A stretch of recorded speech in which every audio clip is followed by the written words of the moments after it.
Welcome back, everyone. Welcome back to another day, another edition here of the GSL, the GSL CK number 5, day 1. I'm of course your side VIP. With me, I'm joined by these amazing players and by the people in the chat as well. Welcome, welcome, one and all. Whew, it's been an intense month, intense week on the StarCraft. Even Home Circuit Cup just wrapped up, and we are of course embracing the new patch, the new version of the game. The last GSL CK was featuring the PTR version 2, if you recall. Now we are back, now we are live with the live version, and with something very different, something very special in terms of the formats. Let's go, let's go. For those that are unaware, again, if you wish to support GSL, support SOOP, you can do so via the Patreon, patreon.com/GSL. The GSL main season may have concluded, but due to support and funding via the Patreon, we have reached certain stretch goals, and that means we do have a GSL CK twice a month. Let's go. This is day 1 of 2 here for the month of July. Coming into this event, of course, we have had different formats. We did have some Team League-esque formats. We did have a single elimination bracket last time for GSL CK number 4. For GSL CK number 5, we do have some race wars. Let's go. Let's go, man. Let's go. We do have 3 teams here. 3 teams have been constructed: Team Terran, Team Protoss, and Team Zerg. Let's jump into our teams themselves before we jump into our matches. Oh boy. Okay, let us switch our teams over and catch up on the teams themselves. Un momento, here we go. Okay, from the top, as you can see here over on the Wikipedia page, you can see that we have a Team Protoss, Terran, and Zerg. For Protoss, we have a classic Hero, Trap, and Zaun. We have the best Protoss players in all of Korea. Likewise, we do have a legendary player as well. We'll get into it. For Team Terran, we have Bjorn, Cure, Innovation, and Maru. And for Team Zerg, we have Armani, Rogue, Shin, and Solar. Let's go, let's go. Now, for those that maybe didn't watch Doyo Cup, I recommend the VODs. We did cover it ourselves, of course, in English. That was last week.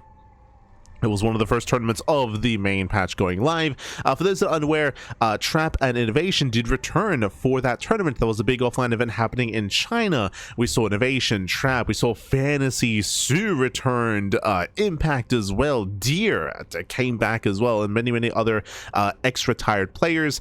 Likewise, we did notice a couple of things with Trap specifically. Trap, he did play in the RSL qualifiers. He played in the RSL qualifiers a couple of days ago, and now we can see Trap here as well, also in the GSL CK. So Trap is showing that he wants to play, he's willing to play and compete in a couple of these events. We'll see if he continues to do so, and if he actually sticks around and competes even further than just these few events after Doyo Cup. We'll see, we'll see. Likewise, Innovation, he was also at Doyo Cup. He'd performed very well, making it all the way to the playoffs. I'll say that Trap underperformed at Doyo Cup, but Innovation, he did thrive. Did get knocked out by TY, if you recall. Again, TY did knock Innovation out, and as a result, we do have our teams. We do have our 4 teams here. Likewise, the other player, the retired player coming back here for Zerg is Armani. Each team has a retired player from years ago that has made their return. I did actually notice Armani post recently on Instagram. If you don't follow some of these players, they're quite active on socials. And I want to say Armani, he met up with Dream. Like, he met up with Dream recently, which was really cool to see. Like, Dream is also another player that I haven't seen in quite some time. But I saw that randomly pop up, and I was like, this was like last week, I think. Like, last week he showed up, he was hanging out with Dream. And then suddenly, bam, he's competing in this event. Personally, I would have wanted Impact to make a return, because Impact was competing in last week's event. I'm sure they maybe reached out to Impact. I'm sure they reached out to Sue. But Armani answers the call here for Team Zerg, and I'm curious to see how he compares and how he performs, just because for at least Innovation and Trap, we have already seen them play last week in Doyo Cup, so we have an idea as to the level of play. For Armani, he's going to be an enigma coming into this when it comes to his level of play brought to the table here. We got Armani, Rogue, Shin, and Solar for Team Zerg. So again, we have 3 teams of 4 players for each team. We have, of course, our main list of players with some legendary players and retired players also added on. And when it comes to the format, we can scroll on down to said format. Bam, as you can see here, we have day 1 and day 2. Day 1 is going to be the group stage to seed our teams. Day 2 will be the playoff bracket. Again, no team is eliminated, but the team coming in first place in day 1 will be able to immediately just be seeded into the finals for day 2. Just bear that in mind. Now, when it comes to the format here, it is going to be, I believe, all kill formats. So we start with 2 players leading the charge for their respective teams, and then all kill format from then on forward, best of 7. As you can see here, we still have our vetoes to get underway and our starting team members as well, our starting players. Up first should be Team Terran versus Team Protoss, followed by Terran versus Zerg, and then Zerg versus Protoss as well. So we can fixate on these individual matchups in the new patch. Bearing in mind as well that we did recently have a hotfix a couple of days ago, pre-Home Story Cup, and I'll be honest, at least personally, I'm expecting another hotfix to arrive soon, TM. Like, I'm expecting another hotfix, you know, towards like this week, maybe next week as well, post Home Story Cup and post events like this, to get a little bit more data as to the current state of the game, and to, of course, allow Blizzard some time to reflect and to go over some of the perceived issues in the game, and some patches, some hotfixes to once again try to course correct or just try to refine the patch that they have brought forth.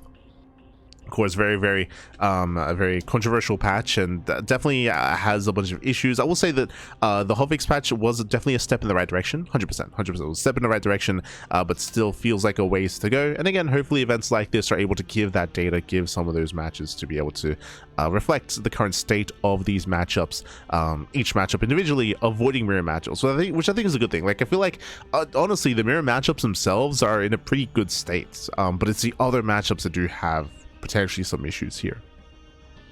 For now though, again, Vita's underway and our teams are about to confirm. Oh, yeah, we're about to confirm our teams, about to confirm our setups. Oh boy, we will get there. I might have gone live a little bit too soon, to be honest. Like, I can see all the team members are all in their respective channels. For those that are curious, all the players are actually in call together. So we have Bjorn, Cure, Innovation, and Maru. They're all together in call. Armani, Rogue, Shin, Solar, Hero, Classic, Zaun, and Trap. They're all discussing amongst themselves. I believe they're also streaming their POVs. So if you want to check out their POVs on SOOP, it is very similar to the previous GSL CKs, but they're also going to be streaming that on their respective platforms, so you can listen into on the team comms. Of course, it'll all be in Korean. True, it'll all be in Korean, but you can check it out yourselves. I want to say last season for GSL, they were the SOOP was gracious enough to actually edit together some of those streams and to add subtitles and add it to some extra content in between matches for the playoffs of GSL. So we did appreciate that, being able to listen in as foreigners, of course, that aren't native to the Korean language. But hopefully we get to see something like that in the future as well. Like a super cuts with some subtitles, so we can also listen in as well. Fingers crossed, fingers crossed. Once again, though, big shout out to Shin. I know that Shin is going to be, I believe, casting in Korean, and is a big part in organizing and coming up with ideas for the format and for these events. So much love, of course. Big shout out. I know that was the case for the previous GSL CK. I think it might just be for the previous one, so my apologies, just for GSL CK number 4. As our players are getting ready. Likewise, we'll be casting in English. We do have Into the Inu casting in Korean, and we have, of course, Rex as well, also providing some coverage. True. Do you have other platforms? Bearing in mind that we're going to be live here, of course, on SOOP. Live on SOOP. And we might be getting cameras ready as well. Oh, okay. That's something that I was not ready for. I was like, okay. We'll do our best. But yeah, I might have gone live a little bit too soon here. Oh no. I got too excited, baby. Got too excited. As our players are still deliberating amongst themselves. They're still setting up. The vetoes, the banter, picking their starting players, of course. True.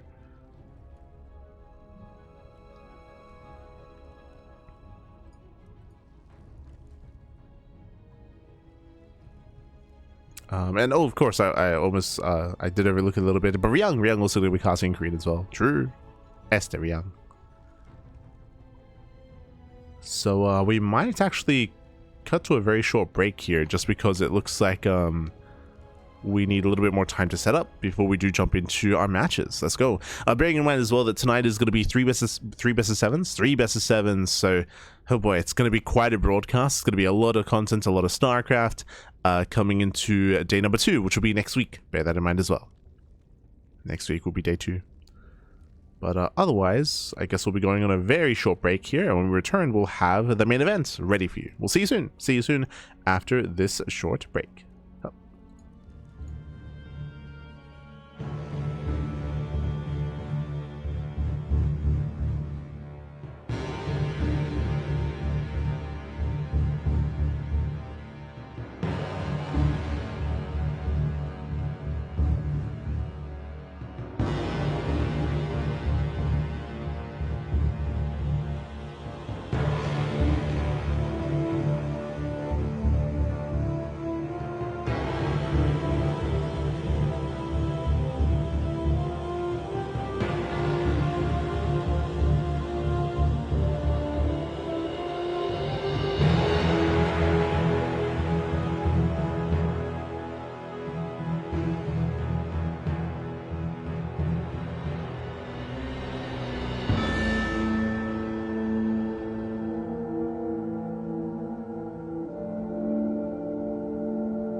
Welcome back, everyone. Welcome back. Whew, do apologize for the delay to the start of the broadcast here, but we've returned with the GSL CK number 5. Again, just had some technical issues initially, but now we are jumping into our first game of the broadcast. Again, we do have Team Terran up against Team Protoss. We're jumping into our TVP. Let's go. Let's go. As spawning in the bottom right hand corner of At Eternity's Edge, we have the red Protoss player, the red Protoss player himself, representing onside, but also representing his boys, Team Protoss. It is Zan.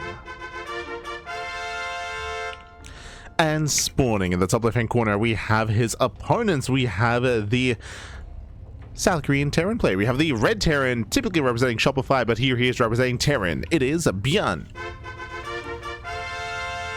Let's go. Let us go. We are jumping into our first game of the broadcast, into our Terran vs Protoss matchup, and we've loaded into At Eternity's Edge. Now, jumping into this here very quickly, we do have Zaun's lovely face cam, as we can see here. Bam! We have Zaun.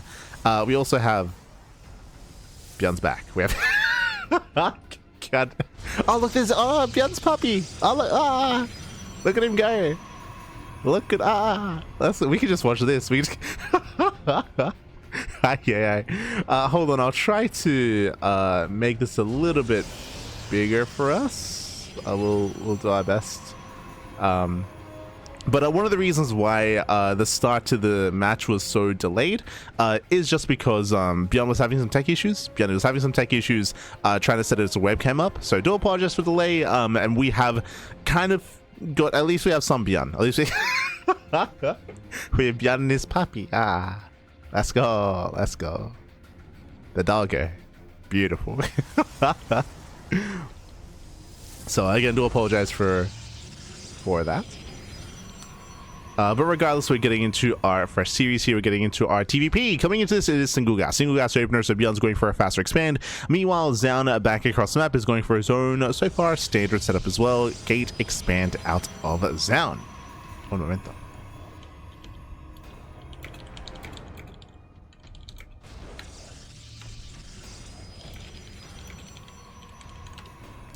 But here we go.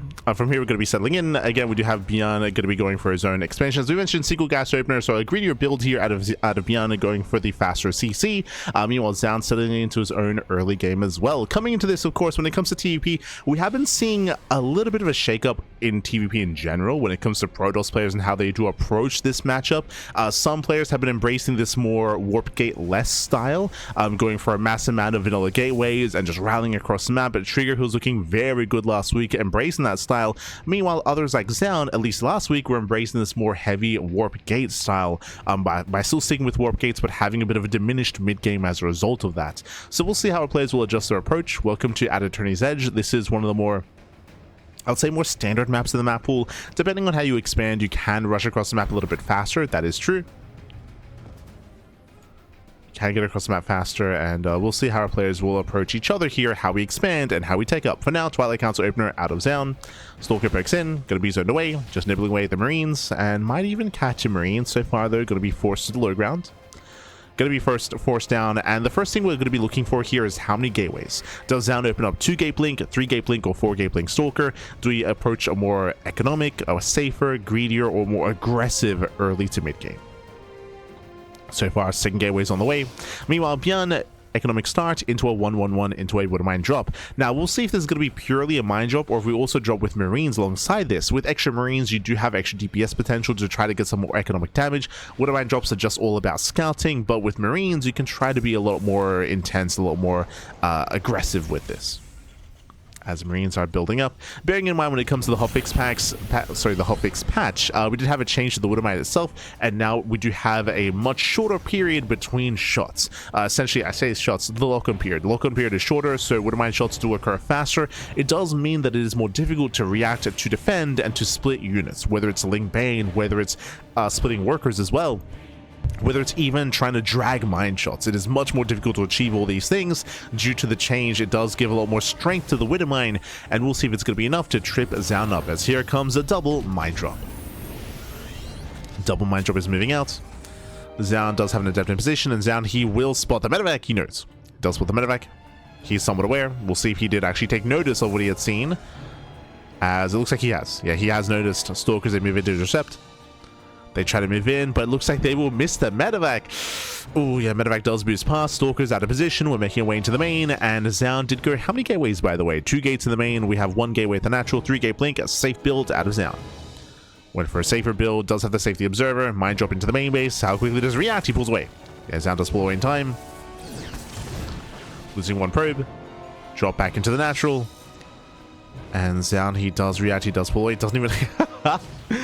And so far, good defense. So far, solid defense here from Zound. Beyond did at least scout the gateways. He did at least disrupt some of the mining, and he still does have 1 Widow Mine left alive inside of that medevac. So Beyond, he can always go back in at a later time. Can always go back in.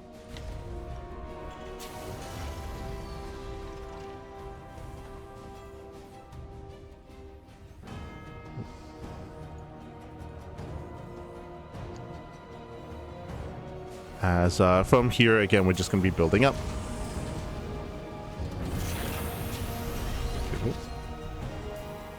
Still apologize, missing the in-game logo. It's all set up, it's all good. From here, we're just going to be settling in. It is going to be the faster bay after the 3rd base. So again, 3-gate blink to the 3rd, into the bay, into Colossus production. So Zound is slowly building up into the mid-game. Meanwhile, Beyond initially with the mine drop, now into his eventual stim timing, into his eventual move out. So stim is on the way, building up his bio, building up his tank count. Beyond is going to be stuck at home for the time being. Again, this is kind of what we expect and what we have been seeing out of TVP over the past, year plus of play, is just turtling up on 2 bases, building up until we have stim, until we have a formidable force, then we can fight for map control. Until then, Beyond, though, is stuck at home. He's stuck at home. Beyond attempting to move in with some Raven harass. So far, no major damage. Does back in. And we'll get some workers. So far, 3, 4 probes going down. Very nice. Oh my god, 5 probes even. Jesus. Very nice damage here. 5 workers do good. No. But the Raven should actually get away. Barely does. Pulls out on 8 HP. Does escape, and behind this again, Zound, he's still building up his own forces as well. Much more tame early to mid-game. 3rd TC's on the way, so Beyond, he's not going for any kind of crazy 2-base all-in, just building up in a command center. Looking to claim his 3rd. Meanwhile, now that Sim is done, Beyond, he can start to have he can now start to have some presence on the map. He starts to move out. Zound does spot this, will nibble away at the army. And ideally, he wants to catch some Marauders or some tanks. That would be the ideal targets here. We're now catching at a Marine. It's 2 Marine kills so far. Ooh, Raven did get sniped. Yeah, Raven was sniped in the end. Beyond rotating over, coming in from behind. We don't quite get the Marauder. Colossus has arrived. Tanks have yet to siege. Yeah, they get to siege up. Stalkers coming in from behind as well. Massive Colossus shots. We do try to target it down. The Colossus does fall. Okay. Colossus does barely fall, and with that, Beyond breaks through. He breaks through. Again, nice target firing at a Beyond. Barely kept that 1 tank alive on 5 HP. Barely kept it alive, and with that, the 3rd base has been broken. And that's all Zound had. Zound, he loses the core of his army. Ooh, mine shots connecting. Late blink.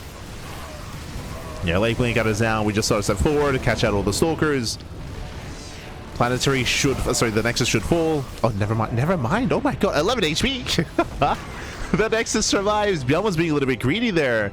He picked it up too soon, failed to kill the expansion, and Zound, he saves the base, and he saves the mineral line.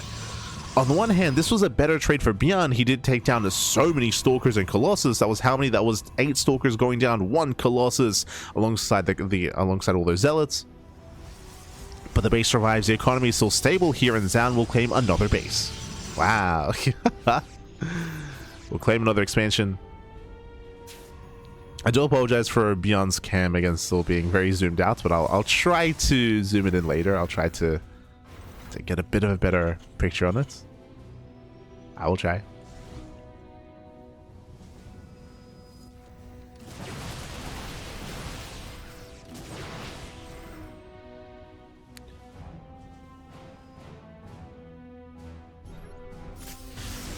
As Beyond does try to look for a way in. So far now, Zound's built up to 2 Colossus. So 2 Colossi. Ooh, we'll take a mine shot to the face. Again, zoning back Beyond. And Zound is recovering. He's building back up. Again, the fact that he didn't lose any of his economy is huge. as he can still maintain his presence. Beyond behind this, getting his own third up and running. Now his second starport's on the way from massive Viking production. He needs his Vikings. Oh, good. Yeah, we do face check the tall grass. We be careful, Zab, be careful. Does check with his face, bleeds out a couple of soldiers. At the same time, Zella run back here on the right hand side, but Beyond does have reinforcements back into the defend, and Beyond he should be able to hold. Yeah, but he does hold on. Sound gonna be zoned away. We have a Ghost amassing Vikings as well. We're building up into the mid game.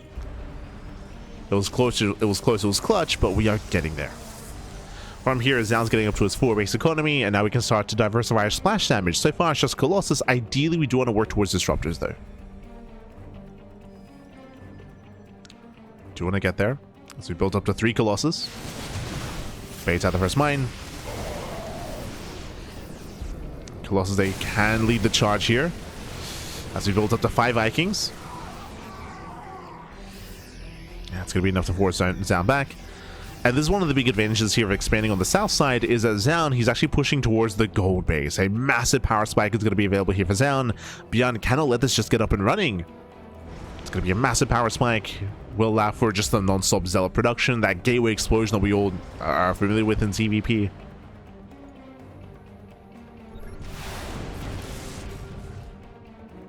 All the gates are coming online. Zealot by distracting Beyond. Pushing into the natural, catching reinforcements, and getting into the middle line, or at least trying to. Yeah, it does try to move in, and Beyond turns everything back around. Zell said denied entry into the main base, but SCVs are falling, and as this is happening, Zaun is building up his gold.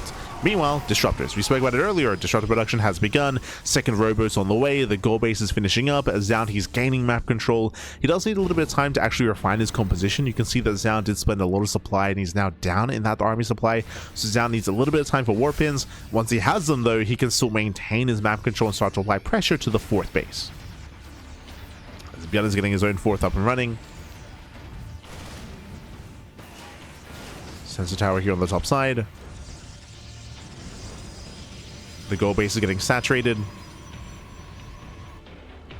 And we now have 2 Disruptors, soon to be 3. And even more than that.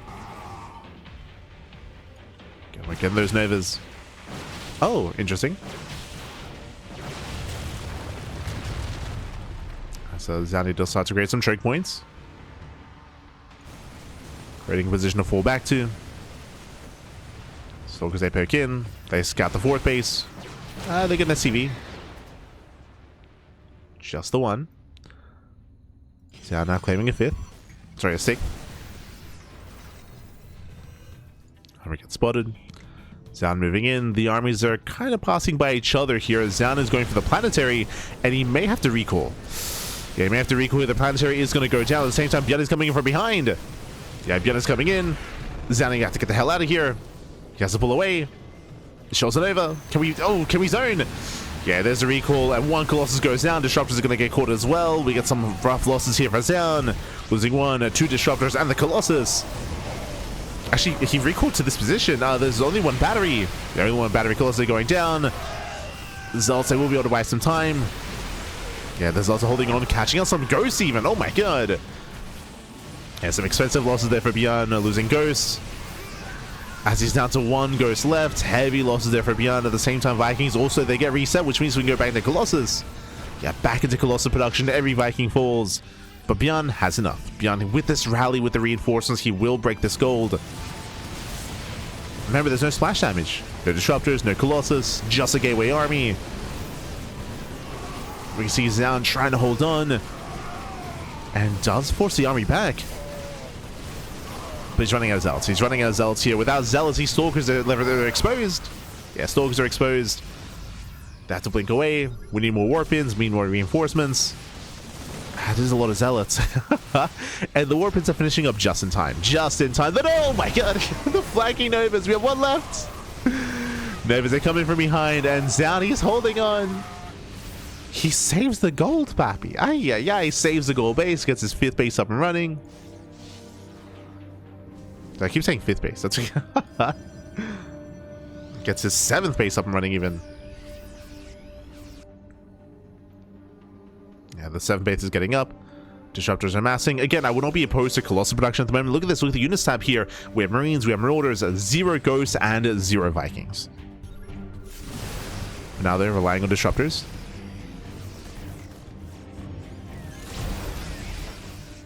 And Disruptors have amassed. Zao moving in. He's maxed out. Once again, Nova's a mainly zone away. Getting on top of the CC. Command Center gets low. Going to be chased down at the same time. Massive Zelarama getting on top of the would-be 5th. Yeah, they get on top of the northern base. That's going to be a kill. No lift. Yeah, no lift. Nova once again, no connection. Just grazing the army. No major Novas, and there it is, Colossus. We were hoping for this a little bit earlier here, but finally Colossus is going to be on the way. Much more secure splash damage, and again, 0 Vikings for Bjorn. He lost them all earlier. Did lose them. Sound moving in once again. Zelt's on the right hand side to distract. Get us distracted. Ooh, losing 1 Ghost. Yeah, losing just the 1 Ghost so far. But a couple of extra Novas connect with Marines. Fire army going down. Oh, catching out another 2 Ghosts. Another 2 Ghosts go down. Disruptors are saved. Just pure value here out of Zound. Doesn't break Beyond, but again is trading well. And again, we're still waiting for the Colossus. We're waiting, Pappy. As they have been amassing. Behind this, Liberator Production's on the way. Again, Beyond is still lacking that air support. Vikings, Liberators. Beyond is getting there. But I'm worried that it's going to be too late. So the run backs continue. Of course, Zound was able to fully saturate and fully take advantage of the gold base. He never lost it. Never lost the gold. So we're going to be careful. Never goes off. Ooh, does connect.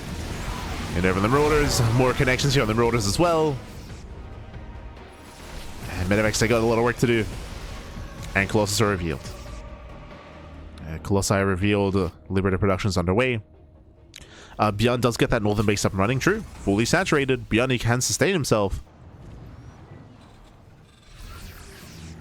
Does get his 5th. Oh no! Other Novas! This time they do connect. Massive connections with Marauders. Marauders, they take a lot of hits. A lot of damage.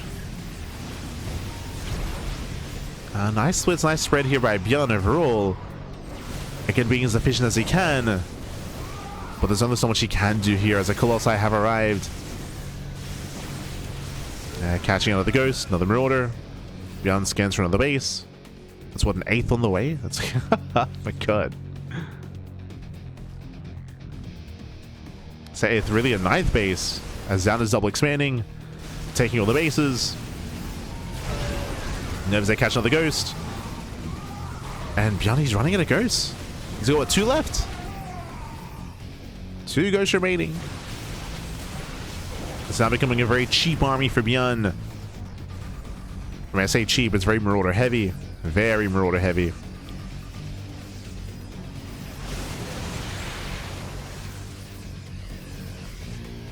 Vikings are amassing once again, getting into mass ETs. Shadow Stride is now on the way for the Dark Templar. Oh. Disruptor gets caught. Nice catch. Does catch 1. Army blinks in, taking down the Liberator. And Beyond is being broken. They're being forced further back. The Protoss army barely does not get into the mineral line. Again, Beyond was distracted. There was a Zelarama at the natural. So the army will split, and Beyond's being forced further back into his mineral line. Oof. And Nova catching the Ghost. Now it's a... Oh my, how many Colossus do we have? 6! 6 Colossus. We said this earlier here, but as soon as Beyond lost his Viking count, Colossus, they reign supreme. The lasers, pappy. Yeah, the laser show is too much. 6 Colossus. Now pushing forward. Marauders, they sim in. They get 1. They get 2. 2 Colossus go down. Zound did overextend. But it's fine. It's still fine. He breaks through the expansion. CC goes down. Mineral line as well. And with that, Beyond, he's being broken, being forced further and further back to his natural. At the same time, does go for the counter drop, does kill the gold base, but this is more than pay for itself. Like, it was already mining out. It's already too late. Beyond getting another expansion. I mean, this is a very valuable drop, don't get me wrong, but there are just so many bases here for us down. It does not matter.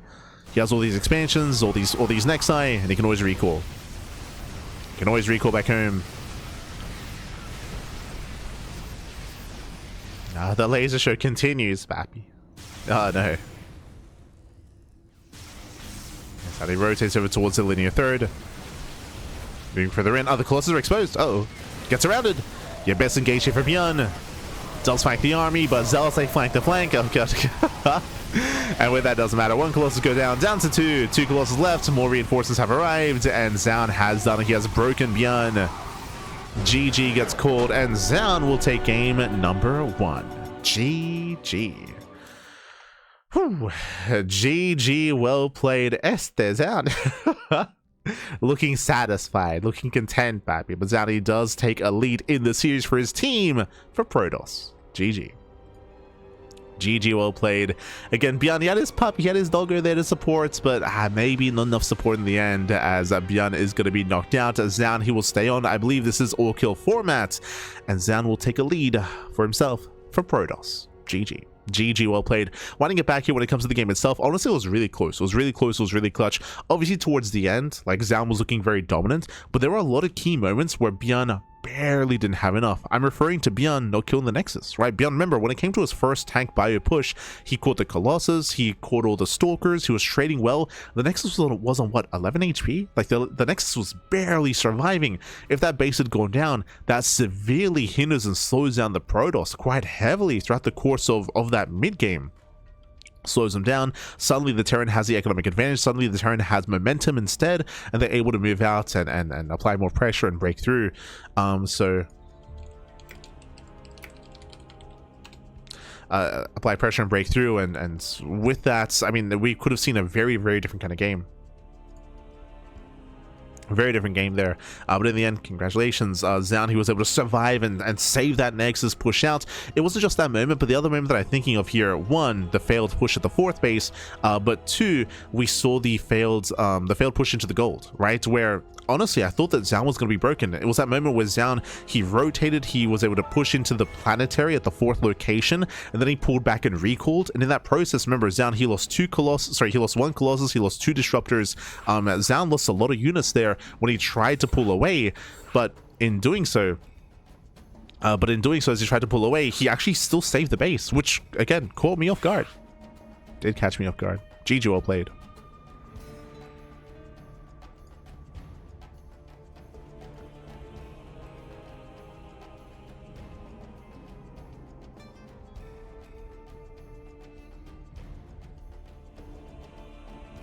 Oh, hold on.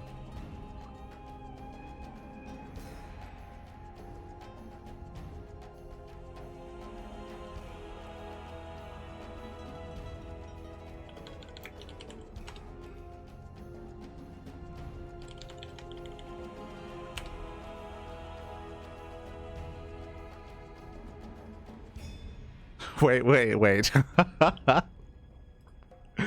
I'm a little bit confused here. Okay, sorry. So, my understanding of the format is...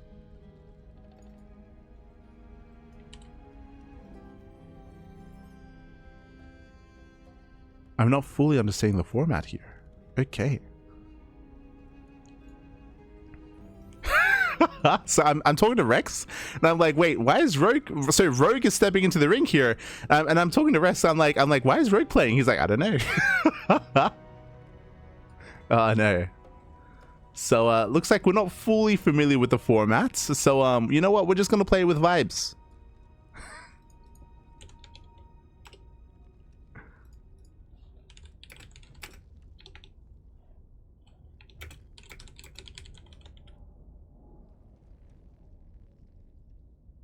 Hold on.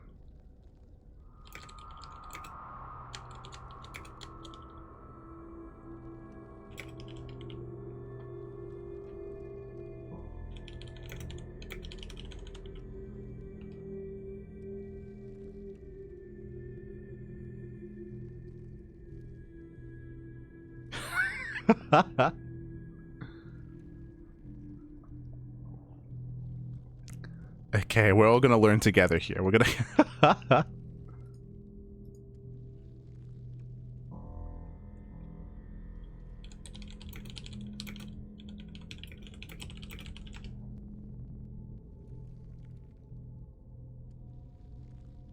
We're gonna find out together.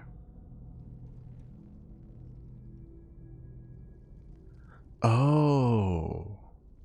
Oh, this is gonna get complicated.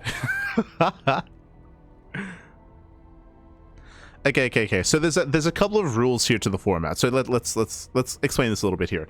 We mentioned earlier that there are some legend players, right? There are some legend players, some legendary players, even if you will, like Innovation, like Trap, like Armani.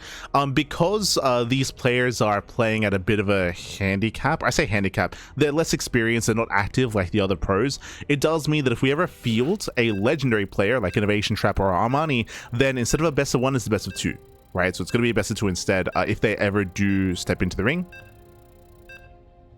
Oh. They ever step into the ring.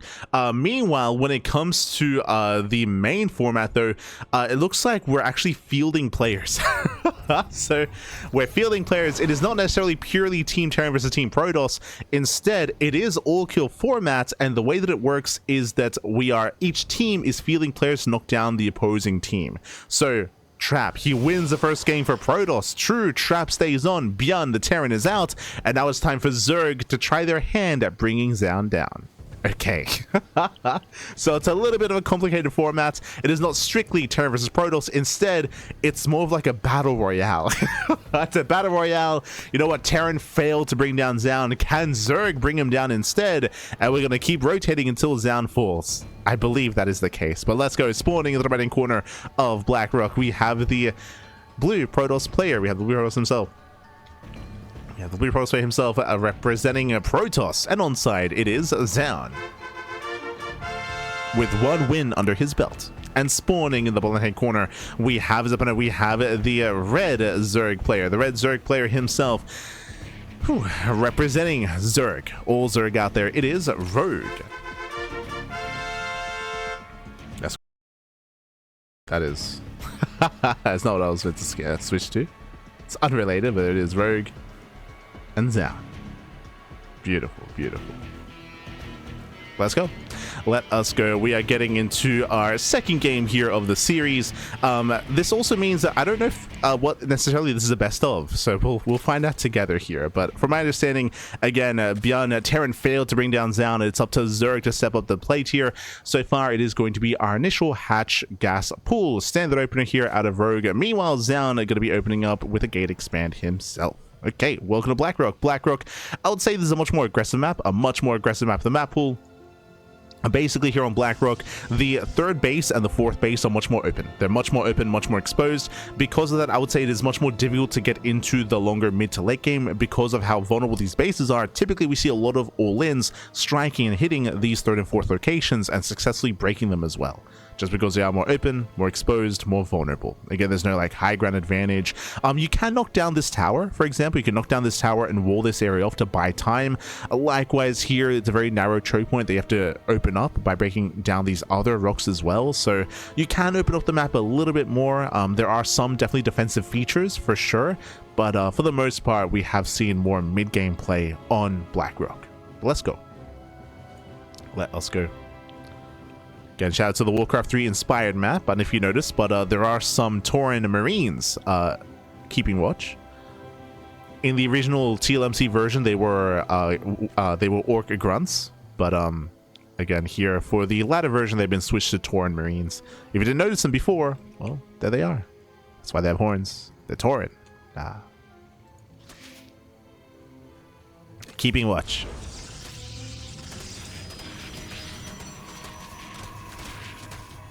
But yes, the format is three-way race war. Three-way race war. Let's go. I said earlier at the start of the broadcast that that GSL, they were experimenting with different formats for GSL CK, and this is maybe one of the more experimental formats that they're trying out. Like, we're going to experience it together, Pappy. True. We'll experience it together.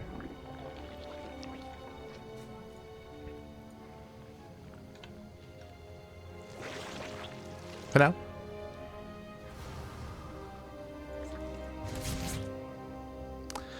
For now, again, we are going to be getting to our own Stargate opener. So standard opener here by Zan, going Stargate into Oracle, into a third base, into his tech of choice, most likely Twilight Council. So far looking very normal. When it comes to PvZ here in the current meta, we have been seeing a lot of extreme builds out of Protoss player. It's been very common to go, say, Oracle into Void Ray, into Fleetpeak, into Mothership Rush, for example. That's why the Mothership was nerfed as of late, just because Mothership Rushes were very, very common in PvZ. And we've seen that that trend has continued, by the way. Despite the nerf to the Mothership, it is still very robust, and it's still kind of one of the go-to builds in this matchup. We'll see if we get to experience it in tonight's broadcast. Then we can talk a little bit further about said build. Until then, the Oracle breaks in, gets 1, 2 drone kills, will barely get away, will sustain some hull damage, it does back off, does pull away in time.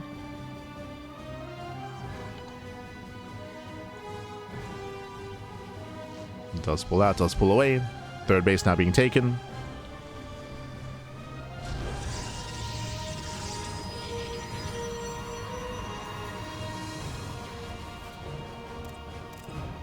And we do have our Twilight Council follow-up. Everything's looking standard so far.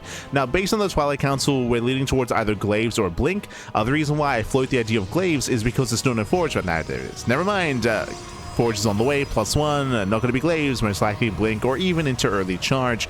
Blink is the more standard go-to option, though. Is the standard go-to. Oracles, they poke in.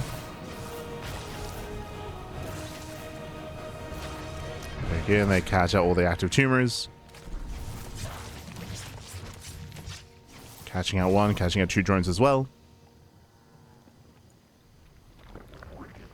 Catching out a couple of workers. Behind the steps, they do shade into the mineral lands, catching out 1, 2 drones. So some decent harass here as we actually get a little bit more done. Yeah, 3 drones going to be going down. Can we get 4? Ooh, we can. Yeah, 4. Can we get 5? Oh my god. 5 drone kills for 2 adepts. Very nice damage here by Zeon. Yeah, the damage is solid. Oracles, they move in. Behind this is going to be the Temple Archives on the way, so Blink +1 into Storm. Standard follow-up.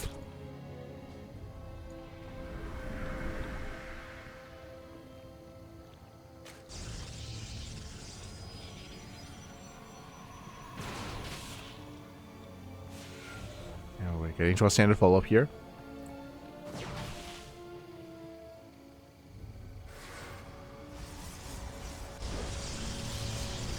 And Rogue behind this is going to be rushing to tech. He did go for a safety Roach Horn. I did mean to bring that up. A safety Roach Horn into a delayed Eva Chamber into Spire play, rushing into Mutas. So far unscounted. So cheeky moves here by Rogue. We'll see if we can get away with it. Meanwhile, Zaun again has yet to dive into the main base. We do see more Oracles checking the natural location, checking the third base as well. And we are headed into the main. Uh-oh. Yeah, Zan is making his way in, and Zan, he should get a full scout. Has still yet to get behind the mineral line, but there it is. Does confirm. Does confirm the Spire. Throws out the Revelation as well, just in case. The Oracles get away, and again, this is the power of the Oracle opener, and bam, instantly second Stargate. Second Stargate, Phoenix production. Blink, thankfully, is already almost done. +1 as well. He will have some anti-air. Zan, he'll be ready for the Mutas. Now, Rogue knows he's been scouted. Bam, Roach Speed, right? He knows he's been scouted, so Roach Speed has begun. Spire is complete, and no Mutas yet. We still might see a handful of Mutas just to harass, but because he's been scouted, there's a higher chance that Rogue goes into a very heavy Roach composition instead to try to blindside his opponent.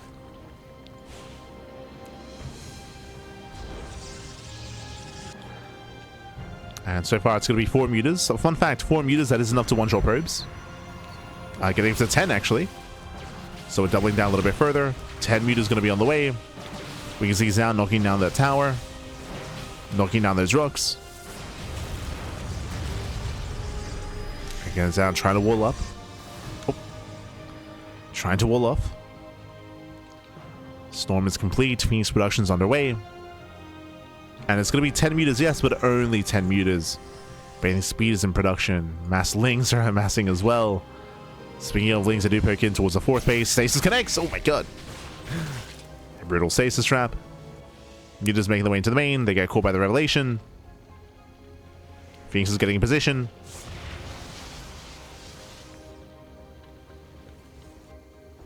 Phoenix has to be careful. Just rotating back in. Oh, they're losing 1 Mulas already though. Losing 1, down to 9. Stasis runs out. Lings, they cannot engage. The Oracles will defend. And again, so far Zan is holding well. There's that rush into the Fleet Beacon. I believe this should just be a rush into Anion Pulse Crystals and then into Mothership, but eyes are on Zan as Rogue's aggression continues. Oh, baits out the Stasis, takes down 1, takes down 2 Oracles. Just the 1. Archon gets surrounded. Zan's out of position. Heavy losses here for Zan, losing the Oracle and the Archon, and almost losing a Phoenix. Yeah, probes are going to be saved. Lings, they come in from behind. They try to catch out the High Templar. Templar to survive. More Lings. Oh, more Bailings even. Oh, the lift in time. Oh my god. Lifts just in time, Pappy. Still does damage here to some of the pros, but again, that could have been so much worse. Only 5 workers going down. Nice defense here by Zan. He defends well. He's holding, but again, Rogue is not stopping. He's still not stopping. Rogue, what's important about what's happening here is that Zan, he's surviving, he's defending, but Rogue is free to freely just drone up. To drone up to 92 workers. Rogue has been left alone. Bailings roll into the mineral line, and that's a lot of Bailings. Yeah, they roll in, they catch out the High Templar. Deny mining. And again, the run-bys continue, the aggression continues. Phoenixes, they try to counterattack. That's going to be 5 probes falling. Base is getting low. Zan is trying to keep up. More Bailings rolling in. Nice storm. Bailings get shut down. And Zan still has to weather the storm. So has to weather that storm. As now we have some Corruptor production. There's Anion Pulse Crystals. Hive is now done. Ultra Cavern behind this for Rogue. Ay, ay, ay. Again, the aggression continues. He got the Bailings. He's rolling in once again. He's rolling in. Where are the storms? Yeah, we're still holding on to those storms. Lings are coming from behind. Oh no! Gets 1. Gets 2. Yeah, takes down 2 at Templar. 0 storms left. Bailings, they roll in. 2 probes going to be going down. So far, oh, good defense here. The lift as well. The lift. Oh no, but the Nexus. The Nexus still falls. Rogue, he still gets damage done. Takes down the base. Denies mining. 5 Ultras now on the way. And Zani's not ready for this. Not ready for that Ultra switch. There's no Immortals. No Immortals. A low amount of Archons. Zan is struggling to defend. And again, emphasis on the fact that Rogue's economy has been left untouched for quite some time. Adepts are doing a lot of damage early on, killing 5 drones. That is true, but it's been a while. Been a while since workers have gone down.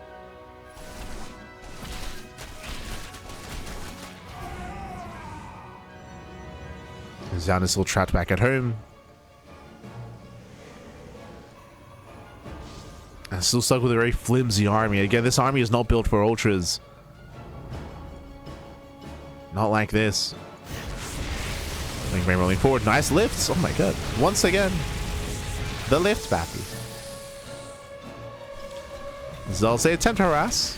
You can see the importance here of trying to force enemy back and trying to do some economic damage. 2 drones going to be going down. Catching out 2 workers. Oh, the Corruptors are quite low from earlier, and they can be focused as well. Catching out 3. Yeah, 1, 2, 3 Corruptors. We'll clean up every single one.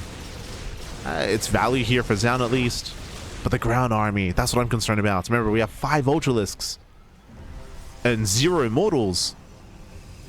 No Immortals, no Sky Toss. Do drop into the main. Ultras towards the 4th. The army rolls in. Here come the storms, but the Ultras, they tank the storms. Ultra gets into the mineral line. Archon's going to be going down.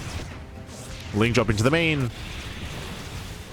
And the Ultras are breaking through. Yeah, the Ultras are breaking through. Lings, they bust into the main base.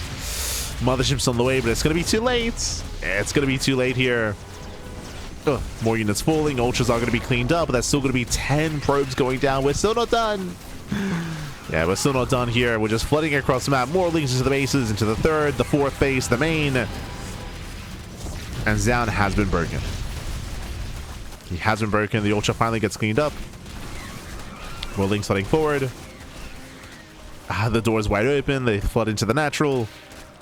And Bjorn may have struggled to bring down Zan, but Rogue Zerg will succeed where Terran did fail. Again, the map helps as well. Remember, we began this game talking about how this map is much more open and it's much more difficult to defend the 3rd and the 4th base because of how open they are, because of how isolated or how spread out they are even as well. but the bases are much more accessible. Much more accessible. And the Lings, they don't stop coming. They don't stop. Getting up to 70. 71 probe kills down. He does go for a desperation counterattack. The Phoenixes, they do what they can. They kill 8 drones. Archons, they go for a counterattack as well. Again, just desperation here out of Zaun, doing what he can. What else can he do, Pappy? So Archons, they move in. Phoenix is trying to support. Again, bases are falling, and GG gets called. Rogue will take down Zaun and will be the new King of the Hill. GG. Whew. And GG well played again. Rogue, he will claim the game. He will take down Zaun. Let's go. Let us go.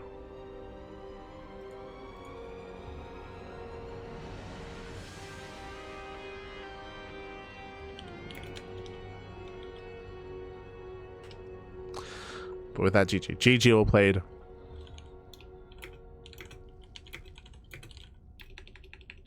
Hold on.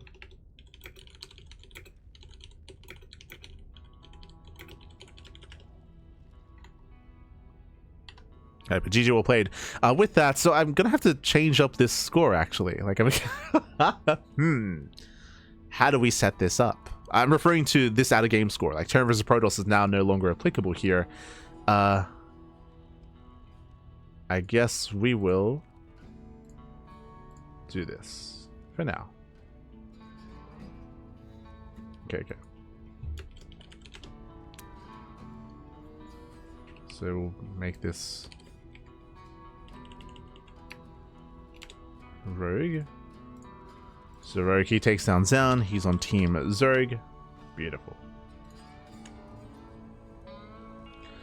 Takes down Zaun here, and in the end, Rogue, I believe he's now the King of the Hill, and it'll be up to, I believe now, Terran to field a player, if I'm not mistaken, to field their next contender. Oh boy.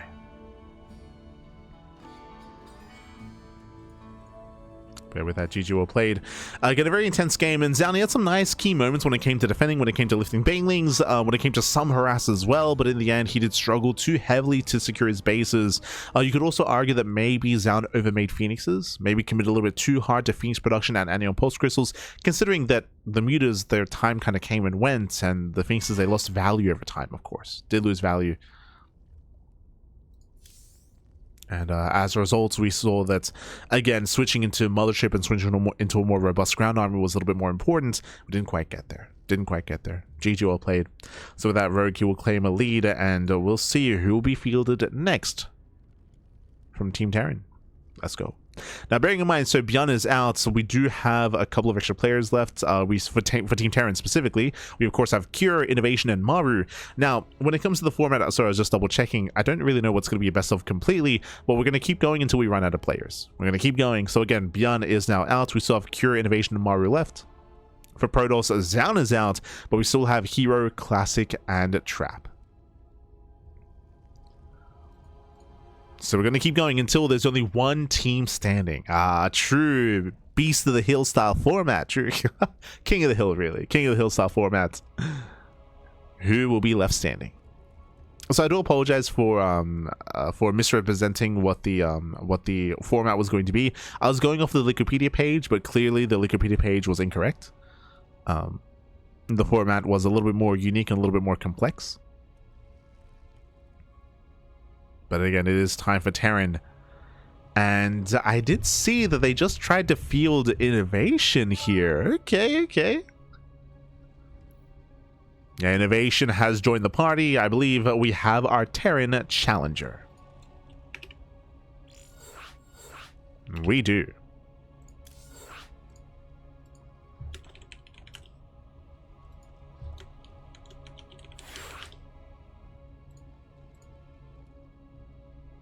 Let's go.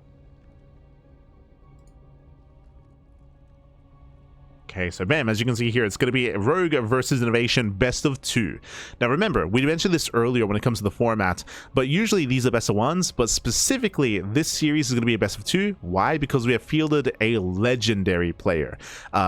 Basically a retired player. Innovation has been retired for many years, so because of that, to be able to provide some kind of handicap here, it does mean that Innovation, Rogue has to defeat Innovation 2-0. He has to defeat him 2-0 to knock him out.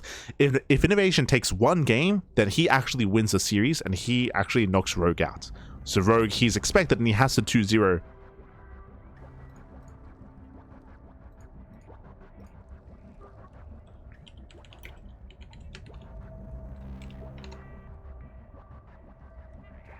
Let's go.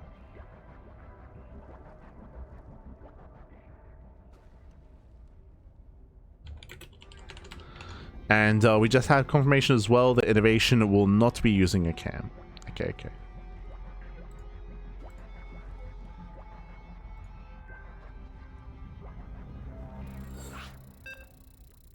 I need a fun placeholder for the players. I need a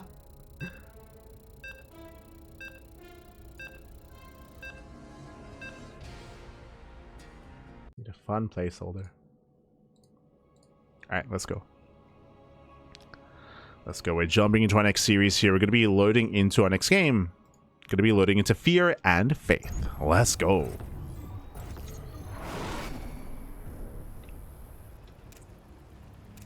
As spawning in the top left-hand corner of Fear and Faith, we have the South Korean Terran player. We have the legendary player himself, the Red Terran. For Team Terran, it is Innovation.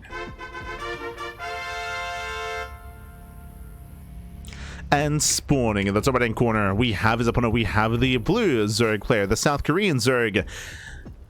Technically leading the series, or again, he is the current king of the hill. It is Rogue. Here we go, and welcome one all to Fear and Faith. Fear and Faith is a 4-player small map. You can spawn in top left, top right, bottom right, or bottom left. There are 4 possible spawn locations. A very large map of the map pool, very secure 4-base setup, but to help with scouting, we do have our monorail system. As you can see here, we have these tubes that connect each corner of the map to each other, and also some other sections of the map are also connected by their own monorail system. Bear that in mind. These tubes can only fit workers. Only workers can fit inside. You can't like Ling Rush through the tube system or Zealot Rush or anything like that. Only workers can fit inside to go for some scouting, of course. Technically, you can do some crazy stuff like in ZVZ, like Spine Rush, for example. Send a bunch of workers through the tubing system and set up spine crawlers and go for some kind of crazy all-in in ZVZ, or maybe you can use this to cannon rush as Protoss, maybe. But for the most part here, just for scouting, just for keeping eyes on your opponent. We can see that Rogue sends his first drone, his first overlord towards the southern half of the map. Meanwhile, the second overlord towards the top left-hand corner of the map. And welcome to Fear and Faith. We do have horizontal, close by air, close by ground spawns. If we had diagonal spawns, if you had cross spawns, then I would, talk about how we're going to be favoring some more longer gameplay. But here, due to the close spawns, we're expecting shorter games, or at least more aggressive games instead.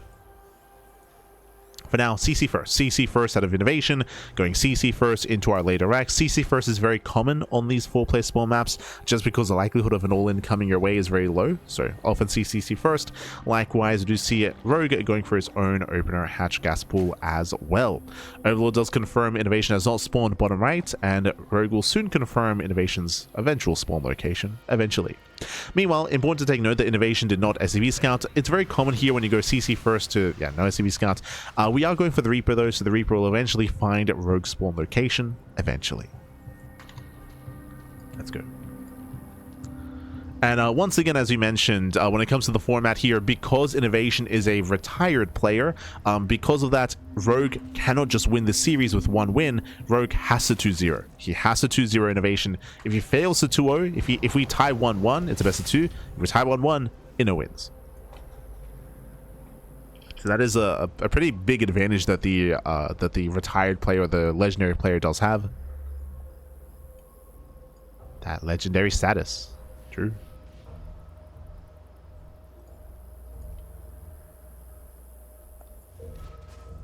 Just because an active pro player is more favored, of course. Is more favored. So we just needed to win one game. One game, baby. But now again, we're just opening up standard follow-up here, going to a 1-1-1. Oh, okay, so a 1-1-1 delayed third CC, a much more aggressive follow-up here from Innovation. Meanwhile, Rogue is going for a very fast lair. Got into link speed. I forgot to point this out, but gas mining continued, which is not normal. That is not normal, not standard. This is a 340 lair timing, very fast lair here from Rogue. With this, we'll be able to rush into what? Fast 2-base Muta is what I'm thinking.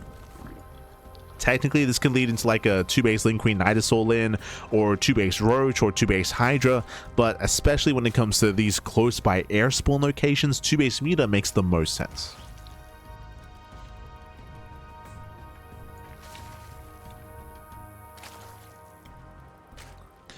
Meanwhile, with that 1-1-1, oh, no add-on swap. Okay, I assumed there was going to just be an add-on swap into Banshee play, but no add-on swap. Early stim into Safety Viking to hunt down Overlords and Night Vision. Early stim will help into a delayed third TC. Innovation still poking in. Now, Innovation should notice late third. This third base is suspiciously late. Something is wrong. Something is wrong. Something does not add up. Technically, Innovation could actually send a Worker Scout now. Like, a Worker Scout can actually try to slip into the main base at this stage of the game to get a free scout. Quote-unquote free scout. Overshoot dives into the main base, confirming the delayed TC and the earlier stim and the lack of Banshee. So Rogue does confirm. Behind this, going for his own Bailey Nest. Remember, because we're going 2-base Muta, it means that Evo Chambers are late, so late Evo Chambers, late 1-1. There's a PC cafe down there. The PC bang. Overlord gets hunted down. But again, the lair has not been scattered. Now, Innovation, because he saw how late the third base was, he should know that this is 2-base lair. So he should have an inkling as to 2-base Muta. He hasn't confirmed, of course, but it should be in the back of his mind. Should be. Viking pokes in, does not scout. Again, still very incomplete information here for Innovation. And no turrets. There's no blind turrets. Muta production has begun. Rogue is coming.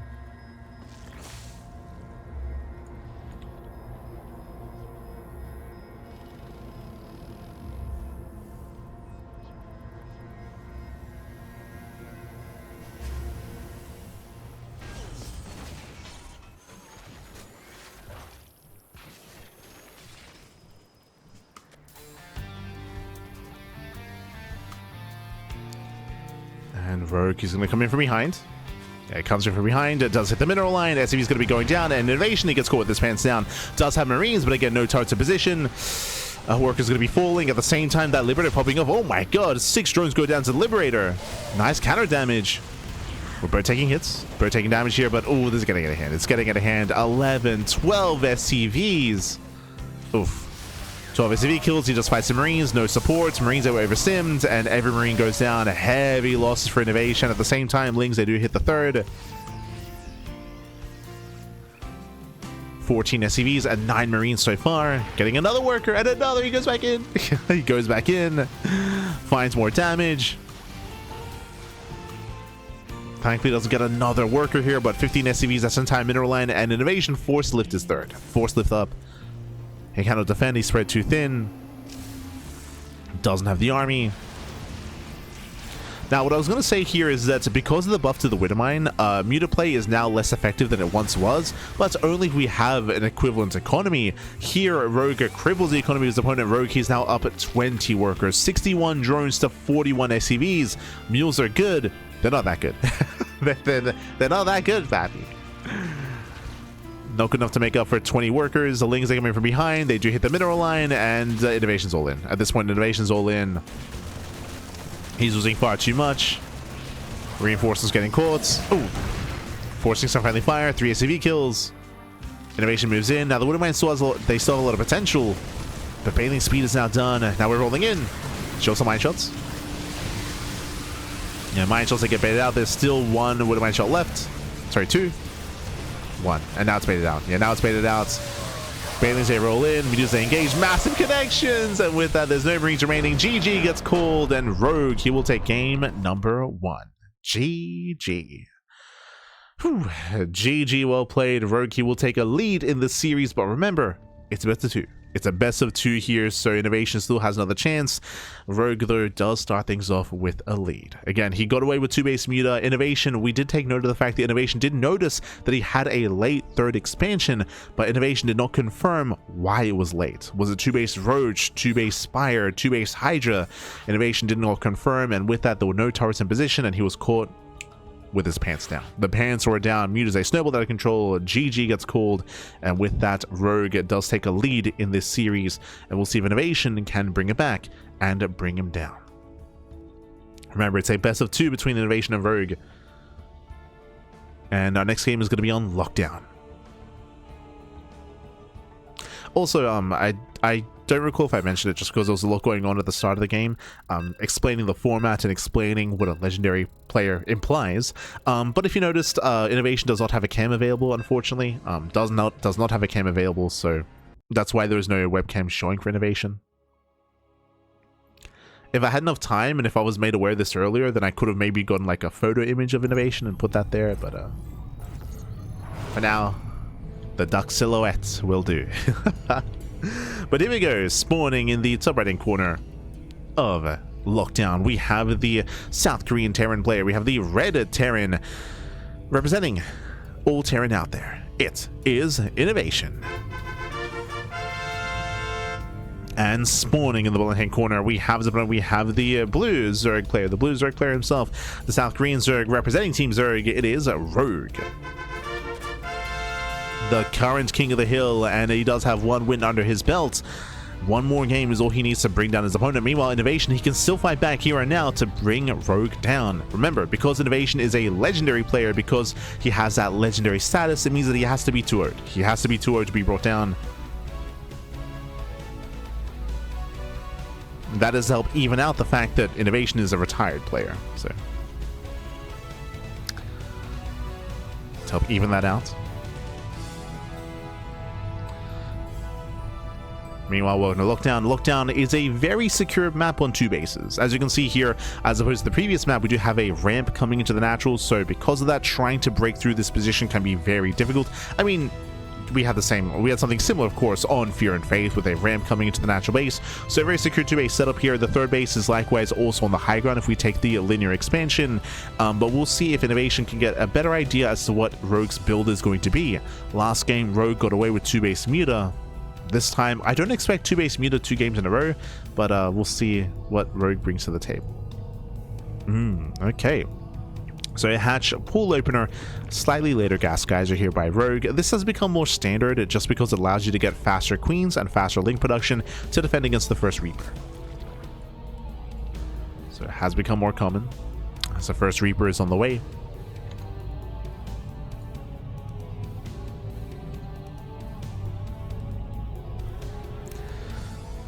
She has sneaky timing against the retired. I mean, as we mentioned, like Innovation, there were signs that something was off. Remember, Innovation, he scouted the lack of 3rd base. So that was the first sign of Innovation needing to confirm what was being done on 2 bases. He just failed to confirm that.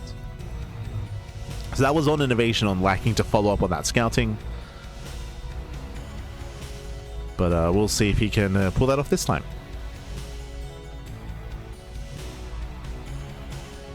But now the Reaper does break in. Rogue hiding his drone. Reaper into the main base. Lings are a little bit later here, and 1 drone is going to be forced to morph into a Spore. Does force that Spore. 2nd drone goes down. Nice pick off here by Innovation. And again, despite that earlier pull here, the Lings, they just now do pop out. Okay, they just now pop. And so far, a nice start from Innovation. Killing 1 drone. Killing 1 drone, delaying some mining at the natural, and forcing a Spore Crawler as well. Not bad. Not a bad start. Behind this, once again, we see Innovation going for a 1-1-1 follow-up, delayed 3rd TC. I will say that when it comes to the meta of TVZ, that we've been seeing 1-1-1 builds a lot more commonly to be more aggressive. Again, due to the Larva increase change, it does feel like Protoss and Terran players, they need to be more active in the mid-game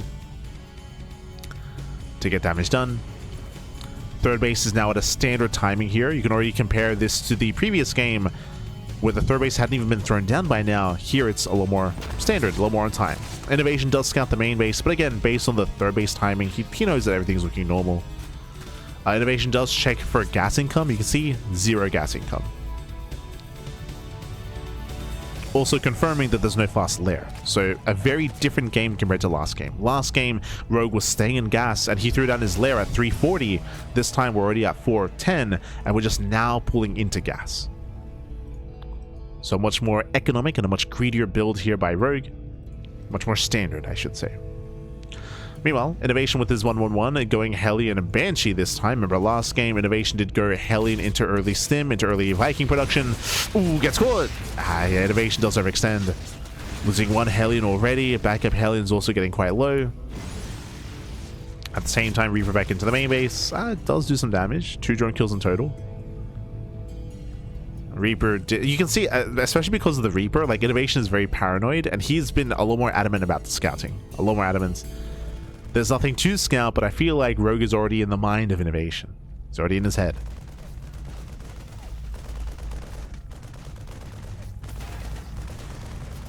As Overlord does poke in. Yeah, it does poke in, does confirm the 3-1-1 follow-up here. Again, still no third CC. So a very late third expansion here for Innovation. Very committed on 2 bases. Rogue, upon confirming this, should be aware to play a little bit safer and maybe cut workers at 3 base saturation, at like 63 workers, I would imagine at most. We'll see if we join up to 72. Gas is not being taken. Lair is on the way. Safety roach one. Okay, never mind. We're going for safety roaches. That is a very safe and secure way to play the mid game. It's of course a little more robust compared to Ling Bane. Ling Bane is a little more fragile and is a little more, can be a little more vulnerable as a result of that. So we're getting into roaches.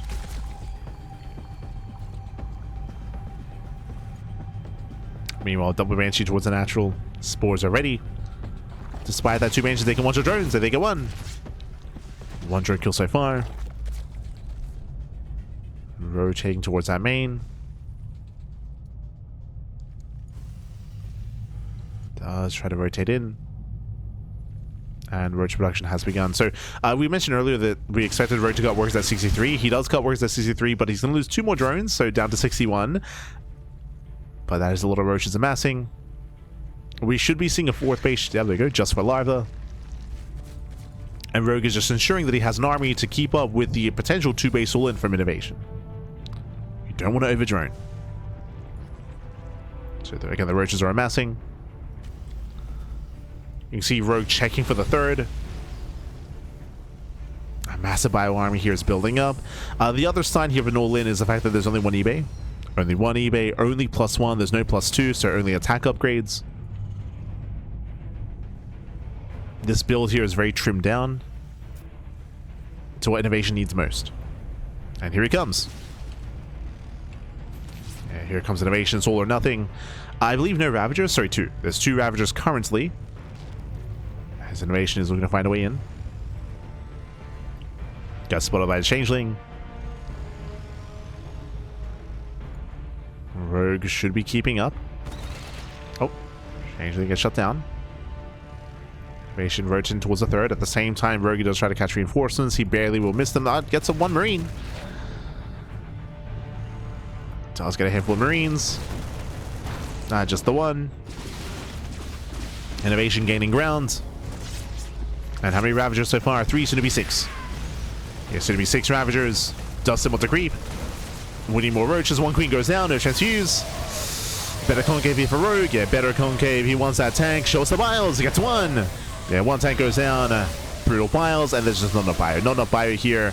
And again, Rogue completely shuts us down. Again, he was playing so safe. As we mentioned, he cut workers at around 63. 3 base under 3 base saturation. 4th base only for Larva. GG gets called. The all-in fails. And Rogue will take down Innovation 2-0. GG. Whew. GG, well played. Rogue, he will claim the game. He will claim the series. He'll take down Innovation here. And again, Looking satisfied, Bappy. GG, well played. Again, Rogue, he had scouted the all-in ahead of time, if you remember. With the Overseer, he got into the main base, he confirmed the 3-1-1 setup, he confirmed the lack of third TC, and he also, afterwards, was checking the third base location, confirmed no third base whatsoever, so he had enough information to confirm the 2-base all-in. He played it safe, he did not join his fourth base, he didn't even fully saturate his third, he cut workers earlier and fixated on roach production, and as you can see, playing roaches is just a very safe way to play the mid-game, especially if you spot an all-in. Playing Ling Bane in that position is much more difficult because one wrong move and you will lose massive chunks of Ling Bane, and without enough of it, you will be overwhelmed. So it's a very safe play there by Rogue. GG, well played. He will take down Innovation 2-0, and with that, Rogue continues to be the king of the hill. He's still the king of the hill here, and now it is time for Protoss. Okay, so remember, for Protoss, Zan is out. Zan, he got knocked out earlier. Who do we have left? Hero and Classic. We got 2 Protoss players remaining. Now, to be fair, Hero and Classic, they are the 2 best Protoss players in the world. They're the best Protoss players in the world. The question becomes, though, who do we send out first, right? Like, I would say that Hero is the #1 Protoss player in the world. Like, do we want to save him for later? Do we want to use him early? What is the plan? So far, I would say that the other teams have held on to their ace players, right? Like, Terran, they're still holding on to Maru. Maru's still in the back line. Hero is still being held up and still in the back line. When it comes to Zerg players, they still have Shin and Solar, who I would currently say have been having better performances than Rogue. And better placements, of course, in tournaments. You know, Shin, of course, coming in second place in GSL Season 1. Rogue, to be fair, did hit top 4 in GSL Season 2. But we have our answer. Okay, it is going to be our legendary Protoss. Okay. Here we go. So it is going to be Rogue versus Trap. So just like with Innovation, Trap does have quote-unquote 2 lives. It means that Rogue does have to bring down Trap at 2-0 to knock him out.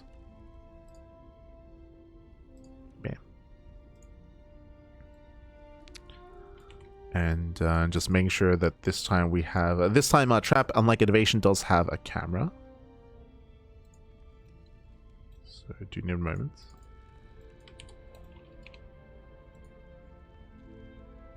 Un momento.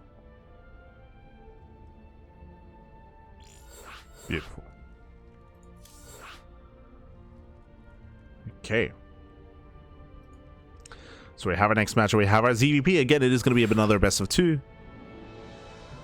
Trap, of course, he did also return for Doyo Cup. Return for Doyo Cup.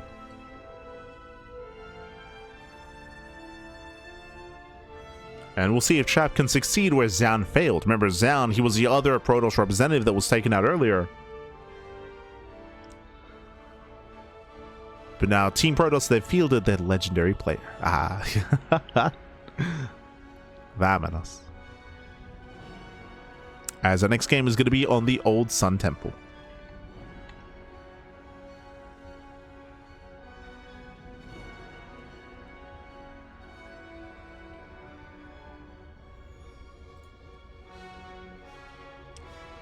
Players just being made aware this is a best of 2.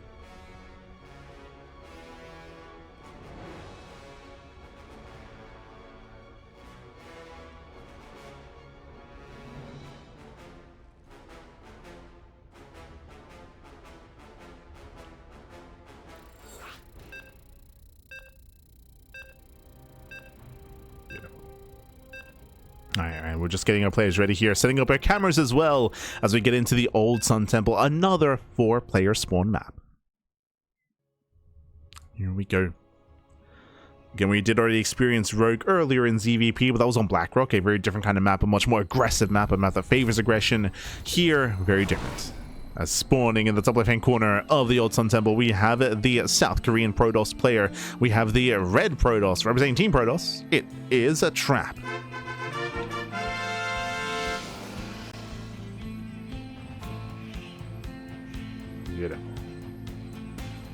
And spawning in the right-hand corner, we have the blue Zerg player, the blue Zerg player himself, the current king of the hill, taking down a plethora of players already here. It is Rogue.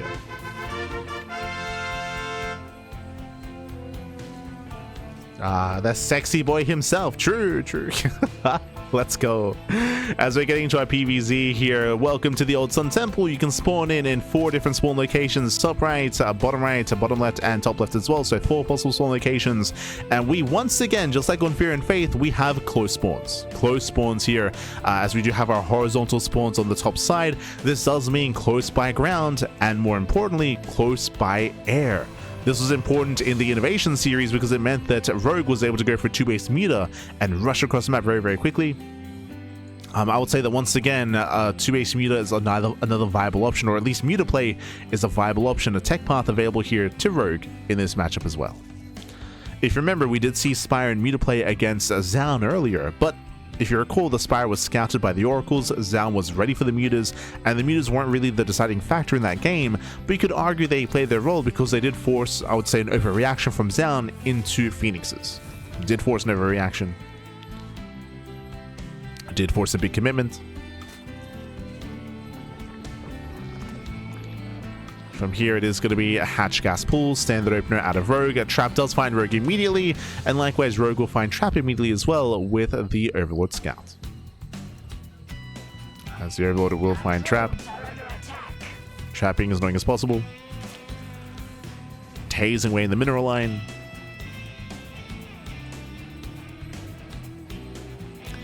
And we'll see how Trap will try to keep up and try to respond to Rogue. Bearing in mind that Zaun, he did play very standard, going for a Stargate opener into a 3rd base into +1 Unblink Stalkers.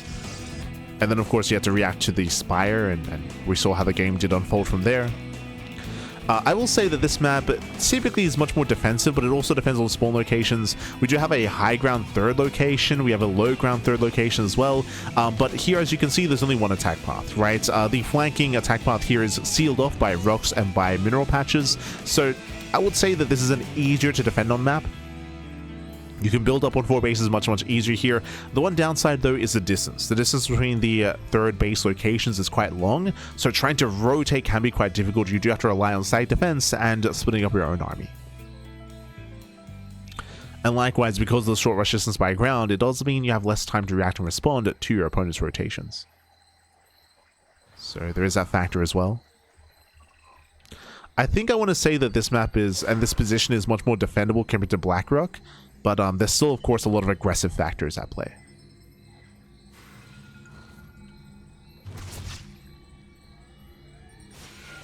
The bases are more secure, but shorter rush distance, right? Shorter distance, less time to react, less time to respond. It is going to be a Void Ray opener. Okay, so Trap already mixing things up here. Does go for the Void Ray, not the Oracle. With this, we can hunt down Overlords, and we can hide our tech. That's typically the purpose here of opening a Void Ray, is you're able to hide what you do next, whether you go into a 2nd Stargate, a Fleet Beacon, or an earlier Twilight Council. Last time on the Tumor. Trap, he does shade away.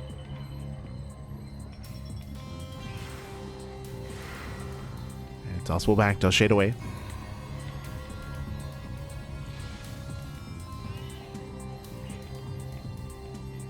Rogue setting up a link counterattack. Hello. Are we going for a Ninja 3rd? What's the... I mean, okay, so a couple things are going on here. First things first, remember, Void Ray. Void Ray is out, it kills the Overlord, supply blocking Rogue for a moment here as well. I was curious if Trap was going to try to fake 2-base play and then go for a Ninja expansion as well, but Trap is going for a very real expansion, so never mind. 3rd base is being taken. He's not being that cheeky. My eyes are still in this worker, though. They're still in that probe. It was Void Ray into Oracle, so delayed Oracle into the bases, but the Queen is keeping up. Spore is also in position. Early Twilight Council follow-up. So early Council. We'll see if this leads into a delayed Forge or into Glaive Adepts. If we go into Glaives, this proxy probe, this potential proxy pylon may come into play. Hard to say. As the Oracle does check the main base, lair is now in production, standard or more standard lair timing. And I see a Gateway Explosion. I don't see a Forge. Show us the Glaives. Twilight Council's done. Oh, not Glaives. It is going to be the 3rd option. No Blink, no Glaives. Charge. We're going for Charge. Again, delayed Forge, delayed +1, but we're going to be hitting with a Templar Archives as well. Okay, and again, with this Gateway Explosion, it's going to hit quite hard. And we'll see how Rogue builds up. Now remember, Rogue, I believe, did skip his Roach Warren. Yeah, there's no Roach Warren currently. Likewise, there's no Baneliness. This is purely Ling Queen. It's looking like Ling Queen, either Ling Queen into Hydra Tech or Ling Queen into Mutaplay. But regardless, it's quite greedy. Without Banelings and Roaches, it's going to be quite a difficult defense. And it's going to be difficult. Lings they pick in, they get one. Not even. And nice defense here from Trap. He does shut down the Lings.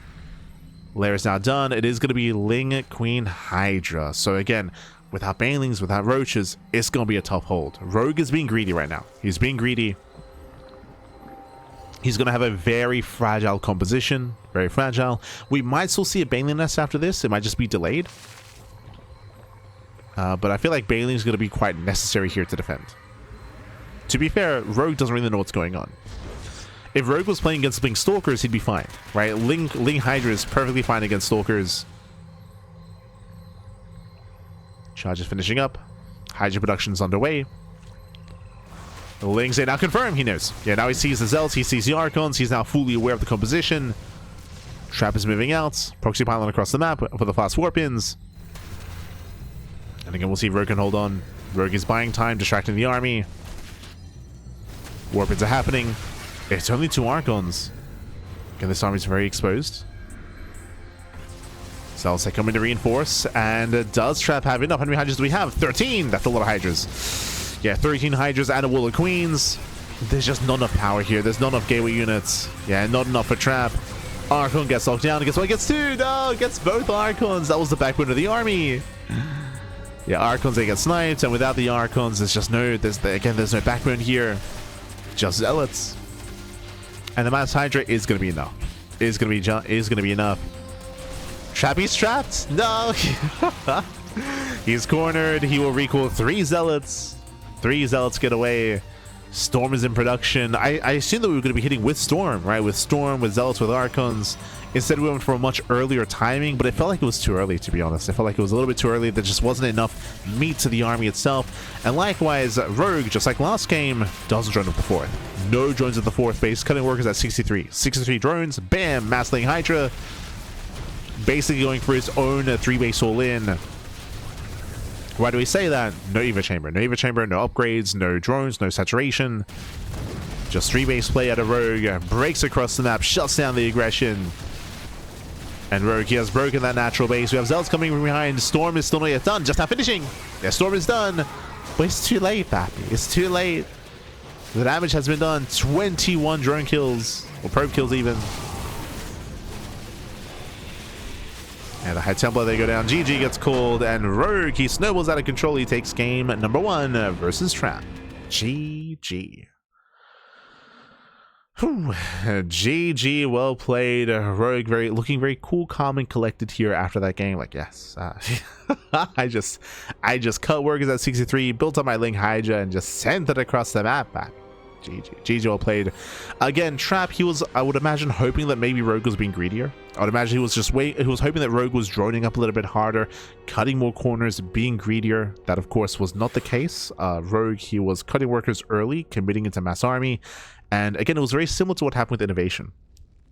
When Innovation went for a big 2-base all-in and Rogue cut workers and just went mass Roach. Here, Rogue cut workers, went mass Ling Hydra, and he shut down the aggression, the attempted aggression from Trap.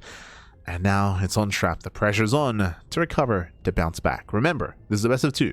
Best of 2 between Rogue and Trap. Trap still has one more chance to bring down Rogue. Otherwise, Rogue, he's putting the work in for his team, for sure. Putting in a lot of work for Team Zerg. Yo, Armani, he's like, yo, I came back after a couple of years of retirement. Do I even have to play? Like, do I... Oh, no. Armani still lying in wait. To Shin and Solar, I'm sure they're content just observing. I believe Shin is casting over on his SOOP channel. Over on SOOP. I believe Shin is casting. But here we go. Spawning in the bottom hand corner of Rainfall, we have the red Protoss player. Red Protoss himself, the returning legend. It is Trap. And spawning in the top left-hand corner, we have his opponents. We have the blue Zerg player, the blue Zerg player himself, the current king of the hill. It is Rogue. Feels weird to say the Zerg player repping Team Zerg, like it's... But yes, the current king of the hill, he's taken down Zan, he's taken down Innovation, and now he's taking down Trap. Can he go the distance? Can he go all the way?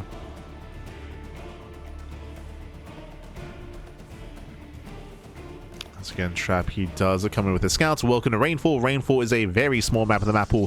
Small map, short rushes to spy ground. Aggression is favored, and we have seen nothing but aggression so far over the past couple of games. But remember, we had close spawns on Fear and Faith. That led into aggression there. We had close spawns on the Old Sun Temple as well, led into more aggression. Now we do see Rainfall, very small map of the map pool. Short rushes to spy ground.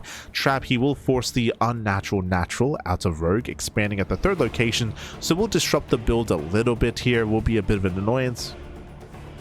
Again, at this point, Zerg players are used to expanding at their third location instead. And we'll see how Trap will approach game number 2. At this point, especially because Rogue, he's known for being very mid-game heavy and very aggressive, and we've seen more and more of that throughout the course of today's broadcast, it might be wise to go for a safer, more defensive build, but it's hard to really say that with certainty, of course. If allowed to, Rogue will drone, right? We saw that on Blackrock, right? Rogue, he droned up to, was it 92? Like 92 workers on Blackrock against Zaun? If he's allowed to, he will. And again, this is a small map, so eyes are on Trap. We're expecting another early Twilight Council. Last game was early Council into charge. This game, do we see another early Council, and where does it take us?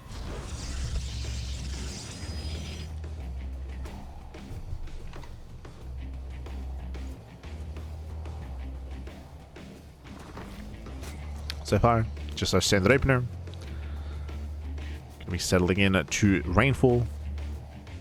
I have kind of been a little bit more vague about the map itself, but again, welcome to Rainfall. Rainfall does favor hyper aggression. Small map of the map pool, short rushes by ground. Unlike some of the other maps, there's no ramp, there's no high ground advantage at the natural. Likewise, there's no actual high ground leading in across the map either. It's just like one straight path from natural to natural, all in the same plane of elevation. More importantly, the third base options, whether it's your triangular third base or your linear third base, they're both on the low ground. So both low ground expansions. What does that mean?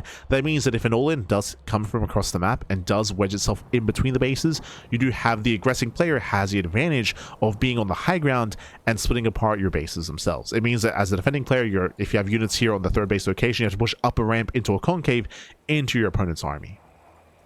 So this position on the high ground is just very strong, very powerful. We've seen many an all-in take control and take advantage of this high ground position.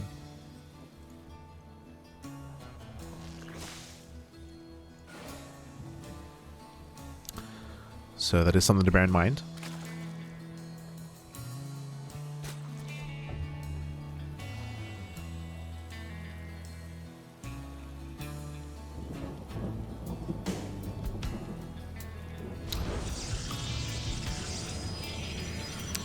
As Trap does get his second gate.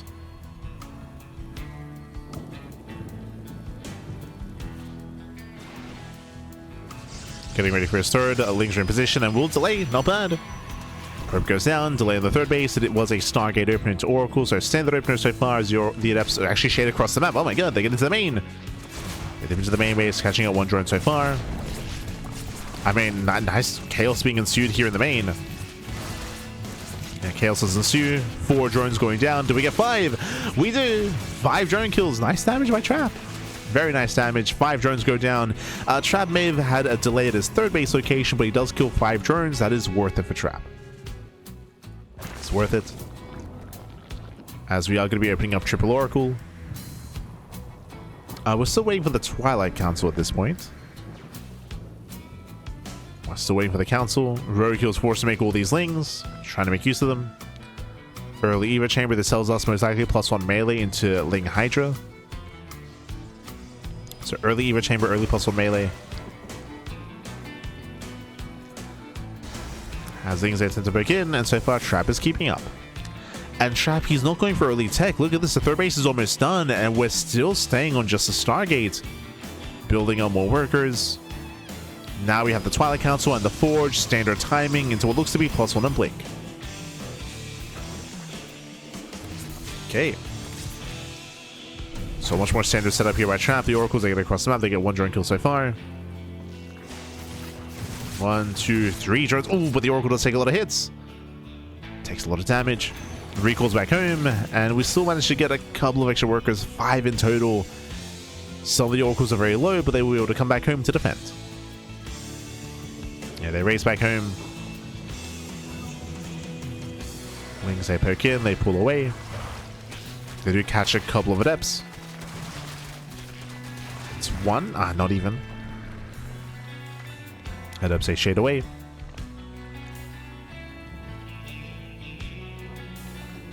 So far again, Trap, he's able to maintain his position, shading across the map, defending his third base, getting it behind the mineral line or behind the base, reducing surface area. The Oracle does support as well, and again, Trap, he's trading well for himself. He's trading as best he can. Pulls back to the Oracles, and the aggression is now subsiding. From here, we did mention +1 melee earlier. This typically leads into +1 melee, links into Hydra Tech, but looks like we're going for a safety Roach Warren just in case. Meanwhile, we can see Trap just building up his third base. Again, +1, Blink on the way, now into the Templar Archives, into Gases, into Storm. A very standard setup here, but it does take a little bit longer to really get online. No safety battery. Uh-oh. Yeah, no battery. Blink is not yet done. 3 Stalkers gonna get surrounded. Ay, catching a 1, 2, 3 Stalkers. Oracles are racing back home to defend. Oracles out of position. And Stalkers are going down. Some heavy losses here for Trap. Losing gas intensive units here for Lings. So much better trade for Rogue. Behind this, I was curious. I was a little bit confused as to why there was a Roach Warren. Now it makes sense. Safety Roach Warren because we're going into Mutas. Going to Spire. If this was for Hydras, the Roach Warren wouldn't really make much sense because the ground army would be robust enough. But here it's a safety Roach Warren. In case Trap committed to a move out.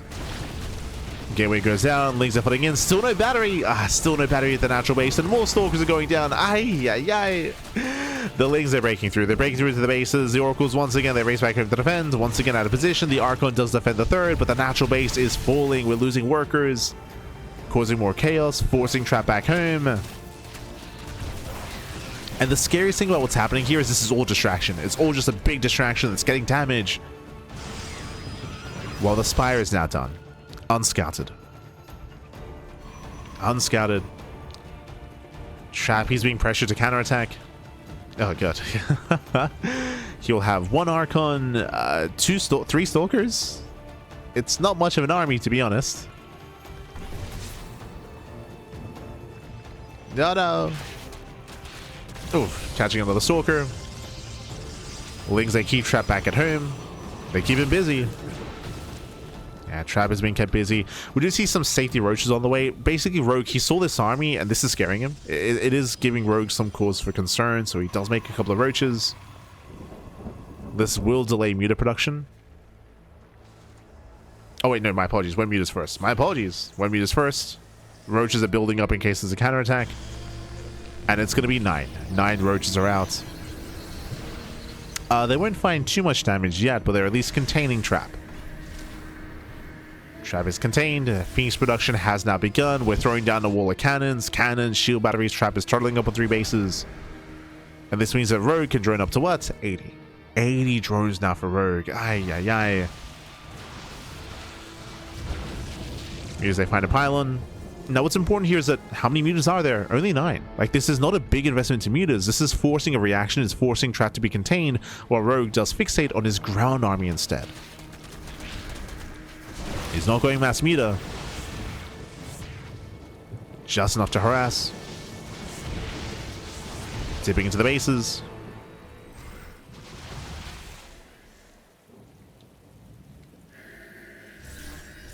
Stage Rust being thrown down. Trap trying to secure a 4th. Meanwhile, Rogue is maxed. That's crazy. No bathing speed. We got the slow banes coming in. We got slow banes, but hey, there's no storm. Yeah, there's no storm. Massive stasis traps. Catching out the Lings. Bailings, they turn away the army. Mutas, they collapse on the oracles. Yeah, some of the oracles go down. The base is denied. That's all that Rogue really wanted, but he's going to get more than that. He's going to keep going, catching out the second oracle. Yeah, second oracle goes down. A bit of friendly fire. It's fine. Yeah, it's still fine here. The Immortal gets caught out. Bailings, they smash into Zealots. Biles, they zone away the Stalkers. And even if Rogue doesn't kill here, and I don't think he will, looks like with his reinforcements trap he will hold on, but Rogue, he can still reinforce. He can still reinforce, he still has a better economy. This is still a better trade for Rogue. As Rogue has 10 more roaches on the way, 14 even. Again, Trappy is down 20 workers. He's just being outscaled.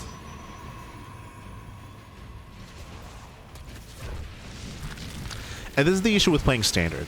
We kind of emphasized it earlier in the previous series about how in ZVP we've been seeing a lot more aggression out of Protoss because we need to be. We need to be more aggressive. When it comes to trying to play Standard and going into like standard blink timings and later +1 timings as well, you just give up so much momentum and so much map control. And with that, Rogue was freely able to run up to 80. Freely built up. With that, 12 workers going to be going down. Oh no, the Bailings! Oh my god, the probes, they come back too soon. 26 probes fall. Rogue, he will overwhelm the army, he will overwhelm the bases.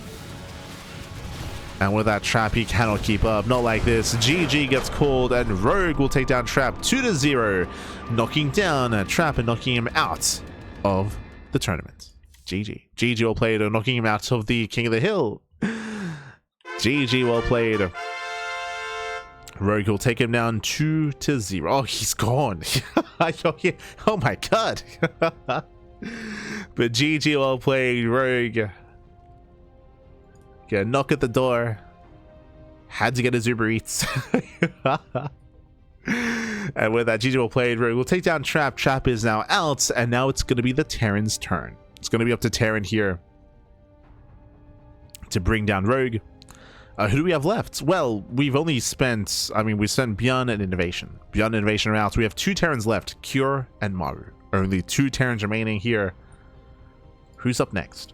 Now, once again, the idea of trying to save Maru makes sense, but at the same time, do you want to be that desperate to be the point where you only have Maru left? Does Cure feel comfortable? Does he feel confident against Rogue? A lot of it also depends on the map. True. Also does depend. But regardless, up next will be a best of 1, not a best of 2. So it's going to be a best of 1.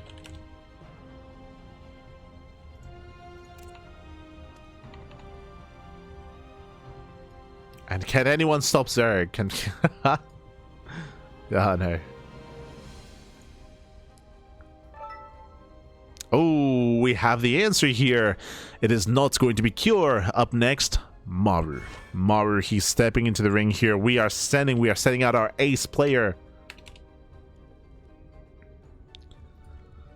Will be Rogue versus Maru.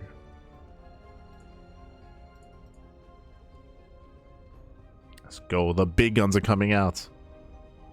Are they big enough though? As we do need a moment to set up our cameras. So when it comes to how our teams are settling so far, Zerg still have their entire roster. Rogue, he's still only the first Zerg player to be fielded. Meanwhile, for Terran, we've lost Beyond, we've lost Innovation. We have Cure and Maru left, so we have 2 players left for Terran. For Protoss, same thing. Protoss, they've lost Zaun, they've lost Trap. Protoss have Hero and Classic left. So Terran and Protoss, they still have 2 players left each. Meanwhile, Zerg still have their entire roster. Now that Maru's been fielded though, this is where we expect Maru to go on a tear and to start to get some points and start to get some wins on the board here for Terran. We'll see if he can. We'll see if he can, of course. As again, the Zerg matchups have been in flux in this most recent patches even. And it has been more of a struggle for Protoss and Terran. but we'll see. Here we go. As we do have our... Beautiful.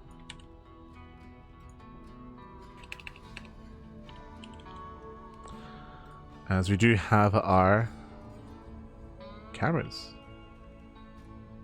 Beautiful, beautiful. Okay. So again, our players are getting ready. Roki's back. Roki has returned. Likewise, Maru, he's warming up his fingers.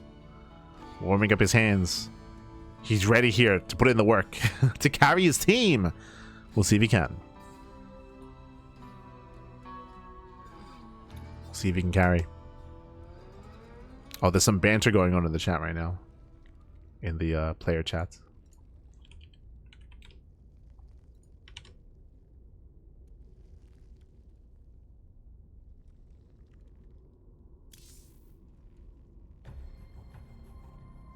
Oh, Maru's saying that Rogue is gonna all kill.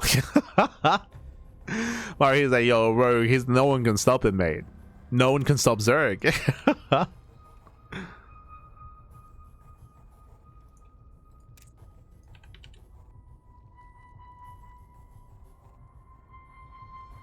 Ah, no.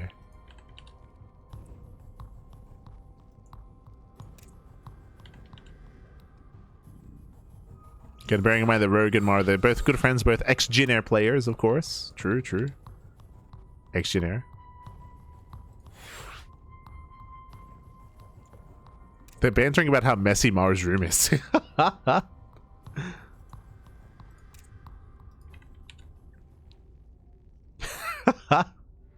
Bro, he's saying that he'll help Maru clean up his room tomorrow. After the matches. After he wins, baby. Help him clean his room. Oh, no.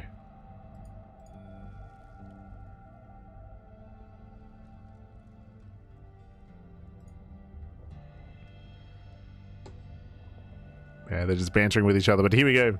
We're getting into our fresh series here. Remember, this is the best of one. Best of one between Amaru and Rogue in our ZBT. We're going to be... Oh, my God. Okay, okay. No, I do like this. Whoa, whoa, whoa. Hold on. My apologies. I got ahead of myself. This is not a best of one. Oh, is Rogue the captain?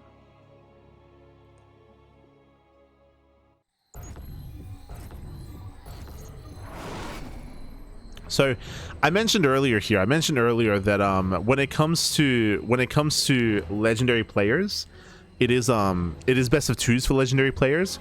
I believe if the captains face each other, it's best of threes. I wasn't sure who the Zerg captain was. I knew that Maru was the Terran captain, but I believe Rogue is the Zerg captain, which means it's going to be a best of three, not a best of one. Okay, we got some extra games. Let's go. Again, it's a very complicated format. There's a lot of exceptions, exceptions to certain rules, but here we go. Spawning in the left-hand corner of Rorschach, we have the South Korean Terran player. We have the Red Terran representing Onside and also Team Terran. It is Maru, the captain himself. Bam. And spawning in the bottom right-hand corner, we have his opponents. We have the blue Zerg player, the blue Zerg player himself. Representing Team Zerg, it is Rogue, the current king of the hill. Oh my god, there's someone behind the curtain. Ay, ay, ay. Be careful, Rogue, be careful. It's moving. But here we go. We're going to be loading into Rorschach. Rorschach, of course, is a very small map of the map pool. Small map of the map pool. Short rush distance by ground, short rush distance by air. Now, typically, these smaller maps do favor Terran. Typically, Terran aggression kind of very, very hard on these small maps. Rogue does open up with a much earlier spawning pool, by the way. Much earlier pull out of Rogue. Most likely to move out across the map to disrupt the initial CC timing, I would imagine. So, cheekier build here by Rogue. Meanwhile, when it comes to the map itself, small rush distance by short rush distance by ground, by air. Likewise, we have a healing pad in the center as well. This can also be used to help and to support aggression and pushes and all-ins. Another factor, of course. We do have that healing pad. Maru going Rax expands. Meanwhile, Rogue with the earlier pool timing. We do have our Queen production underway and a couple of Lings as well.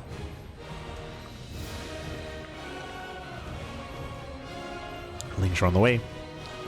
We'll see if Rogue moves out or he just stays at home to defend and just takes a bit of a safer approach here.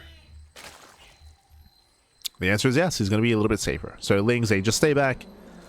Queen as well. So Rogue is taking the Reaper control very, very seriously here for Maru. Very seriously. But also short rush distance by ground as well. So is a little bit more fearful about this Reaper. Does get early Queens and early Lings to defend. And with that, this Reaper should not get much done. I say shouldn't get much done. I mean, did force a disrupted build. A delayed economy.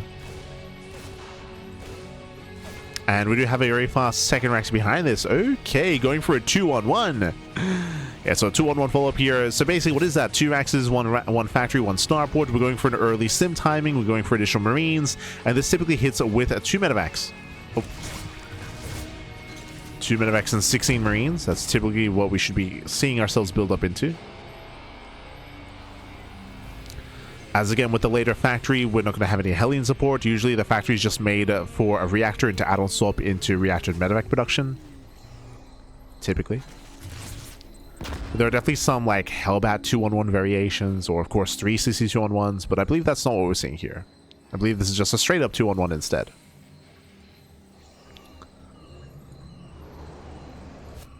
Meanwhile, we actually stayed in gas. My apologies. Once again, I did forget to point that out, so I didn't quite notice it myself.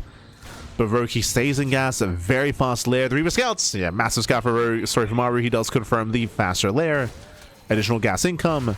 Second gas guys is on the way. This screams 2-base Muta. No shot, we're going 2-base Muta here on Rorschach. It feels far too greedy. Especially against a 2-on-1. I mean, Rogue doesn't, he's not aware of the 2-on-1 to be fair, but still. Very ambitious. Here we go, all 4 gases are being taken.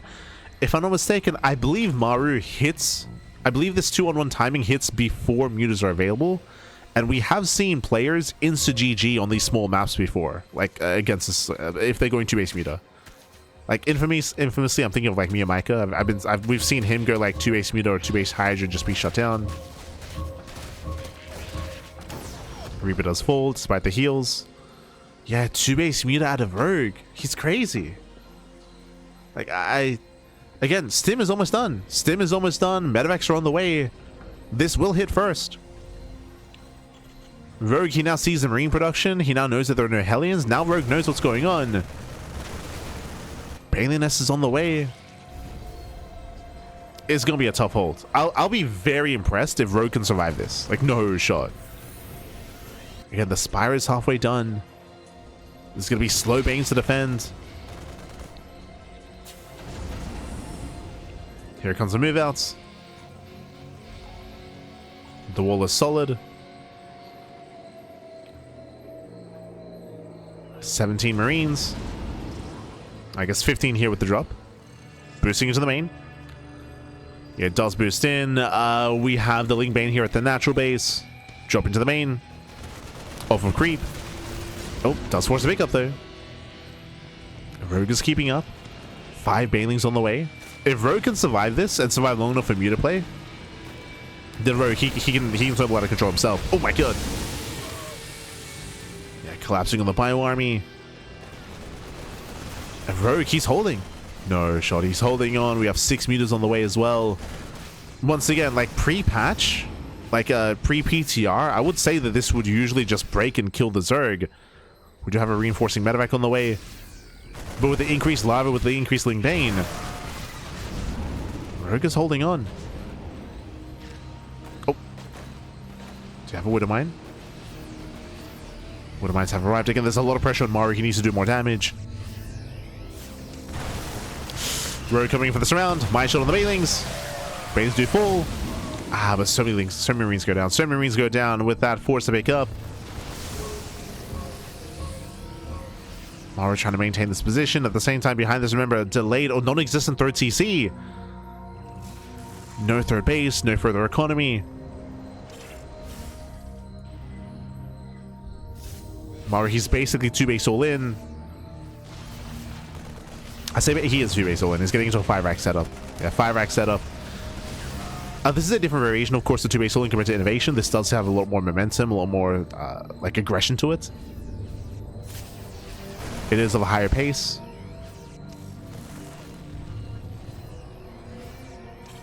But the longer this goes on, the better it's going to be for Rogue.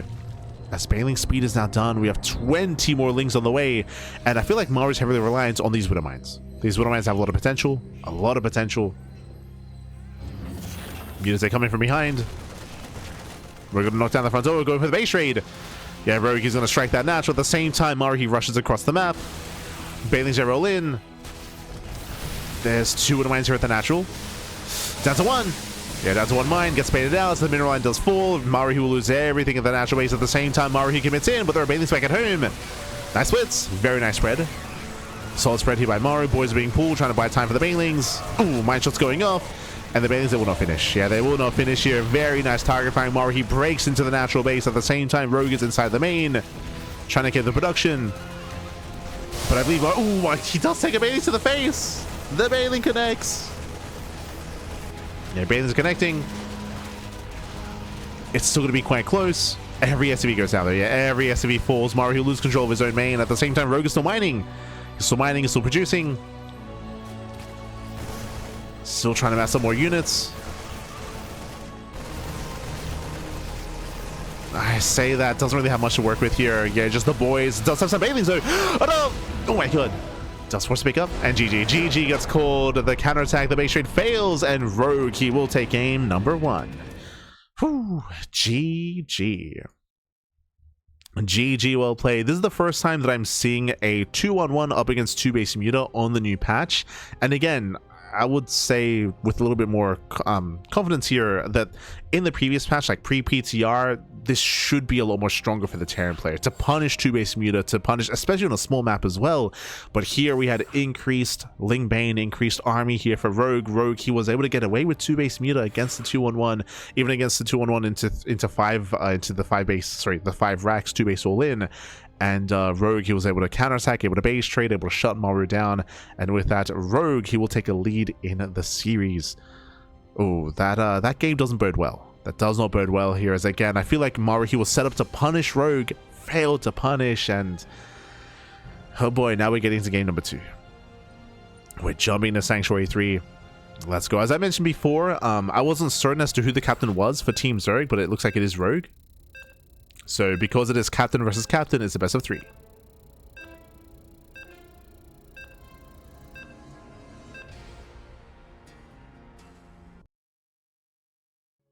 Let's go.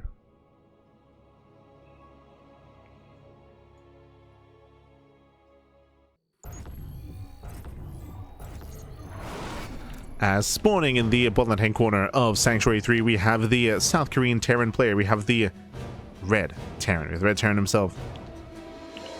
Down in the series, can he bounce back and make a series out of this? The pressure is on. For onside for Terran, it is Maru.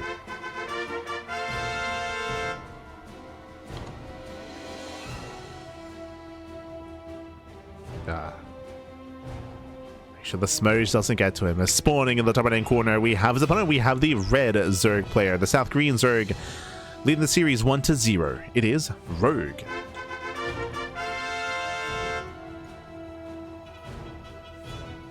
Here we go. Again, at the start of the series, Maru, he was not feeling too confident. He was like, yo, Rogue is gonna just all kill everyone. He's gonna Rogue making fun of Maru's messy room. Telling he'll help him clean tomorrow, Pappy. Help him clean up.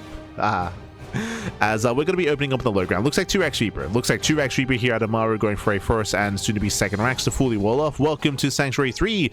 We do have a ramp coming into the natural, so a much more secure 2-base setup. That's why it is much more viable to open up 2 racks like this.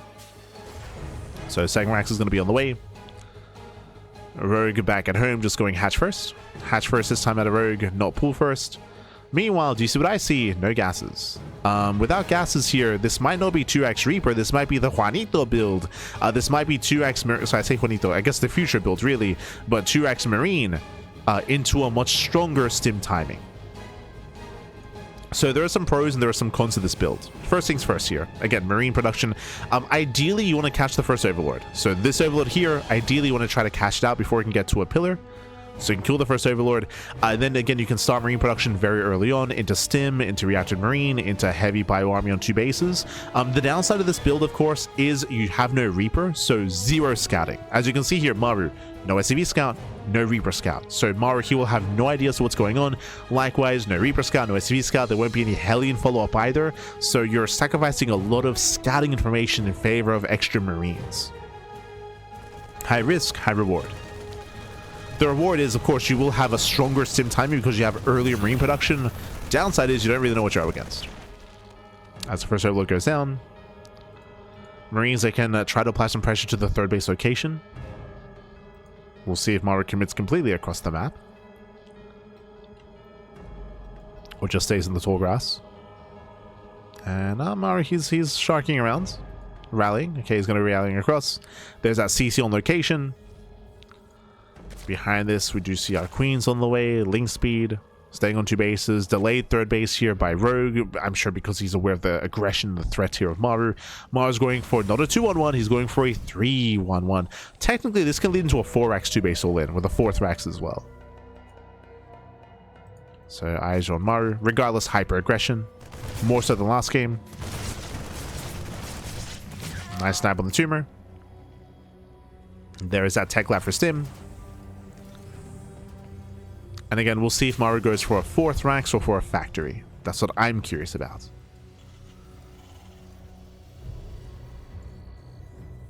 Here we go.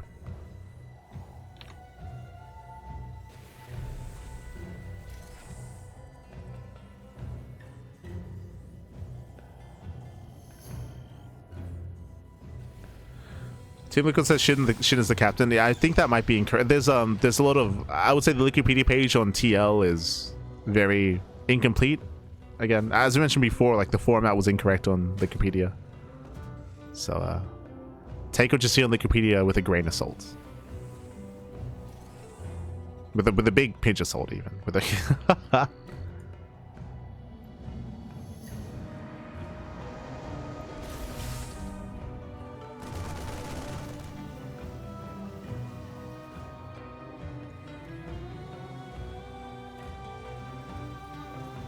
again, we are just building up a bio army, Stim, combat shields.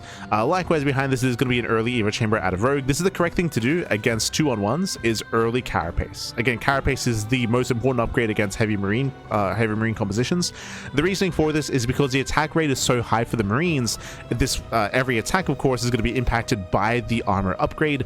On top of that, because Zerg armies are very melee based, it's Ling Bane, so you do need as much armor as possible to close that distance, close that gap, and to get on top of the bio army. So that's why Carapace is prioritized more often than +1 melee, in ZVT specifically. Not the case against Protoss. But here we go, Stim is done. Stim is now done, combat shields as well. It's all finishing up.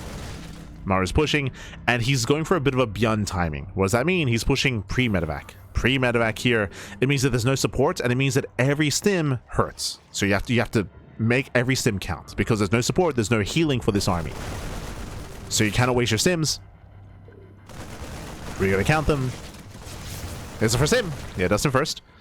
Catching out 2 tumors. Only 2 tumors. Yeah, only 2 tumors here, so doesn't really get much done with the first Stim. You can see it does hurt the entire army. Maru pulls away, and Rogue is holding.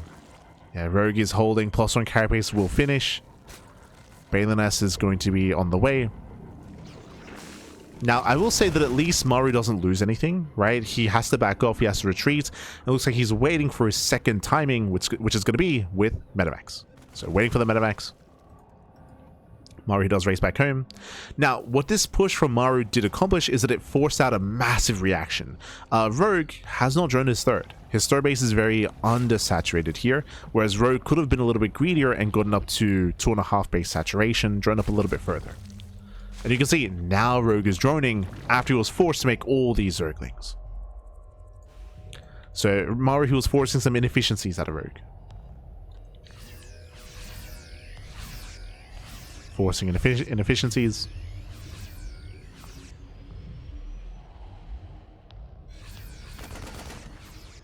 Alright, now moving out. Simming across the map. Catching out a couple of tumors once again. And a queen. Oh my god, clutch transfuse. Very clutch transfuse. Queen does survive. Rogue catching reinforcements. Oh, catching up 4 Marines. Every Marine counts. Remember, behind this, no third CC. There is no third CC. Once again, a different variation of 2 base all in. Rallying across the map, we do have tank reinforcements, and instead of Medivacs, Liberators on the way. Again, as much damage as possible, as much DPS. So we're gonna have 4 Medivacs and 2 more Libs. Second tank has arrived. There's a lot of damage potential here for Maru. And we get spotted. Rogue setting up for a flank, but bailing speed is not going to factor in. Yeah, bailing speed is nowhere near being done. Tanks stay set up on the high grounds. Rogue has to take this slow. Ooh, too premature. Yeah, Rogue is being premature here. We cannot collapse in yet. He's not going for it. Yeah, now he's going for it. Collapsing on the Marines, getting on top of the tanks, trying to, but once again, he cannot. Yeah, Rogue bleeding out a lot of units here. Rogue just getting impatient. Impatience out of Rogue. Mars stepping in. Okay, Sims in. Another wave of reinforcements on the way, getting up to 3 tanks. And now here come the 2 Liberators. He has some freedom. The Freedom Zones are setting up, and Rogue is in trouble. Again, Rogue has to buy time for bailing speed. And he bled out so much earlier, and again, his drone count was very low. And now it's go time. 2 more seconds. Yeah, 2 more seconds. That first tank goes down. He's going to get all 3. Yeah, he's going to get all 3 tanks. Every tank falls. Bailings, they do not quite connect, but does reset the tank out just barely. Whew. And the Liberators as well. The Queens, they cleaned up the Liberators. Lings, they cleaned up the tanks. Only Marines left. Only a Bio Army. Mara now getting up to 1 tank. Does reinforce. Tank is on the low ground, though. Tank is on the low ground. Oh.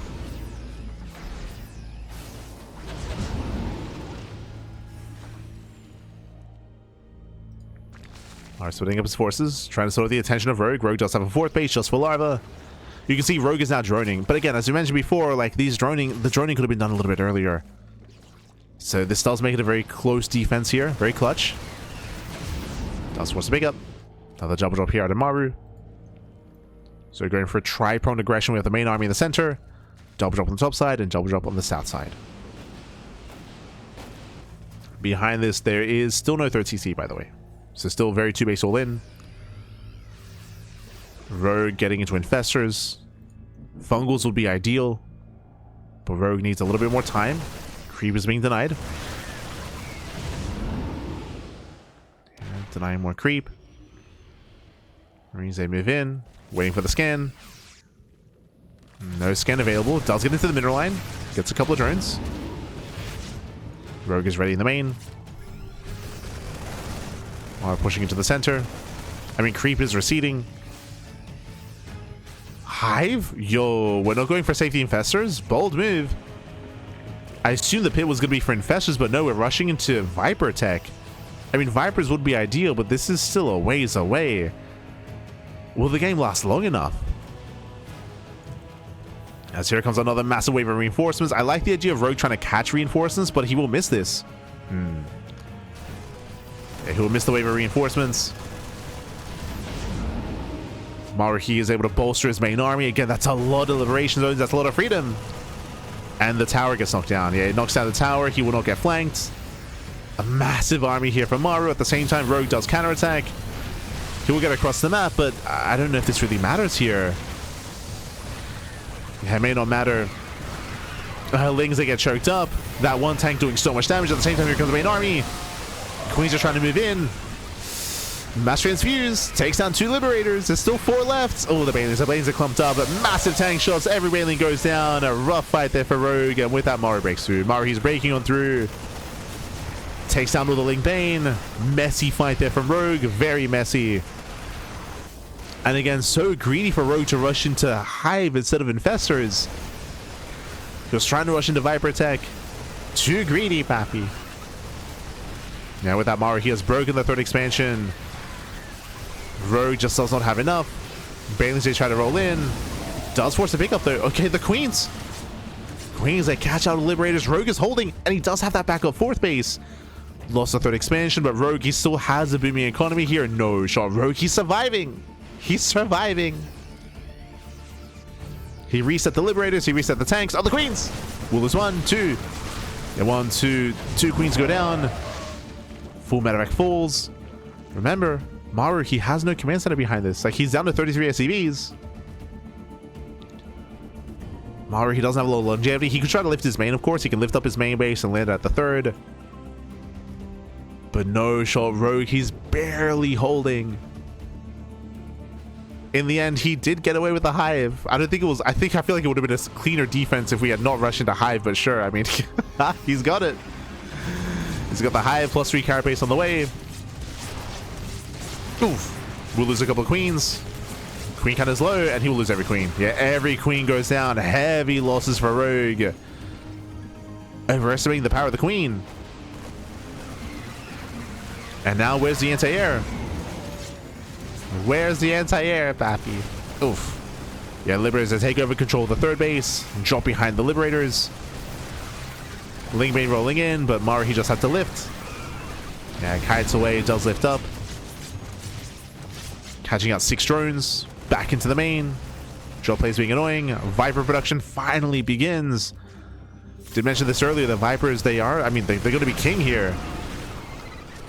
Vipers, they can abduct the Liberators, they can parasitic bomb the medevacs. As drop play continues. Maru's not out of this yet. Still is yet to lift up the main.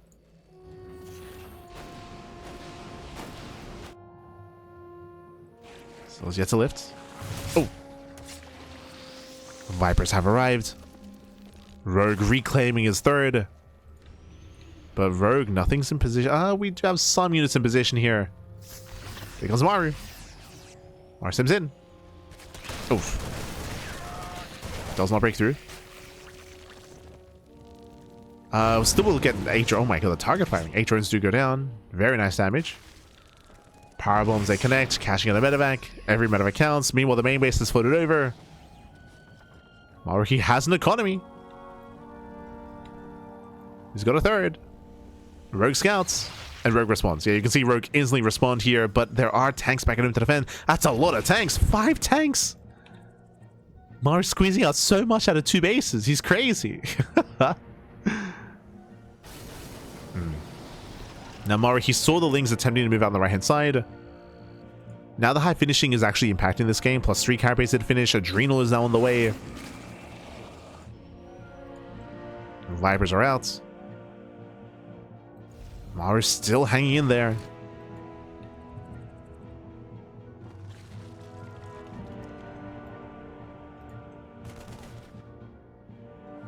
This is built up down to 5 tanks and 4 Liberators. Oh my god. Yeah, the slow zones, they punish Ling Bane. You gotta respect the slow zones. Rocks that were never cleaned up. This is on Rogue. Yeah, this is on Rogue. He did not clean up those rocks. There's still limited flank options. Once again, Maru going straight down mid. Where are the Vipers? They're coming in. They go for the Lightning Clouds, covers out 2 of the tanks, 3 tanks. Yeah, 3 tanks get covered. Banelings, they try to roll forward. Massive tank shots going up. And so many Banelings go down. Despite that, cleans up every single tank. 0 tanks left. Oh. A little bit of latency here. Hopefully it clears up. And so there we go, the final tank falls. And the Liberators are trying to maintain the position. Viper count was reset. Queens are enough of them this time to get 1 Liberator. Maru's still trying to sustain himself. Meanwhile, Rogue has had enough. He's going for the counterattack. Yeah, he wants that mineral and he wants that third. He wants that third base. Maru likewise racing back home as well. Yeah, he's racing back home, and the Bio Army's exposed the tank as well. This tank will fall. Massive pickoff. Banelings are making their way into the mineral line. Bio Army's being held up. He gets in. Oh my god, massive connections. 9 SCV kills. And GG. GG gets called. Maru, he runs out of steam, and Rogue, he will claim the series 2-0. Oh, look at him. GG. Ooh, a massive, massive, just massive excel of exasperation there. He was spent, Pappy. Este Rogue. GG well played. A very intense game. Very intense game there. Very back and forth. I thought that Maru had it. I thought that Rogue was being too greedy. When I saw Rogue rush into the hive and have late drones and late saturation, I was like, no shot that Rogue gets away with that. Like, no shot. And Maru, he was punishing. He broke the expansion. He pushed in between the bases. But with reinforcements, Rogue, he barely had enough. Just barely. Was able to collapse on the army, reset the tank count, force the pickup, and Rogue was able to hold, survive, defend, and with that, Rogue, he 2-0s Maru. GG. GG well played. Now, this is where I have to pose the question to the people watching. Is Rogue going to all kill the Korean scene? I mean, you don't get much better than Maru when it comes to Korean Terran. Obviously, there's still Cure. Like, Cure is still there. We still have Hero. We still have Classic. We got 3 players left. That are not Zerg. We got 3 players left. We got 2 Protoss with Hero and Classic, and we got Cure. That's all we got. Can Rogue be stopped? Can Zerg be stopped? Will Shin, Solar, and Armani even have to play today? They're chilling right now. I can see them. They're in the Discord chat. They're laughing amongst themselves, Pappy. They're like, yo, you can just win us this tournament, Pappy. You can just keep going, keep going. Rogue, he's like, I'm getting hungry, Pappy. I had to, like, my Uber Eats arrived. Like, I want to eat some food. Like, no. Keep going. Oh my god. All the way, Pappy, all the way. Ay.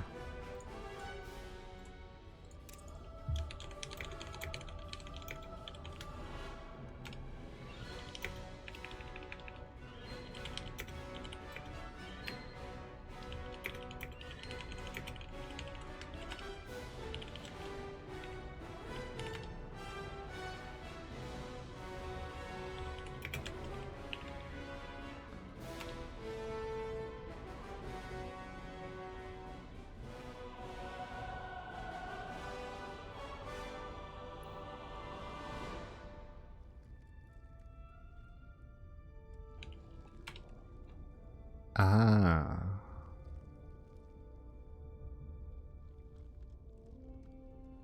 Okay.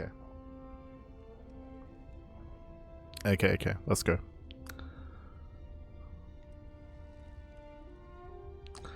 As we are getting into our next series, we're getting into our next matchup.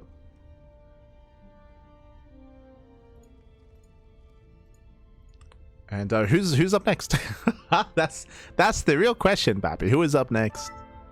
Ooh, we have the answer. Okay, so it's going to be either Hero or Classic. It is going to be Classic. Okay. Oh boy. So again, can Rogue be stopped? Is he going to all kill the Korean scene? Ah, no.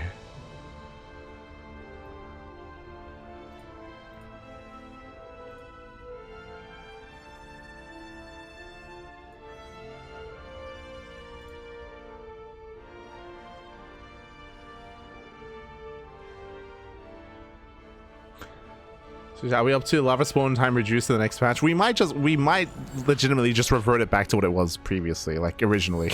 that might happen. It's possible. That might just happen. For now though, we're just setting up our cameras, setting up. Also, I do want to apologize that sorry, again, the format is very, very complex, and Wikipedia was correct actually when it comes to the team captain. So Byan is the Terran captain, Hero is the Protoss captain, and Shin is the Zerg captain. So my apologies. So I assume that when captains play against each other, it was best of 3. No, it's when captains play, it's a best of 1.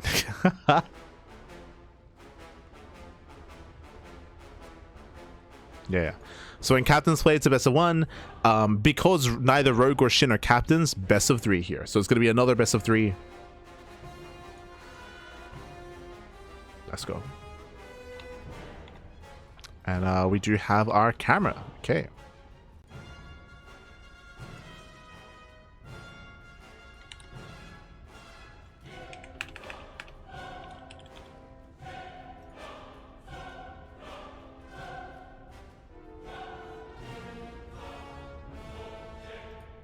Let's go.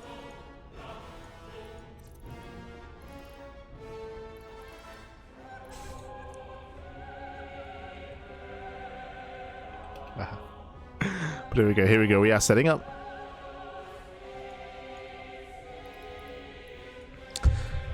And we have our best of 3 between Classic and Rogue.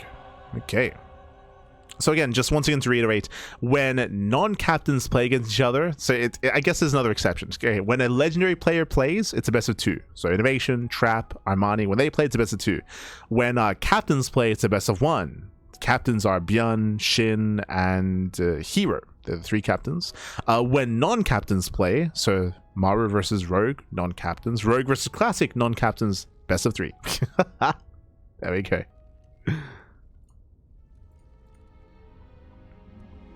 Best of 3. It also means that if Rogue plays against Cure next, or Classic plays against Cure, that'll also be a best of 3 as well, because Cure is not the captain for Terran. It's okay, we got all the rules down. We got. I do apologize, but the rules were initially posted in Korean. They were in Korean, so we've been trying to piece together the rules. Not just myself, but the other casters. Rex, he's been also confused and helping out a little bit here and there. He does know Korean better than I do, of course. Rex also. We were piecing it together. Piecing all together. But let's go. And we'll be good for day 2. We'll be good. As spawning in the bottom left-hand corner of Washout, we have the red Protoss player. We have the South Korean Protoss. Oh boy. We'll see if he can start to bring it back here for himself and for his team. It is a Classic. Let's go. So I fixed up his team name there. And spawning in the right-hand corner, we have the blue Zerg player. The blue Zerg player, the South Korean Zerg. Currently the king of the hill, and no one can stop this man. Can he finally be stopped? His reign of terror, will it soon be over? It is Rogue. He's crazy. Aye. Let's go.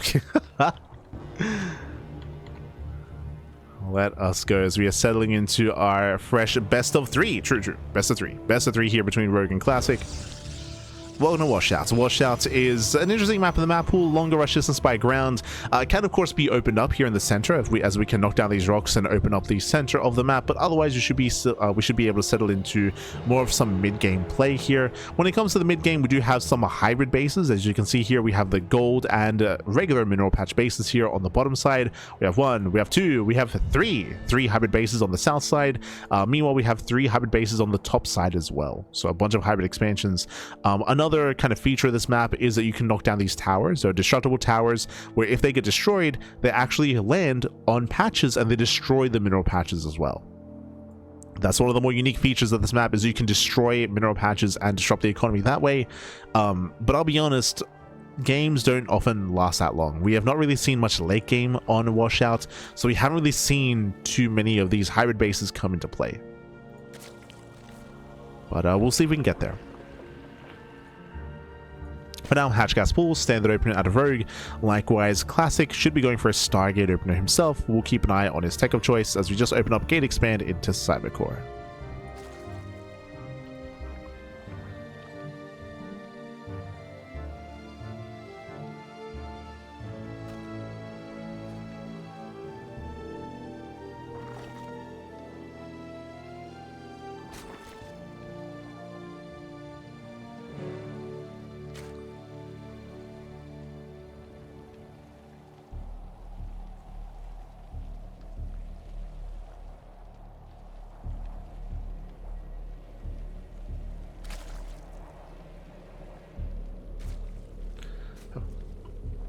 And so now it is going to be that Stargate opener. Again, Stargates into Oracle. As I mentioned before, and we've already seen here tonight, Void Ray openers can also be mixed in to try to hide our tech and be a little bit cheeky. I will say that when it comes to Classic's play and when it comes to his tendencies, he's usually a player that does thrive in the late game. He's not as chaotic as Hero, but he's willing to mix things up, of course. Willing to be aggressive if need be.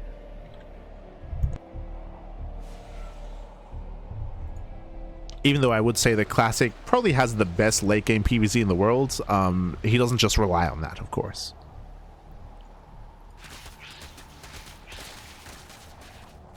And we'll see what kind of approach we'll take. We have yet to see anyone rush into Mothership this series, or this broadcast, in PvZ. Has yet to occur. As we head into players like Classic and Hero, that's kind of what we're going to be leaning towards a little bit.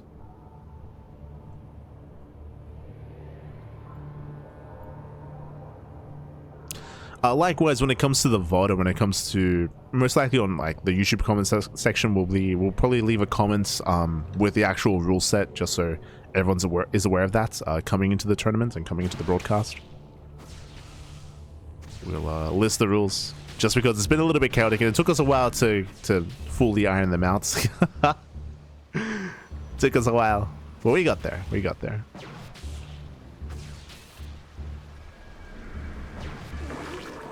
So the Overlord is hunted down, and that is going to be a much earlier Twilight Council. So we have our third base, early Twilight Council. So far this broadcast, we've seen early Council into charge base play and charge base all-ins. We saw that out of Trap earlier. Likewise, we've seen early Blink. We saw that out of Zaun. This time, are we imagining early Glaives? I'm leaning towards Glaives currently, but this can lead into Blink. As we have our Gateway Explosion. It is much more aggressive here from Classic. It's going to be 4 gates. Oracle's poke in. 6 drones going to be going down. A nice damage here by Classic. As there it is, Glaive Adepts. So again, no Forge, early Gateways, early Twilight Council rushing into Glaives. We'll see if we can catch Rogue with his pants down. Do apologize for not keeping up with the Oracles. I was just distracted by the attempted Glaives. But here we go. As the Classic's going to rotate around. Again, 6 drone kills so far is a strong start for Classic. Slowing down the economy of Rogue. Likewise, Rogue does go lair first. Ooh, does go lair first. And does Rogue get a safety Roach Warren? If he skips a Roach Warren and if he skips the Banelings, then it will be a difficult defense. Will be a difficult defense. Lings, they poke in. They see nothing. They just check the third base. Oracles, they rotate towards the natural. Rogue is ready. Now, because of the lack of Evo Chamber, this does not look like Ling Hydra. Stage Trap being thrown down. Oh, late reaction. Oh, 1 Oracle does fall, but the Stage Trap will connect. Nice connection and catching out 4 drones. Yeah, 4 workers. Sorry, 5 drones actually. There's 1 hidden underneath the Queen. So 5 drones getting called out. And the Queen, nicely done. It is going to be Ling Hydra here out of Rogue. Very greedy considering what's coming his way. Here come the Adepts. Yeah, Mass Adept is coming. It's going to be a Ling Queen defense. No Banelings, no Roaches. It's going to be a very shaky defense here from Rogue. Adepts have arrived. Queens are trying to keep up, and we do commit. So yeah, we commit to the Shade. Lings, they engage. But Adepts, they will clean this up. Yeah, the Adepts, they snowball out of control. They clean up every single Zergling. All the Lings go down. We bust into the mineral lines. Drones are exposed. We got 1 so far. Shading into the main. Catching out 4. 5 drones going down. 6 drones even. It's getting out of hand. It's getting out of hand. We have more Adepts shading across. More Adepts are coming. Now shading into the natural. Queens, they're struggling to keep up. Yeah, Queens are struggling. More Adepts, they do hit the third base. And is this finally when Rogue goes down? He will get adepted as 8 Adepts, sorry, 8 drones fall. Another Stage Trap here on the right hand side, catching up more workers. Adepts are still in the main base. 13 drone kills. This is becoming critical damage. 14, 15, 16, an entire mineral line, 16 drone kills, and behind this, mass Void Ray, triple Stargate, triple Void Ray production here. We're going into the skies, we're going into Sky Toss. And again, the Adept aggression finally does subside. And Rogue, I assumed, I was like, oh, if he goes for a Ling Hydra counterattack and an all-in, he might be able to kill, but no, Rogue is droning. Rogue, he's re-droning, resaturating. Now, I will say one thing here. This was a lot of damage, and I would typically say this is game-ending damage. 23 drones. 23 drones have gone down. That is insane damage here early on. But with increased lava production, I will say that Zerg players can recover faster in this position. Rogue is still in a rough position, but again, compared to what this was pre-PTR and pre-patch, we can try to re-drone and recover a little bit faster here. That will benefit Rogue. So Rogue is trying to recover. Void Ray is starting to move out, and we'll see if Rogue can make up for this. Here comes our Fleet Beacon. Honestly, Rogue might be able to deflect these Void Rays, and we might just slow the game down, and Classic may be able to embrace Sky Toss. Before I get there, though, Void Rays, they push towards the top side. Hydras, they do keep up. At the same time, we have Mass Adept on the right-hand side, and again, it's still going to be a Link defense. It's still a very fragile army here for Rogue. It's still very fragile. Adepts, they bust into the natural. Can we get more drone kills? Void Rays, they move in. 2 drone kills so far. Did I say 2? Getting up to 3, 4, 5, 6. Oh my god. Yeah, 6, 7, 8. Oh my god. So many workers going to be going down. This has to be too much damage. 9 more drone kills. Again, you can see how difficult it is to defend against Glaive Adepts with just purely Ling Hydra. So difficult. 10 more drone kills. Was that 33? 33 kills. Now you might be looking at this and be thinking, oh, but Rogue has 71 drones. He's been having to re-drone, resaturate. These workers should be army. They should be more Ling Hydra, and that should lead into a stronger counterattack. So again, the economy has been crippled. Rogue does go for his counterattack, does have a lot of Hydras though. No splash damage, no shot. No splash damage. This space is going to be denied. Massive pickoff, takes out the 4th.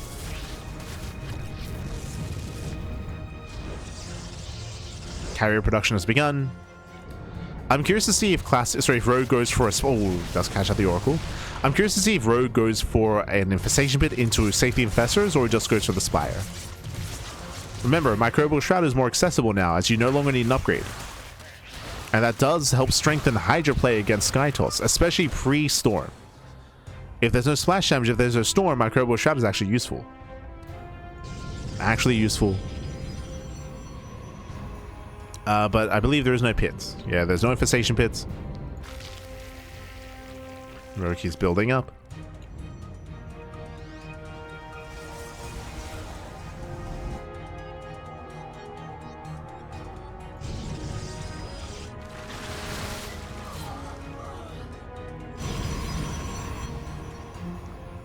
So I'm making 3 carries at a time. I will say that this infestation pit is very late. It's a very late pit here. So I do actually feel like Classic has a big window in time where he can surpass the strength of Mass Hydra with Mass Carrier. He's distracted. Yeah, big distraction here. The 4th base is going to be cancelled once again. Banelings are rolling into the mineral line. Classic pulls away. Yeah, it does pull away in time, but the Banelings, oh my god, they still crash in. 10, 11. 11 probes going to be going down. Hydras are coming from behind, and the base is going to be denied. Massive pickoff. That was a cancel. Okay, that was a cancel, not a kill. That was a cancellation. More Lings going to be rolling in. Pylons are cleaned up. And here comes a counterattack. Yeah, Classic. He has been crippled back at home. He lost the economy. 22 probes. That's crazy. 22 workers going to be going down. The 4th base as well. Classic is being forced all in. Now, he does have a massive army. He does have soon to be 5 carriers. Mothership is on the way. But, oh, he might wait. He might wait for the Mothership. Hive? I said this in the Maru series. It is greedy to skip infestors and go straight Hive like this. No Spire. It's going to be a Ling Hydra. Okay, there we go. Now we have some infestors. A couple of safety infestors. On the one hand, Rogue is maxing out. On the other hand, I don't think he does not have the ideal army against Mass Carrier. It's going to be close. Like the eventual like counterattack here from Classic, the eventual breakout moment, it's going to hit quite hard. There's going to be 1 infestor? Only 1. Like, Microbial Shroud's going to be limited.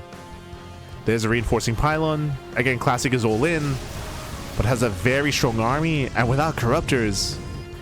and the Spores will help, for sure. Okay, we have a wall of Spores on the way. Okay.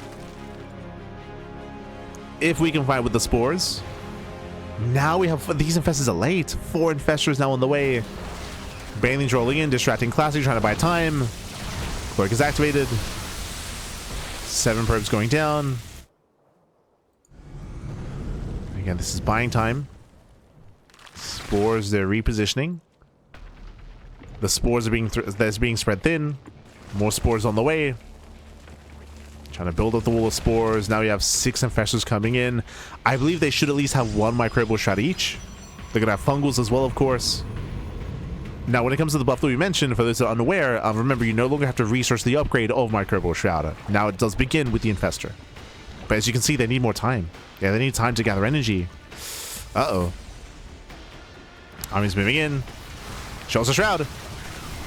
Hydra Shadow engaged. There's the first Shroud. Forcing back some of the army. That's a lot of Interceptors. Again, that's 7 carriers. It might just be too much. You know, she shows the strength of Microbial Shroud. Fungal connects. Yeah, massive fungal on the Void Rays. Void Rays is going to be going down. Infestors are exposed. They pull back. They're running out of energy. And Microbial Shroud putting in a lot of work there. That's a lot. Oh my god, every Interceptor is falling. No shot, the Microbial Shroud. It works, Pappy. It does work. With that, the Hydra's overwhelmed. GG gets called, and Rogue, he'll take down a Classic in game number 1. GG. Whew. Yeah, GG, well played. Classic, what the hell? It's like, I killed 33 drones, but what else do you want me to do? Oof.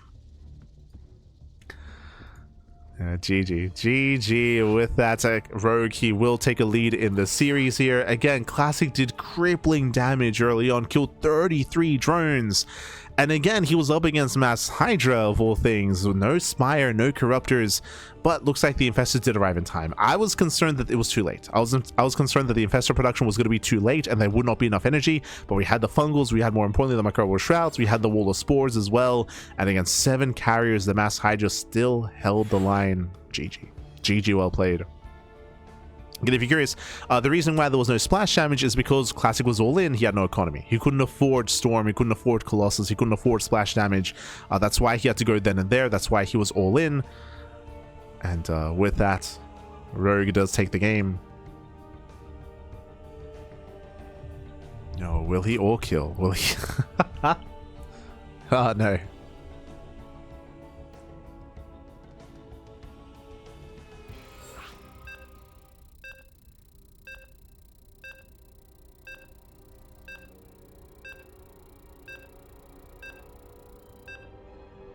Why was Rogue versus Zauna best of 1? You know what? In the soup chat, that's a good question. That is a good question. I think they made a mistake. I think, okay. Because Beyond is a captain, it makes sense that Beyond series is the best of 1. Neither Rogue or Zauna are captains, so that should have been a best of 3, I believe. But again, because the format is so complex, I don't blame like the players and admins for making a mistake there, but you're correct. I think that should have been a best of 3, like according to the rules, but it's fine. So what you're saying is clearly it's not just myself and the other casters are confused, but the admins may be a little bit confused as well at times. But you know what? It's fine. It's fine.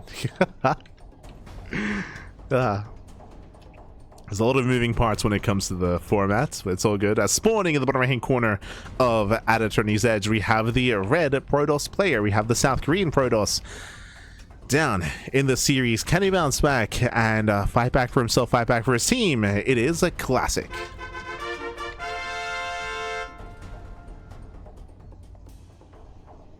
Oh, let's go. We got the fan going.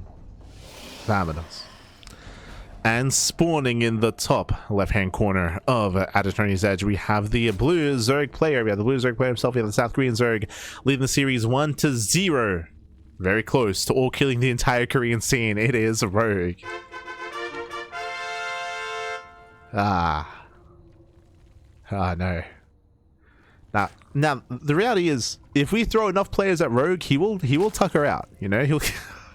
if we throw enough players at him, he will get tired, and he will run out of stamina, right? Question mark? No. Can we tire him out, Pappy? Can we bring him down? Let's go. As for now, we are going to be opening up. Is going to be our initial hatch gas pool out of Rogue, standard open out of our Zerg player, and we're back on At Attorney's Edge. This is where we began. This is where we will end. I mean, I say end. We still got Cure and Hero. Still got 1 Terran and 1 more Protoss after this, assuming that Rogue brings down Classic. Again, does the Zerg team, do they get to play? I'll be honest, I was looking at the channels earlier. I did notice Shin and Solo leave their Discord channel for a bit. You know, they might have enough confidence in Rogue that they might just go to bed. They might they're like, you know what, Rogue, you got this. We don't gotta play. We'll call it early. We'll get some sleep. Oh no. Does Armani, Shin, and Solo, do they even need to play today? Do they even need to? Let's go. For now, we're just settling into openers here. Our pylon has been placed based on this positioning here. Looks like a Stargate opener out of Classic. Last game, remember, it was Stargate into Oracle, into early Glaives, into Hyper Aggression. And again, Classic's aggression was solid. Remember, he killed 33 drones. Let's be real here. Like, I don't think you could ask for any more damage, to be honest. He killed so many workers. It does have to feel demoralizing to get that much damage done and to still struggle in the follow-up. The follow-up, if you recall, was Massive Void Ray, and you might be thinking to yourself, like, that was kind of a weird follow-up, right? Well, I mean, the reasoning for this is because gateway aggression and gateway play in the mid-game has been reduced, has been nerfed due to the expensive nature of getting all those warp gates up and running. So we have been seeing a lot more Sky Toss out of Protoss players in the mid-game. A lot more Sky Toss, whether it's Massive Void Ray, whether it's a Carrier Rush, whether it's a Mothership Rush, that has become more of a commonality amongst players like Classic, Max, Pax, and Hero. The 3 best Protoss players in the world have all been embracing that in PvZ. Oh, hello. With a proxy pylon, though, are we tempted to 8-gate? Are we tempted? That is an early pylon. Remember, we do have fast warp-ins. And despite a gateway play being more difficult to get away with in the mid-game, going for all-ins, I mean, you can still commit, you can still double down. Ah, he gets found. Never mind. The pylon is found, Adepts will support, but there's no surprise factor here, and Rogue responds with a safety Roach Warren. That is a 4-minute 30 Roach Warren here.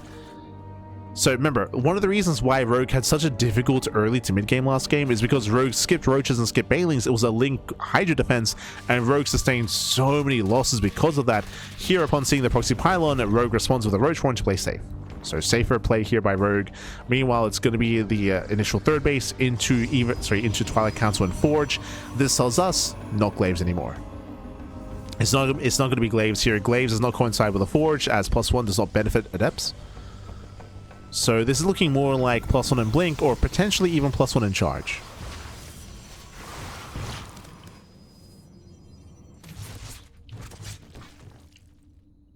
Potentially. As your Oracles, I pick in. They get one drone kill so far. Oh, getting a second.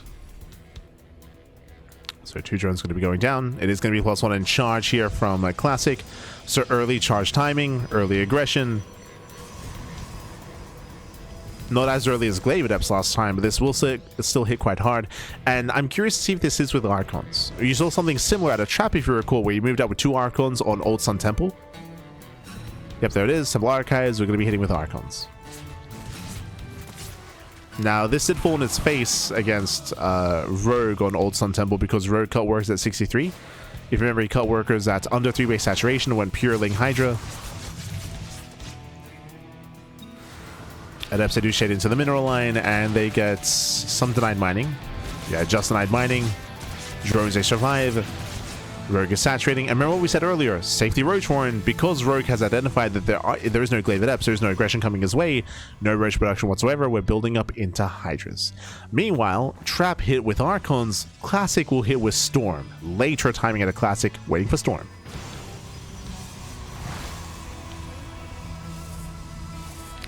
So different variation of aggression here, comparing Classic to Trap earlier. Oracles, they pick in.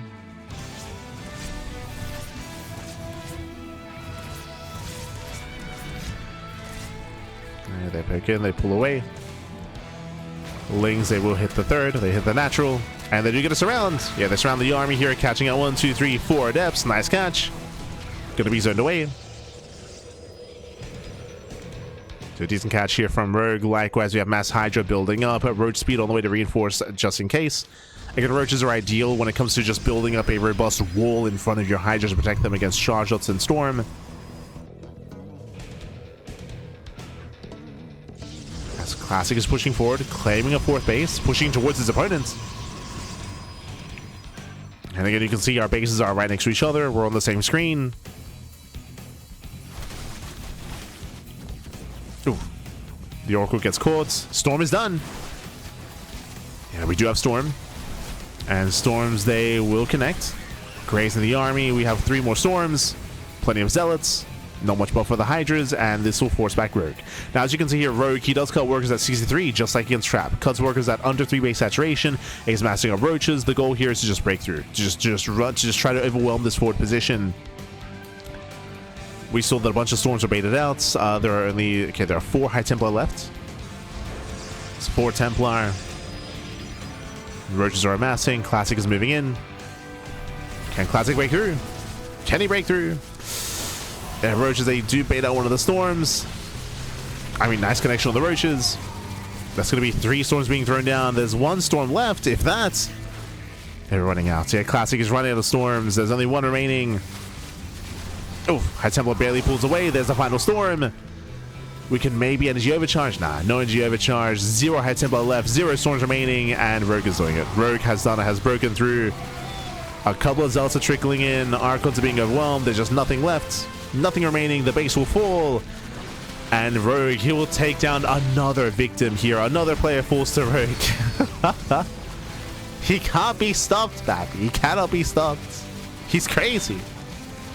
He is Zerg. I'm telling you. Shin and Solar, they can sleep early today. They can. There we go. 1 storm.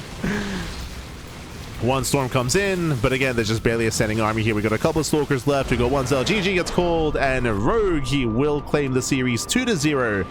Taking down another player. Ah, look at him. He's GG.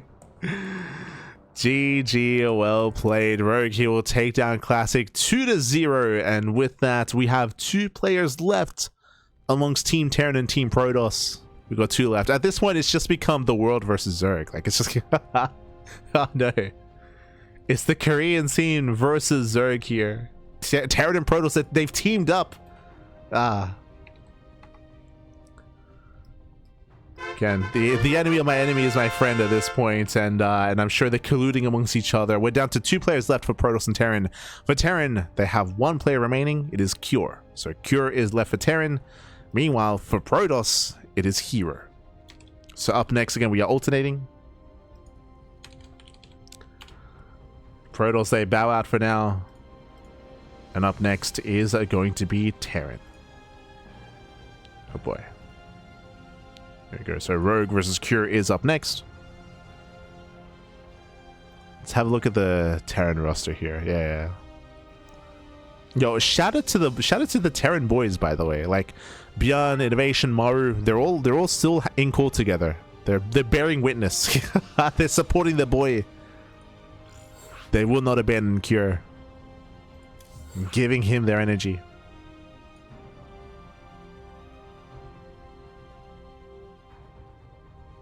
This is it. The last Terran hope. Bjorn was knocked out. Innovation was knocked out. Maru was knocked out. Cure is all that remains.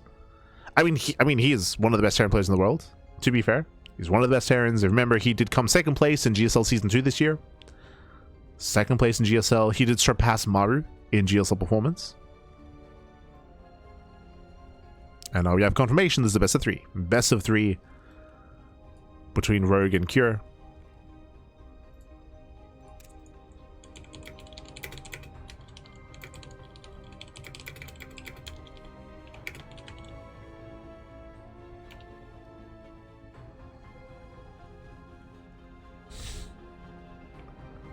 Let's go. All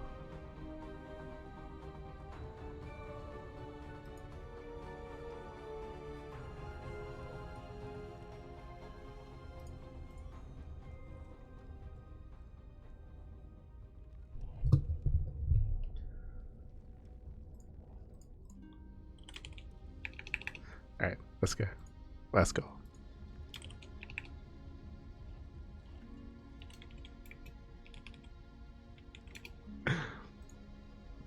But here we go, here we go. We are getting into the next game. We're going to be getting into Blackrock.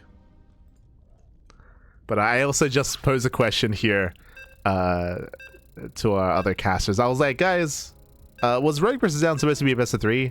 They're like, yeah, I think it was supposed to be a best of 3. It's fine, it's fine.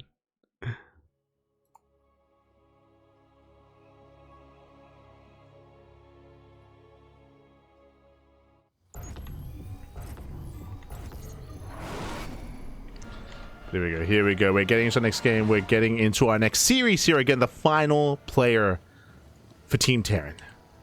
Oh boy. And I do apologize as I very quickly have to add our camera.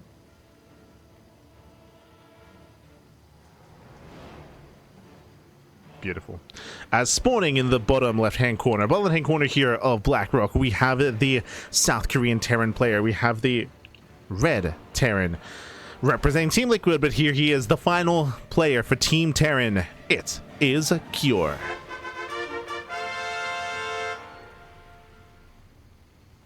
Let's go. And spawning in the top right-hand corner, we have his opponent. We have the blue Zerg player, the blue Zerg player himself. He's not even the captain for his team, and I would say the other players in his team are even higher ranked. But regardless, he is here for Team Zerg. So far, undefeated. The world versus Zerg. It is Rogue. Again, he's gonna all kill the Korean scene, Pappy. Unironically, he's crazy. Can anyone stop this man? Can anyone stop him? Oh no. I mean, it's up to Cure. It's up to Cure to do open up 2-Rax Reaper. Here we go. So remember, this is looking similar to the build that we saw from Maru. Maru, he went 2-Rax on Sanctuary 3, if you recall, but it was 2-Rax without gas. This is with gas. So Maru, he went 2-Rax Marine. This is 2-Rax Reaper out of Cure. So opening up 2-Rax Reaper. With this, Cure will be able to apply a lot of pressure early on, apply a lot of pressure, and ideally disrupt the build of Rogue, maybe even catch some drone kills, maybe catch a tumor as well. So again, Cure is going to be more aggressive here, and we'll see if Rogue can keep up. Behind this, just going Hatch Gas Pool, standard opener out of Rogue. Overlord is going to be dipping in. Sorry, I say Hatch Gas Pool. I believe this was a bit of an earlier pool timing compared to the gas. I think it was Hatch Pool Gas, based on the production time. As the Overlord does dip in, and we'll get eyes on the 2-Rax Reaper. I mean, technically, this could be 2-Rax Marine, like what we saw at Maru, but the first thing popping up into your mind should be Reaper play. Especially on Blackrock. Yep, there we go. Does confirm. Does confirm the Reapers. Overlord did pull back to the safety pillar. Rogue now has to reconfirm. This could be 3-Rax Reaper, so he has to check for the CC timing. So the Overlord goes back in. As Cure gets across the map. Yeah, no drones at the natural. Nice kiting here so far as one Reaper gets very low. And, sorry, one Ling gets very low and does get focused down. Nice pick up. Catching out one of the Zerglings.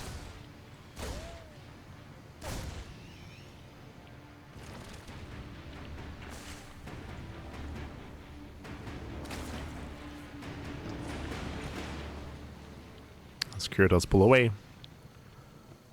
Pulls away, rotates over, once again ensuring there is no mining here at the natural base. We'll disrupt some of the mining, disrupt some of the economy. Link speed is in production. And Rogue, okay, I was about to say that he stays in gas. A little bit of inefficiency there out of Rogue, as he did stay in gas a little bit too long. Looks like the Reaper aggression, it's taking its toll. It's taking its toll. As Cure is forcing inefficiencies out of Rogue. Dipping into the main base. I mentioned it earlier, but hey, Rogue has been playing for a long time here. He is getting a little bit fatigued. It's taking its toll. Reapers, they rotate over towards the natural. And they rotate. And behind this, we have a third CC. Okay, so it's going to be a 3CC 2-on-1 out of Cure. Initially opening up with the 2-Raxes in a factory into command center. With this, it will lead into eventually a stim timing. That is true, but it's going to be a little bit delayed because the starport was delayed in favor of the command center.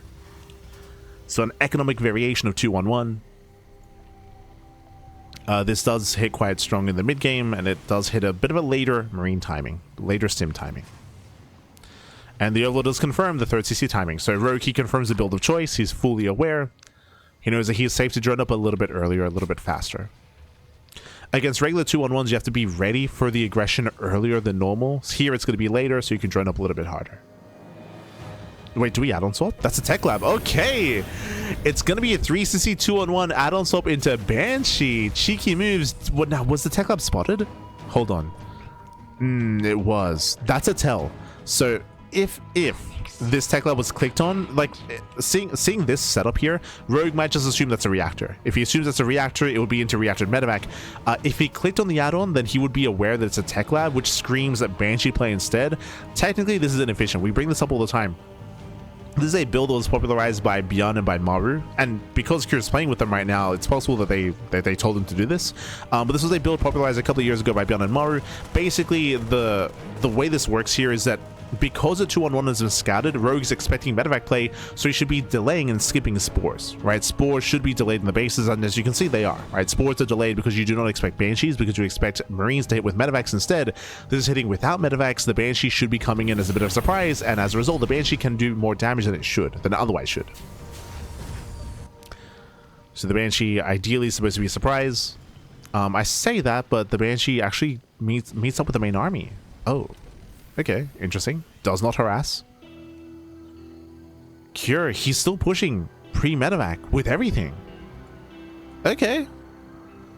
We're getting like some like semblances, some mummerings of Beyond here. As we're pushing pre-stim. Sorry, we're pushing pre-medevac, I meant to say. This is risky because this means there's no way to escape with this army. It is risky. Does perk out. Rogue is amassing Zerglings, and Cure has to be very careful with this army. Medevacs are coming. And they will arrive in time. Okay. Echoes of Beyond, that's what I was looking for. The phrase I was looking for.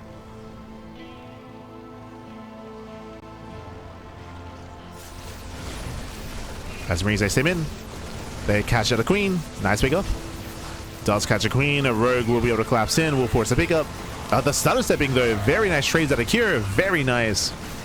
Yeah, Cure does that trade, punishing the Zerglings. Rogue struggling to defend. Yeah, Rogue is struggling. Rogue rushing into the infestation, but behind this Queen's going to be going down. They're exposed. There's one more transfuse, but last no transfuse connects, losing one of the Queens, losing a second Queen as well. Is getting out of hand. Yeah, 2 Queens go down. Cure dropping into the main, and again, he's trading very well here. And Rogue is being greedy, rushing into the pit. He's rushing into the pit. Cure finally pulls away. Has dealt no economic damage, but he's traded very nicely against the Zerglings. He had 29 Lings and 3 Queens for 5 Marines. Hyper efficient trades here. Hatchery's getting low. Hatchery gets low. 1 more Marine goes down. So again, 6 Marines for 29 Lings. Banshee into the main base, and so I got this earlier. No Spore. Remember, there's no Spore because you don't expect a Banshee with this. Yeah, no expectations for a Banshee. 1 medevac goes down. I believe it went down to the Spore. But Cure has momentum. And so far, Cure is looking good. He's looking the best out of any player so far against Rogue. Cure's traded very nicely, very well. Ooh, Rogue does counterattack though. Oof. A lot of SCV is going to be going down. Cure commits. He will break down the expansion. Infestors, they're trapped. Or I should say they're exposed. Yeah, these new infestors are they're exposed. Lings that deny mining. Do we land a fungal in time, or do they just go down instantly? Cancels 1. No, they pop. Wow, no, they pop for the fungal lands, and we come in for the surround as well. Massive catch, massive pick up. Both tanks go down, and Curie lost the SCVs. He lost workers as well. Ay. I assumed that the infestors would be denied, but no, they popped out. They survived. They land the fungal. Rogue is holding. Did lose the 4th base, true. And Curie's not done. Curie's not done. Moving out with another double drop. Moves out with the drop play. Hive is almost complete. I believe the goal here is rushing ultras. We should be rushing ultras. Remember, there's no Hydrogen, there's no Spire. It's going to be Ling, Bane, Infestor Ultra. Double drop comes in. Hatchery getting low. Rogue is out of position. We'll lose 1 Queen. We'll lose 2. Yeah, 2 Queens go down. I'll pick up. Again, nice trades out of Cure. Cure, he's trading very, very well. He's trading well. Applying pressure. Hive is complete. There's that ultra cavern that we mentioned earlier. Okay, we're rushing ultras. Oh, late reaction. Yeah, late pickup out of Cure. Reinforcing on the right hand side. Will be spotted. Yeah, Rogue does spot this ahead of time. Should respond. At the same time, actually going for a counterattack. Once again, this middle line is exposed. Sure, there are tanks, so they can force friendly fire. Yeah, we can force friendly fire here. Lings, they do bust into the middle line. SCV is going to be going down. Sims, they do stay in. The army does sim in. That brings a sim into the mineral line. Ooh, they do dodge the black. They dodge the fungal. We're dodging the fungal. We're falling apart. And Ling run by doesn't achieve too much. Doesn't achieve too much here. Curie defends. He attacks. Curie cancels the expansion. Rogue knows he cannot defend.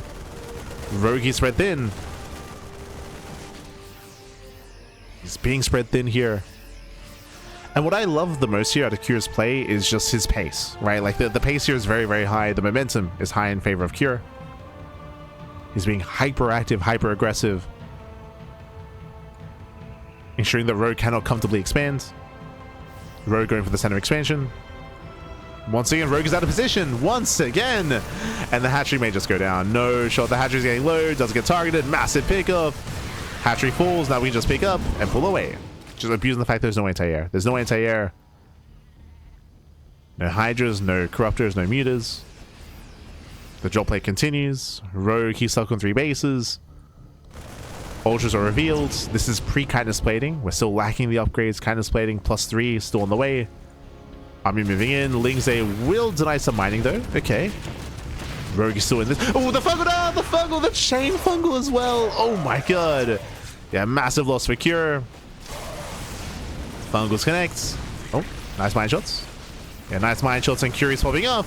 Yeah, pushing towards the 3rd base. Drop into the main. Fungal once again lands. Nice target flying at a Cure. We'll lose a drop, but at the same time, Cure is still getting damage done. 16 drone kills. Yeah, losing 16 workers. Likewise, center bases are being denied. That's a kill, not a cancel. Lingze busts into the mineral line. 43 SCV kills though. Oh, and the reality is we have ultras. Like, the reality is here that Rogue has the better army. He has mass ultra and he cribbles the economy. 43 SCVs. The economy is non-existent. Cure was doing so well. He was doing so well for himself, but there was no defenses back at home. 43 dead workers. Again, the drop play was solid. The damage was solid, but not good enough. Not good enough, Pappy. How many ultras do we have? 7. Soon to be 8 ultralisks. An insane amount of ultras. Mine shots, I mean, they're being efficient, they're connecting, but... Oh. The ultras, they get softened up. But there's no follow-up. There's no follow-up. Do we have detection?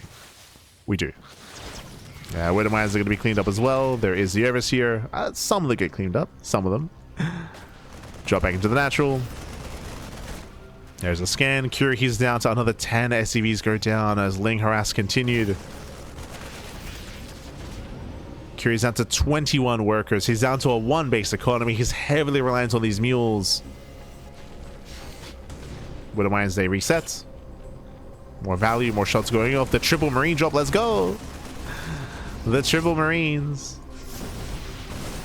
Oh, fungal lands. Catching up part of the army. And again, Curie just running out of steam, running out of forces. And again, Curie didn't look bad in this game. He was popping up, was doing so much, but he had just no defense against the counterattacks. The counterattacks are on by his Curie. He was being overly aggressive. I don't blame him for it. I feel like he needed to be. He needed to be just be as aggressive as possible. He was just constantly in the face of Rogue, but that meant that he had no defenses. And with that, yeah, bases are being denied. CCs are being lifted. Drops are being cleaned up. That motor mine. 8 kills on one, 9 on the other. As one of the Widow Mines still survives. Like, the mines have been getting a lot of value. So many shots going off. Ultras are low. Jesus, yeah, the ultras are being focused down. So many ultras go down. Yeah, they were softened up from earlier. The Marauders, they put in a lot of work here. The best fight that Cure could have hoped for. He does trade quite efficiently. He will clean up every single ultralisk. The Marauders, they're crazy. The mines as well, of course.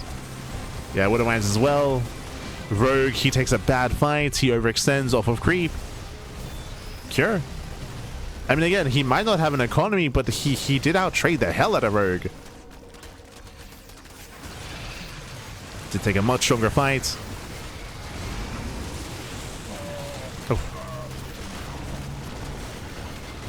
Despite that, though, Rogue, time is still on his side. Like, Rogue, he still has the higher drone count, the better economy. This Widow Mine keeps popping up. 5 more drones go down. 17 kills on the mine. Again, this has been a very messy game. Very, very messy game. It's been messy, Pappy. That Widow Mine is still there. It's going to reset. No shot. There's detection, by the way. Oh. Another 4 drone kills. Finally, it's going to go down.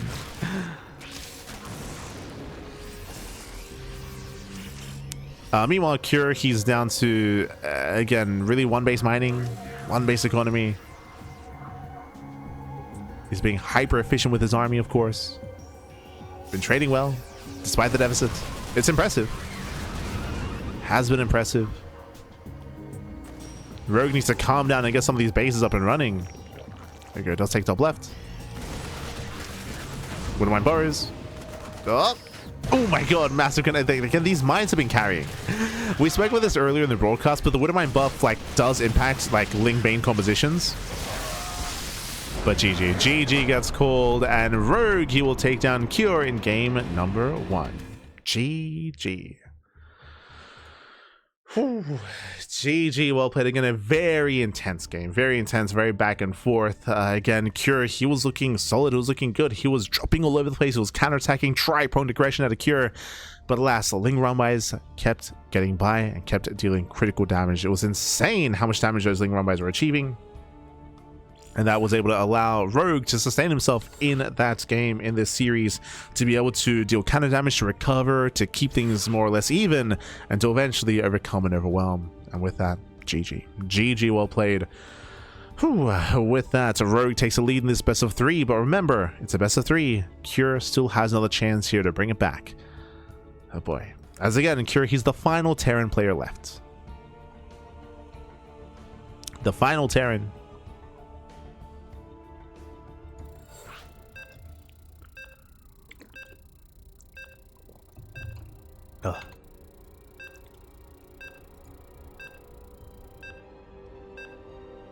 Cashin. Bienvenidos, bienvenidos. At this point, for the narrative, I want Rogue to all kill. Like, I want at this point. Was it Maru? He had that prediction, if you remember. When Maru played against Rogue, Maru, he told him that he was going to all kill. That was Maru's prediction. Will it come true? A spawning in the right-hand corner of Fear and Faith. We have the red Terran player, the red Terran player himself. The South Korean Terran for Team Liquid, representing, and again, the final Terran player left. It is Cure. And spawning in the bottom left-hand corner, we have the blue Zerg player. The blue Zerg player himself. Up 1-0 in this best of 3. It is Rogue.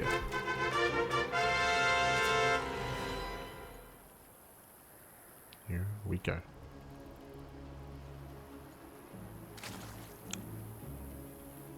As we are going to be settling into our game.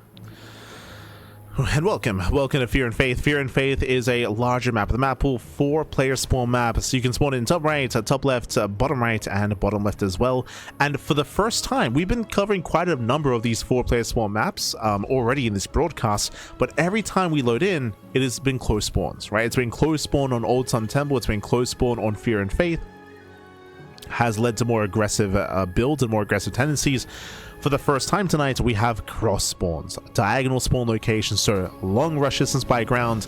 As a result of that, we expect longer and later games. I will say that Zerg players are typically favored in these longer games. Comparing this map and comparing the pace to Blackrock, you saw that especially on this patch, it is very, very crucial, very important that the Terran player is as active and aggressive as possible. You saw that Cure, he was dropping all over the place, dealing damage, denying bases, and slowing down the Zerg. And because of the increased lava production, you need to slow the Zerg down to have a chance against them. But because we're now on a larger map, I will say that aggression is less favored. It's going to take longer to get across the map. It's going to take longer to be aggressive and to reinforce and to push in. It'll be easier to defend here. So coming into this map and coming into the spawns, I do prefer Rogue's position, but just because this map the spawns favor longer games doesn't mean that strips away any aggressive options. It just makes it more difficult. It just makes it more difficult here for Cure, but not impossible. Let's go. Meanwhile, Cure does scouts bottom right. Does check bottom right first. We do see the initial Overlord come bottom right as well. Rogue does spot the SCV, second Overlord top left. We're still looking for each other. And Lings, they will confirm the spawn location. Now, because of the earlier pool build here from Rogue, he will be able to delay the CC. Did we go CC first? Reaper is out. Where is the Reaper exactly? It's across now. Ooh, Reaper's out of position. Do we cancel the CC? No shot.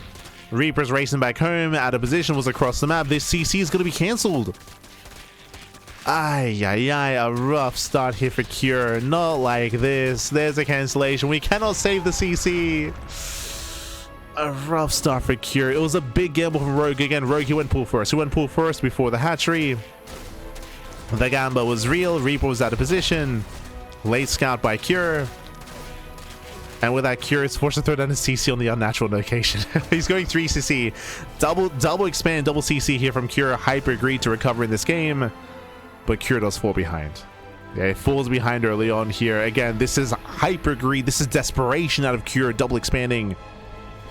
And we'll see if he gets away with it. We'll see. As again, that is a natural, that's a second base before any additional racks. This is 3CC, 3 racks. This is a build that is often done against Protoss, and we've seen it a little bit more often now against Zerg just because of how greedy it is. It does give you, it typically, 3CC, 3 racks is meant to give you a boosted economy in the mid game, but because of the cancel, this is a way to catch up in the mid game. Not have a boosted economy, but to recover. It's a risk, and we'll see if Cure gets away with said risk. The downside, of course, no Hellion production for any kind of map control, delayed tank production, delayed Widowmine production. It's going to be pure Marine. Pure Marine, delayed Starport, delayed Medivacs, delayed tech. So if Rogue were to go for like a Roach all-in or a Ling Bane bust, Q would just die. He would just die to an all-in. But because of the spawn locations, and because Rogue is unaware as to what's going on, there's less of a chance that Rogue will all-in. So again, it's a calculated risk here from Cure. I would say there's a high chance of him getting away with it. Rogue did make a mass amount of Lings though, so he'll move out across the map and he will scout the third. I should deny the third. Or at least delay mining.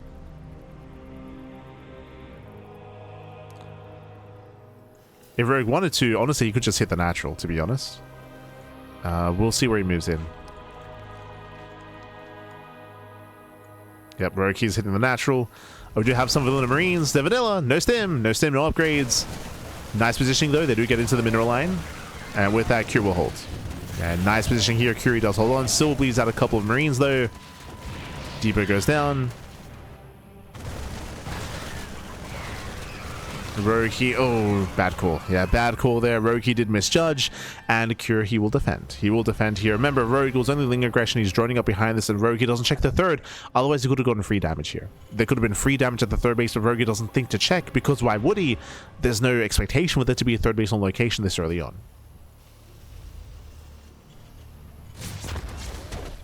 So it is still a shaky start for Cure. It is still shaky, but you know what? 28 Lings for 4 Marines. Like, I mean, good trade. Cure does trade well, and this is the beginning of the comeback. The beginning of the comeback here.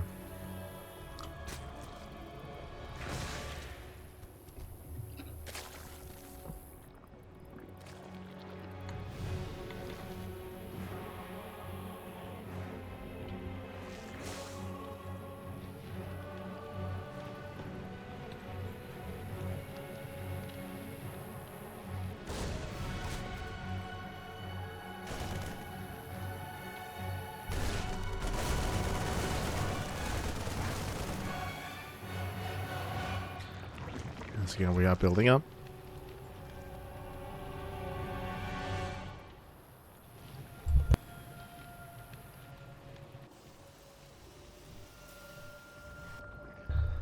From here, we're joining, we're saturating. Again, Rogue, he's going to be free to join up to around 70 workers if he so chooses. Cure is trying to be active. Remember, there are no medevacs. Medevacs have been delayed. They're just now moving out. Rogue is freely spreading creep. Spreading creep, securing his side. Again, we're slowing things down, as I mentioned, because of the cross spawns, because of the diagonal spawn locations. We do have more time to breathe and build up and drone and saturate. Cure, he has a lot of creep to work through. A lot of creep. Third base has been scouted. Now he knows. Rogue's links have been activated. Drop on the right-hand side. Rogue, he's finally aware of the greed of Cure. But can he stop it? Ooh, Bailing drop. Sorry, Bailing run by. Bailing run by here on the top side. Bailing speed has not been started even. Bailing speed has not begun. We're going to have a slow waddle by. This is a mistake, by the way. Hydrogen is on the way before Bailing speed. Yeah, there we go. Now he does notice.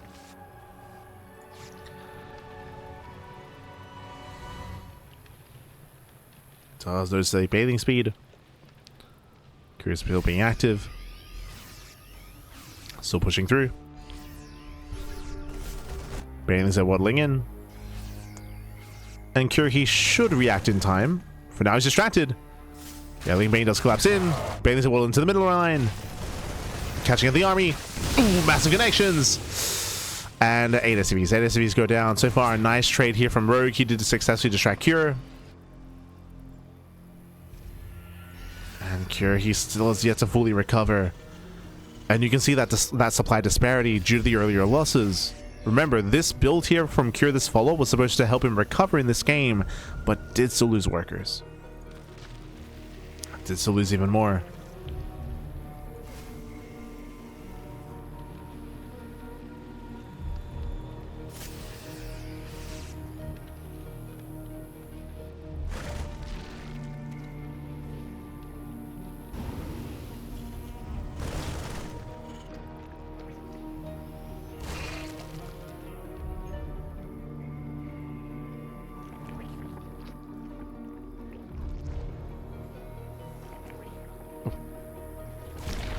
As Curry rotates here on the south side.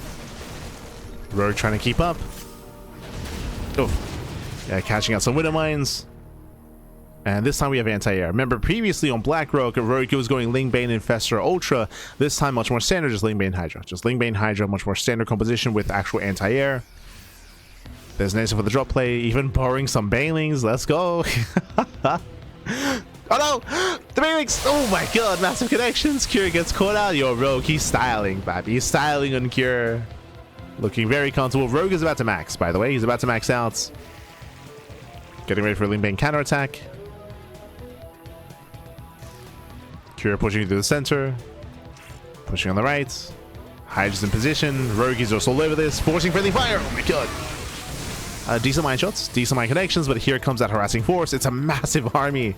Oh my god. There are a lot of Widow Mines to defend though. Yeah, a lot of mines. Army does split. Yeah, we peel off into the third. Mine shots, they connect.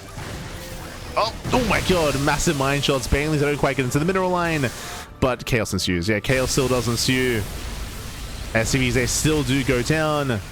Army does race back home to defend.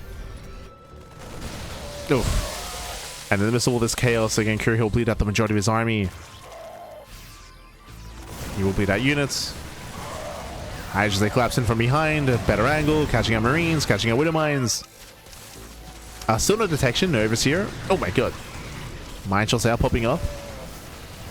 But there's just an overwhelming Zerg here. When we swarm. The swarm has arrived. We're pushing further in. A lot of supply in medevacs. Oh my god. Bailey connects.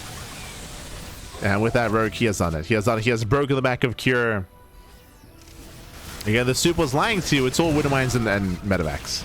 It's all mines and medevacs remaining. Detection has finally arrived. We're going to try to push into the main.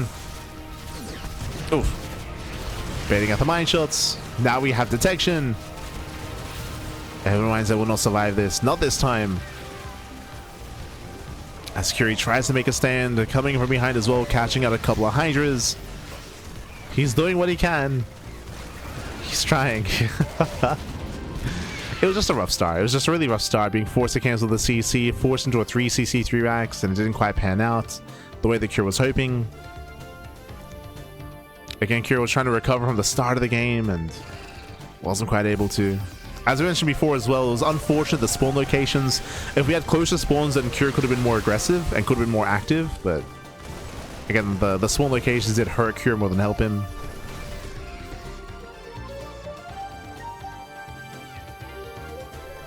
They hurt him, Bappy.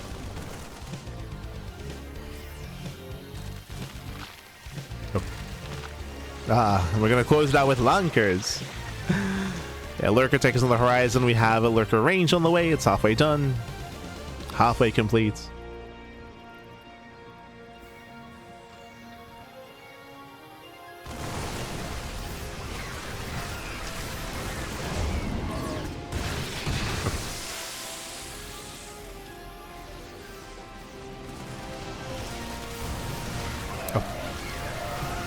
And here we go, Rogue, he is looking overwhelmed. I mean, the mine shots are going to be able to connect. Yeah, nice splits, nice spread, but the lurkers. Like, we have some nice mind connections against Ling Bane, but lurkers, they have arrived. The lunkers are here. Oh god. They're here. And typically, how do you respond? Well, with Liberators and with Ghosts. There are some Liberators, by some I mean one. There's one Liberator out right now. Lurkers, they move in.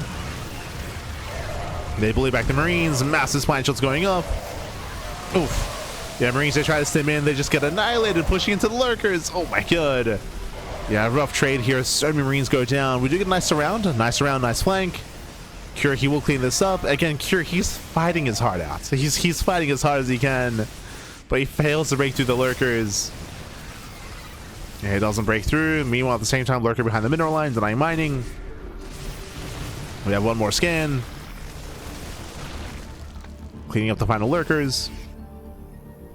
But GG. Yeah, GG gets called. It's still too much damage. And Rogue, he will take down Cure 2-0.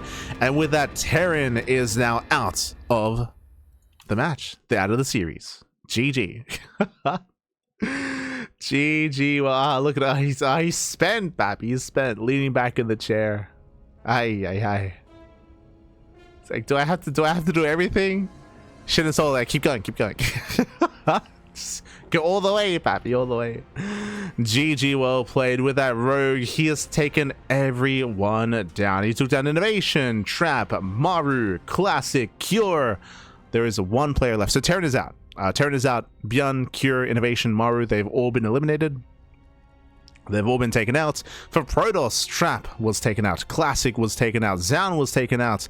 There's one non-Zerg left. Again, it's Zerg versus the world right now, and there's one non-Zerg player remaining. The non-Zerg hope.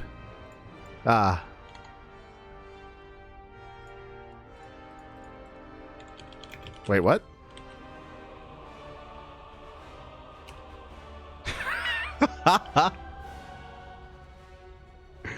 Wait, what?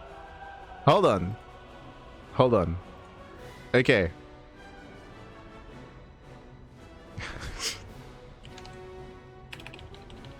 Okay. Okay. We have one player left. It is going to be Hero. He is the final player remaining. Oh boy. Okay. So Hero, he's the final non-Zerg. It is going to be a ZVP between Hero and Rogue.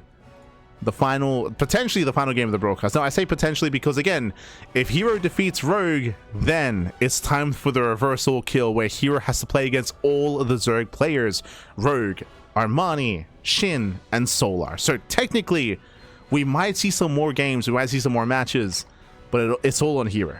It's all on Hero, Pappy. Aye.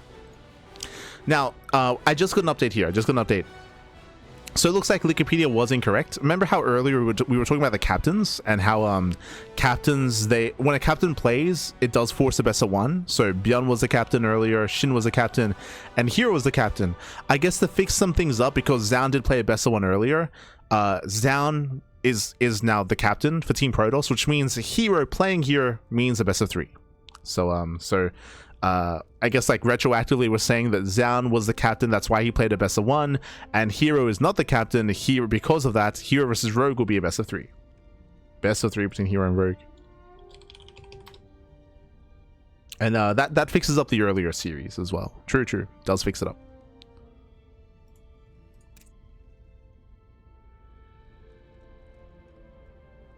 So now the earlier Zaun best of one makes more sense.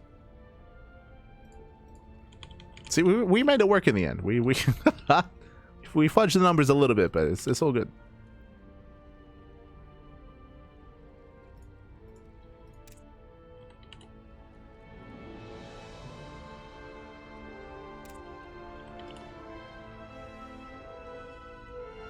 Yeah, and Hero's like, this is a bit of a mess, but okay, we'll do it. Yo, so Innovation, so Inu, the Korean caster, he was like, yo, Rogue, you're being too sexy. And you know what Rogue just said? Rogue, he's like, wow, this must be how Cyril feels. Oh my god. Even Rogue, he's like, this is crazy. I feel like Cyril, Pappy.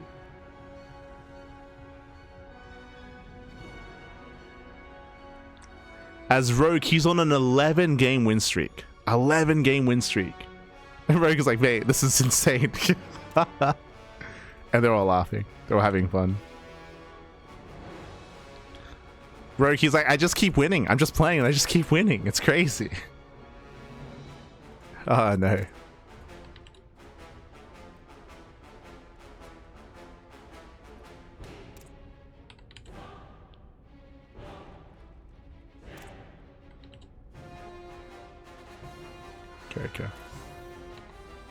Okay, sorry.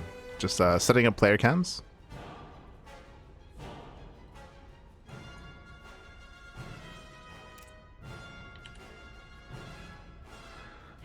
Oh, hey.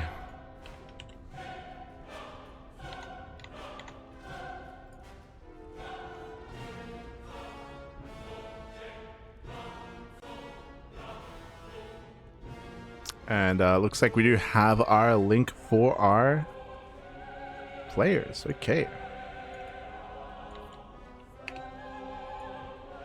Beautiful. All right, so again, just a lot of banter between the players. A lot of banter.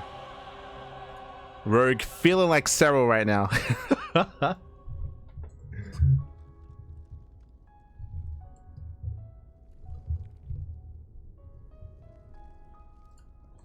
Yes, Sound is captain.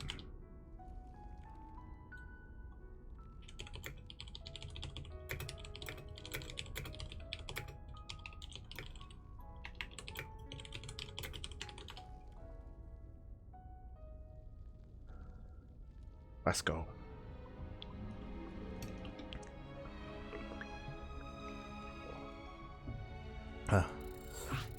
As we are getting into our next game, we're getting to our next series here, potentially the final series of the broadcast. Again, Rogue, he's on an 11-game win streak, doing his best Cyril impression. Oh boy. And now, to be fair, Hero, he is the best Protoss player in the world. We have seen him defeat Cyril in massive best ofs. Of course, most recently in Masters of the Game, Hero did defeat Cyril in a best of 7. So if anyone is going to stop Rogue, it is going to be Hero. Let's go. Let's jump in. And spawning in the bottom left-hand corner, we have the best player in all of South Korea, the best Protoss in the world. Is it going to be enough, though, to bring down his opponent to begin the reverse sweep? It is Hero. The non-Zerg Hope. Let's go, baby. Let's go. And spawning in the top right-hand corner, we have his opponents. We have the blue Zerg player on an 11-game win streak. He's not even the captain for his team. He's not even the highest ranked player on his team. But he has been doing the heavy lifting. He said himself that he's like, oh, this must be how Cyril feels. It is Rogue. Let's go, baby. Let's go. As we are getting into our next best of 3, and we'll see if the series will continue. I'm hoping for a back and forth. Again, if anyone can stop Zerg, it's going to be Hero. But at the same time, you know, it is also on the new patch. Hero did defeat Cyril in the previous patch. Bear that in mind. For Masters of the Game, they did play on a mod featuring the previous version of the game. And Hero, like many Protoss players, has been struggling on this patch. True. I mentioned earlier that we've been seeing a lot of like I almost said carrier rushes, a lot of mothership rushes. We did see a Skytoss transition at a classic in this series. There's a high chance we see Skytoss at a Hero, to be honest. We might see Glaives. Like Glaives is another way to be hyper aggressive. What I should emphasize though is that in X versus Zerg matchups, we expect the extreme, right? From Terran play, we needed to see extreme aggression. From Protoss players, we need to see either, again, like extreme aggression like Glaive at Eps, or go for like big like 2-3 way Sol-Lins, or we see Skytoss, right? Like defensive play into Skytoss. That's typically what we've been experiencing so far in the new patch, to try to deal with Zerg, because playing standard against Zerg is not really viable, or it's you're playing at a disadvantage, I should say, if that's what you intend to do.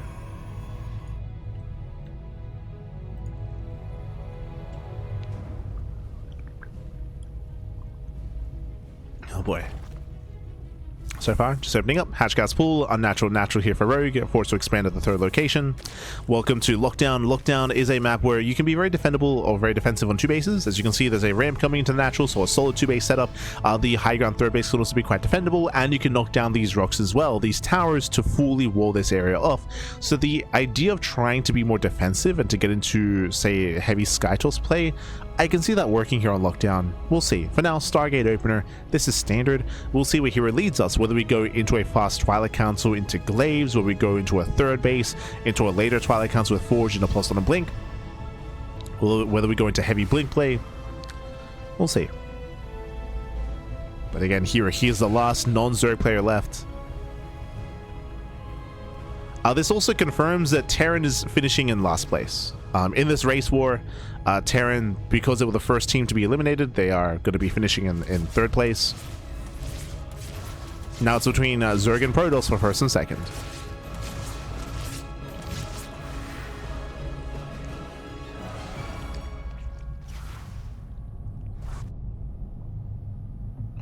Here we go.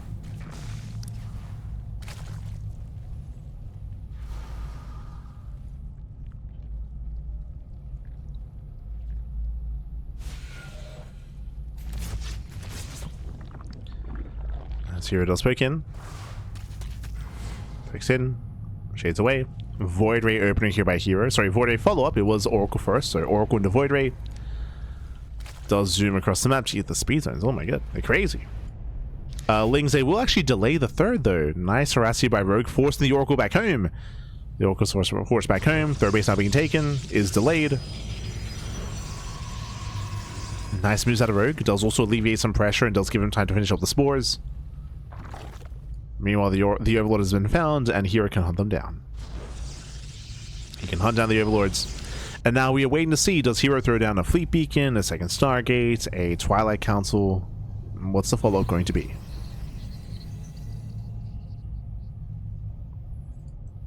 As Rogue does slip into the main, confirming a second Oracle on the way. Likewise, Erleva Chamber tells us +1 melee. Most likely, Ling Hydra out of Rogue. Most likely. So Wing is cleaned up. Here we're establishing his third base, and we're not going for an early council. Okay, no early tech. It's looking like a standard game at a Hero. So far, at least. It's looking standard. As we're expecting a Twilight Council and a Forge thrown down together. No! Okay, we are rushing Mothership. Now, if you recall, I spoke about this at the beginning of the broadcast, and now the vindication, the validation here, as we spoke about Mothership rushes, that should be what this is. Rushing Mothership. We spoke about how this has been very trendy from players like MaxPax, Classic, and Hero, and there's this is the reason why we saw a Mothership nerf in the most recent hotfix patch. If you recall, in the hotfix patch, I believe Mothership was, in total reduced by 100 health. They increased the HP, they reduced the shields, and I think overall, like in general, it was reduced in overall HP. Stage trap into the third. No reaction. Oh my god. Massive connection catching out the entire mineral line. Very nicely done here by Hero. Stage trap in the main base as well. Rogue. Oh my. We got to wake up, Pappy. I know it's been a long day, but we got to lock in. Massive stage traps. Delay in the economy. Mothership is being rushed out. Now remember, this is going to be a Mothership rush into a ground army typically. Not into Skytoss. The Mothership is more of a supportive unit, but it does provide a lot of support. And never mind, after my words, it is going to be Mothership rush into Skytoss. That's a second Stargate. Okay. So we're rushing Skytoss. Rogue's economy is delayed. Adepts, they threaten the shade. They don't quite commit. They threaten the shade, pulling back. Currently, Rogue is unaware of what's going on. No scan into the main base. Not yet. For now, Rogue is amassing up Lingbane Hydra. Amassing up his Hydra. And again, we did see Hero, if you recall, it was like 2 weeks ago, he was able to bring down Shin. Didn't win the series, but in a best of 5 versus Shin, he went all the way to the ace match versus him by rushing Mothership multiple times. Likewise, MaxPax recently played against Solar in a best of 5 as well, and MaxPax also lost to Solar, but he also forced the ace match by rushing Mothership and rushing Skytoss. That was last week. As Oracles, they pick off more drones. That's going to be 6 drones going down. Very nice damage. Again, Rogue struggling here, losing a bunch of his economy, and behind this, we're going massive Void Ray. Yeah, double Stargate, double Void Ray production. We do have Flux Veins on the way. That's a Void Ray speed. Lings are back in. Lings, they confirm the Sky Toss. They confirm the Sky Toss. Now, how do you deal with Mass Void Ray like this? So Hydras are good if you're going to go for an all-in. Hydras, funnily enough, they do get outscaled over time. The Mothership helps so much here. The Mothership with Cloak and with Slow Zone supports Void Rays very nicely against Mass Hydra. Funnily enough, if you can identify this early on and then rush into Corruptor and go Mass Corruptor with a maxed out army with Queen support, you can actually overwhelm Void Rays. Void Rays, they're good against Corruptors only with their Prismatic alignments. You can bait out the first Prismatic alignment, pull back. When it runs out, then you can just collapse in. Then you just collapse in and overwhelm.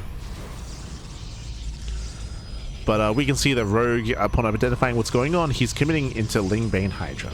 +1 range is on the way. Hydra speed is on the way. I will say that if we're committing into Lingbane Hydra, we probably need Infestors. We're trying to hit early on here.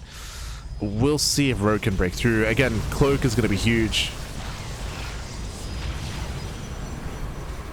Oh my god, the Bailings! Yeah, Bailings are rolling 17 probes. I was distracted. Hero was distracted as well. And Rogue, he did not intend to commit. He distracted Hero. We were all distracted. And with that, the entire mineral line goes down.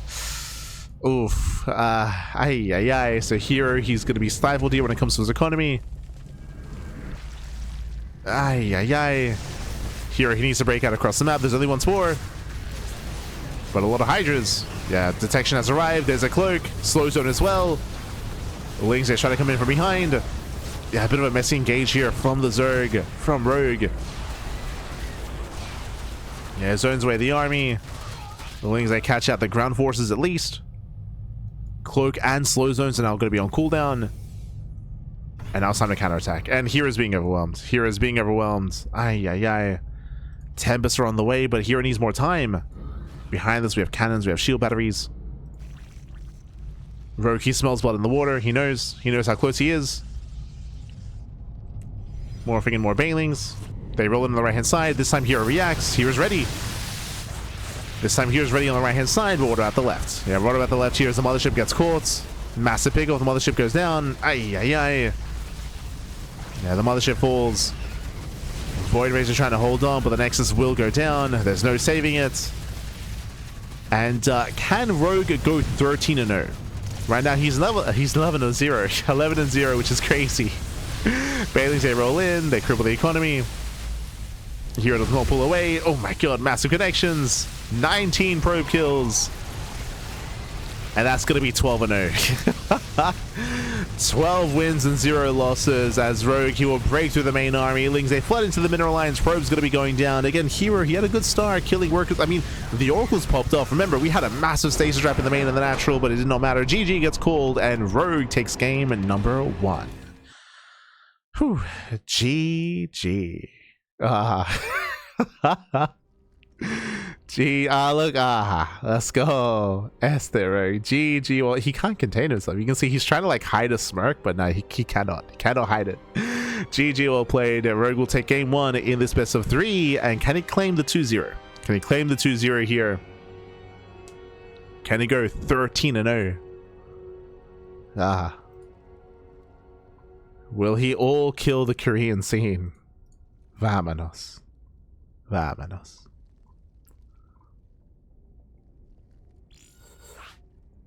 As a game 2 is going to be in the Old Sun Temple. Now remember, this is a best of 3. It's a best of 3. So Hero can still bring it back and force the ace match. If he wins this game, Hero can force the ace match. Armani's been retired for years, and I was like, yo, we're gonna see Armani come back. Armani's not gonna be able to play. He's not gonna be allowed to play. Oh no. It's like, what have I been practicing for? He's like, this is great. Return to StarCraft. This is great. This is good. Let's go.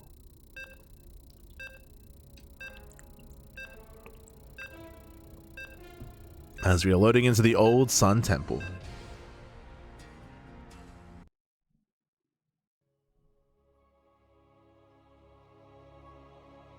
Here we go.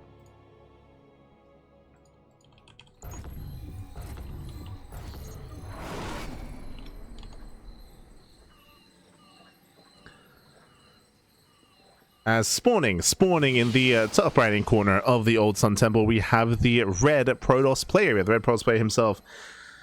We have the South Korean Protoss again, the last remaining non-Protoss player left in the broadcast. Can he bring it back? Can he pull off the reverse sweep, or even bring it back in the series even?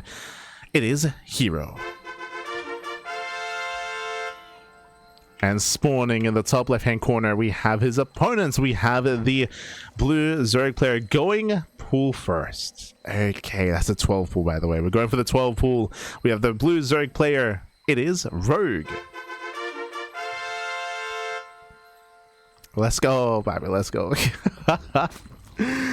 We are getting into our next game here, and potentially the final one. 12 pull out of Rogue. Remember, we're loading into a 4+1 map. Now, Hero will scout Rogue immediately. Thank God. So Hero, he scouts Rogue immediately. He will confirm the lack of expanse. So he confirms a bit of a later expansion, but he doesn't check for the 12 pool. Hero's not aware yet. He's not aware. Rogue, he will find Hero immediately with his Overlord scouts. And the goal here ideally would have been for these 6 lings to get across the map, to surround this pylon and to kill, and then to just straight up win the game. They had potential, of course. And Hero, he will scout the lings as they pop. So there we go. Hero goes in, confirms the pool is already done. Here he'll spot these Zerglings, and Hero should be able to react and set up in time. It's still going to be a little bit shaky, though. As there we go. Lings, they move it across the map. Forge. Okay. Yo, we're going for a Forge fast expand. We're going back to Wings of Liberty, baby. Forge fast expand. Let's go. That's what we've devolved to. As I believe that's a full wall, I believe. No, there's a wall. Okay, there we go. Lings, they were able to get good service area here on the gateway. Gateway will get low. Chrono boost on the Zealots, and the Zealot will defend. Zealot should defend here. Wait. Oh, okay, that's cancelled. I was about to say, is that a full wall? So it's still messy, still very messy here as Lings do trickle in. They will kill the Zealot. Yeah, the Zealot's gonna go down. Oh my god, it's close. It's very, very close here. The Zealot barely survives. Clutch micro, clutch control, 2 probe kills. Massive delay on the Nexus though. That's what matters here. Massive delay. Rogue will be able to expand, drone up. And Hero just now going for the Nexus. Post-Forge, delayed Cybercore. Heavy delay on the Cybercore. Heavy delay on the expansion. And this is a messy start. Messy start for Hero. Again, Hero didn't lose too much, but it was still like inadvertent damage. Again, delayed expansion, delayed tech. 2 dead workers. Rogue is going to be looking a lot more comfortable, as Rogue will claim the 3rd and drone from here. Likewise, these links will be dealt with. Fun fact, the Zell should never catch up, and remember, the Cybercore just not finished, so the Adept is delayed as well. So the links, they get a free scout of everything. They confirm the Stargate, and we just keep going around in circles. Just keep going around. There's a world, because as the links are healing, they might even kill a probe. They might be able to. The Adept should pop out in time, though.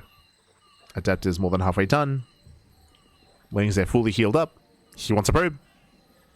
Oh, doesn't quite go for it. Tempted.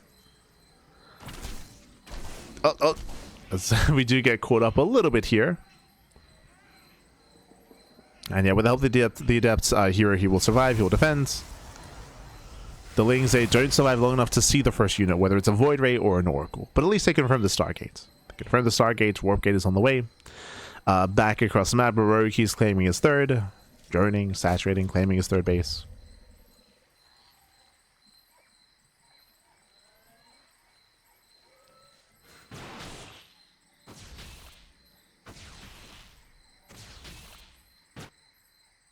And we see Hero going for a counterattack. Lings, they will pop out in time. Link speed is delayed because gases were late. True, so delayed Link speed. That's one thing going Hero's way. It does limit the aggressive potential of Rogue. But outside of that, Hero, he can freely just rotate. Delay and deny some mining.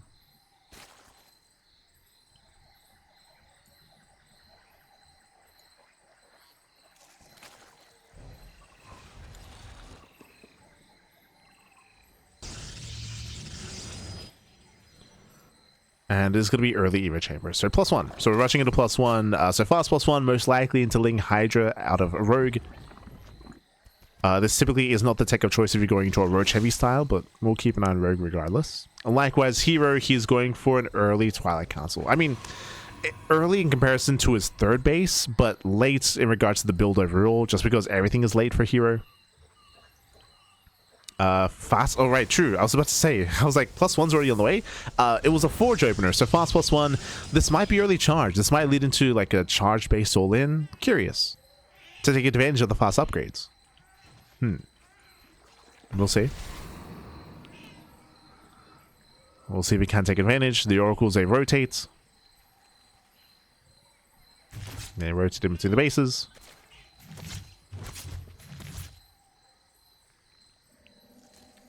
+1 Blink is going to be on the way. But again, fast +1. Faster upgrades. Rogue's still looking for a way in. And it is going to be a safety Roach Horn.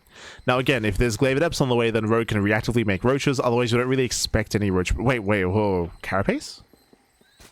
Hold on. That's not melee. +1 Carapace is on the way. I'm curious if we do intend to commit into Roach play, actually. This is different. This is different. The Oracles, they poke in. Rogue claiming his 4th. Stage trap in the main base. Rogue, he does react in time. Does bait at the stasis. And we'll see where Rogue takes us here. Again, like, +1 Carapace is really weird just because typically Carapace upgrades are not really prioritized due to the fact that they don't really help out many Zerg units just because they're so low on HP anyway. Like, Lynx and Hydras don't really benefit from +1 Carapace. But there is one unit that does greatly benefit from Carapace though, and that unit is Ultras. Is the plan Link Bane into Ultra Tech? No shot. I mean, before that happens, Hero does move out. Temple Archive's going to be on the way. 4th base is taking a lot of hits, taking a lot of damage, and is cancelled. Yeah, massive pick off at the same time. Lings are moving across the map. Zelt's in position. Lings are going for the wall. There's recall. Yeah, there's recall back home. Zelda's going to go down. Recall to the 3rd. Uh-oh. No, yeah, recall to the 3rd base. Lings do flood in, but they shouldn't get much done. Yeah, they shouldn't get much done. The Oracles, it will defend. Meanwhile, I was thinking it was going to be maybe Ultra Tech, but no, it's going to be Spire. Muta's going to be on the way. Lings, they do slip in. Not much damage, though. Nice defense here by Hero. I don't know if I'm too convinced by Muta play here. We have plenty of Blink Stalkers. Archon productions on the horizon. I believe the Temple Archives did finish. I'm very much so on the fence about the composition of choice here by Rogue, but we'll see. Likewise, the 4th base is delayed. Rocks are being knocked down. We did make some safety Roaches. Charge Archon is amassing here for Hero.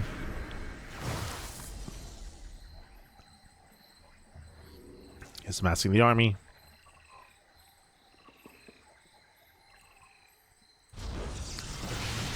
And again, because of the close by ground spawns, we are right next to each other here. The idea of Rogue just building up into a greater economy, into a macro game, it's going to be difficult.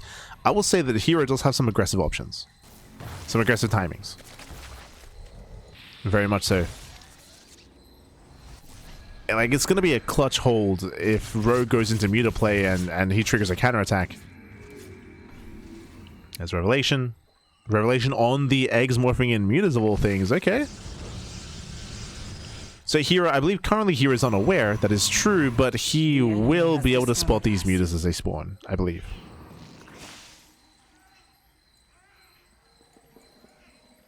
It's going to be close. No, it runs out. Never mind. Again, there's no side defense. There's a cannon in the main. Okay, there's a cannon in the main base. There's a battery here at the 3rd. Mutas are making their way in. And again, they should trigger a counterattack, and here comes Hero. As we mentioned, it's so greedy going Mutas based on these spawns and based on the setup early on. I don't think Hero can be stopped. This is it. This is Hero's time. He's pushing. Yeah, Hero's pushing. Rogue, his Lings, they do hit the 3rd. Mutas into the main. There are Roaches to defend, and is this going to be enough? There aren't many. Yeah, there's not many Roaches here.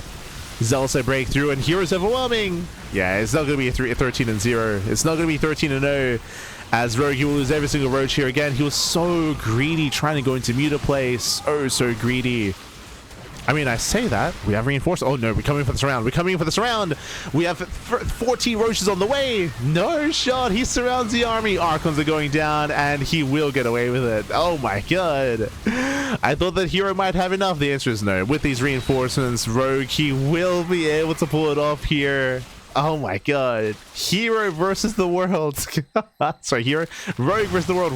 Rogue versus the Korean scene. And he takes down all the Terrans and all the Protoss. The Mutas, they didn't really deal too much damage, but now they're popping off. And what the Mutas did do was that they forced Hero to counterattack. They forced that reaction out of Hero. And Rogue, he barely held on. Lost the base. Yes, he did. He did lose an expansion. Things were looking dire. But with those reinforcements, Rogue, he had plenty to work with. Plenty of Larva. Plenty of Roach Ravager. And Rogue, he's gonna all kill the Korean scene. That's crazy. That's crazy, papi. Aye. As Rogue, he will clean up the entire army, and out of a team of 4, out of a team of Zerg, a team of Solar, Shin, Armani, and Rogue, only Rogue played. Only Rogue. That's all they needed. One Zerg, papi. That's all we needed. As here we go. The base walls, 20 probe kills. I had some faith, I had some hopium, but really it was copium. A Zerg, it could not be stopped. Not like this. 13-0. Crazy. GG gets called, and Rogue, he will claim the series. He will take down everyone. There he is. GG. GG, well played. He will claim the tournament. GG, congratulations here to Rogue. He will take down Hero 2-0. And what was Rogue's run? So Rogue, he took down Zaun initially, took down Zaun in the best of 1. He 2-0'd Innovation. He likewise 2-0'd Trap. He 2-0'd Maru. He 2-0'd Classic. He 2-0'd Cure. And he 2-0'd Hero. It's a crazy run. Again, Rogue, he's letting us know, he's like, yo, this is how Serral must feel. It's insane. As Rogue, he takes down everyone, papi. Aye. GG, well played. Congratulations. Rogue, he will take down every single player, every single Korean, Terran, and Protoss that we could throw at him. Could not be stopped. Meanwhile, Shin, Solar, and Armani, they're laughing right now. They're enjoying themselves. Didn't even have to play. Didn't even have to play here tonight. Did not even have to play here. GG, well played. Congratulations. Rogue, he'll pull off the all kill against the Korean scene. And again, despite Terran and Protoss uniting here, not enough. Not enough, papi. Not enough to take down Rogue. Crazy. With that, congratulations, and with that, we are wrapping up with day 1. Remember, this is a 2-day event, and we'll be seeing more of these teams in the playoff brackets. Zerg, they finished in first place. Protoss, they finished in second place because Hero was the last remaining non-Zerg player, and Terran, they finished in third place. What does this mean? This means that Zerg is going to be seeded into the grand finals, and we should be seeing I see Shameless. Hold on.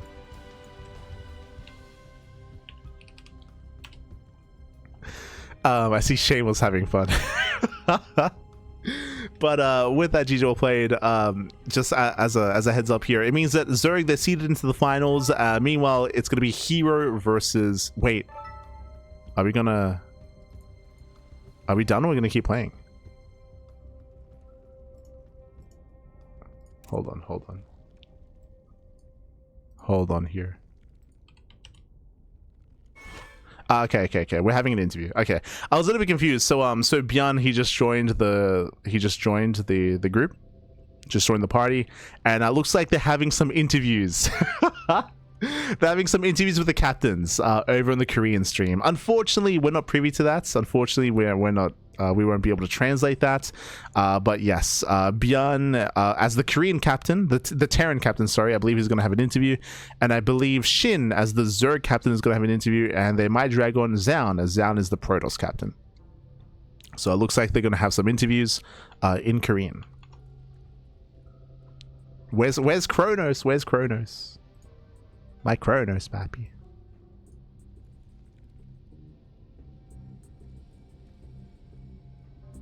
Hold on.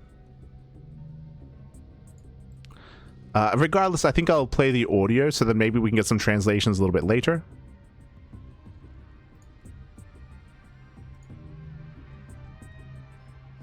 Maybe we get some translations. 준호가 안 왔네. 디스코드 들으니까 목소리가 다른데요? 이건 다 다른 걸로 사용하고 있죠. 이거 훨씬 더 좋은데요? 이거는 I can hear Shin. I can hear Shin. 훨씬 좋지. 야 안주가 괜찮네 오늘. That's Bian. 오늘 뭐 변현우 선수는 뭐 그냥 뭐 관전자인가요? 네 맞습니다. 오늘 딱 치킨 시켜놓고 그러니까 저거가 이기는 거 보니까 맛있네. 치킨 이렇게 마실 수가 없네. 치킨변 오늘도 역시 치킨변이네요. 나 오늘 좀 그래도 1승을 할 줄 알았는데 뭐 저거까지 갈 것도 없이 토스선에 그냥 정리돼가지고.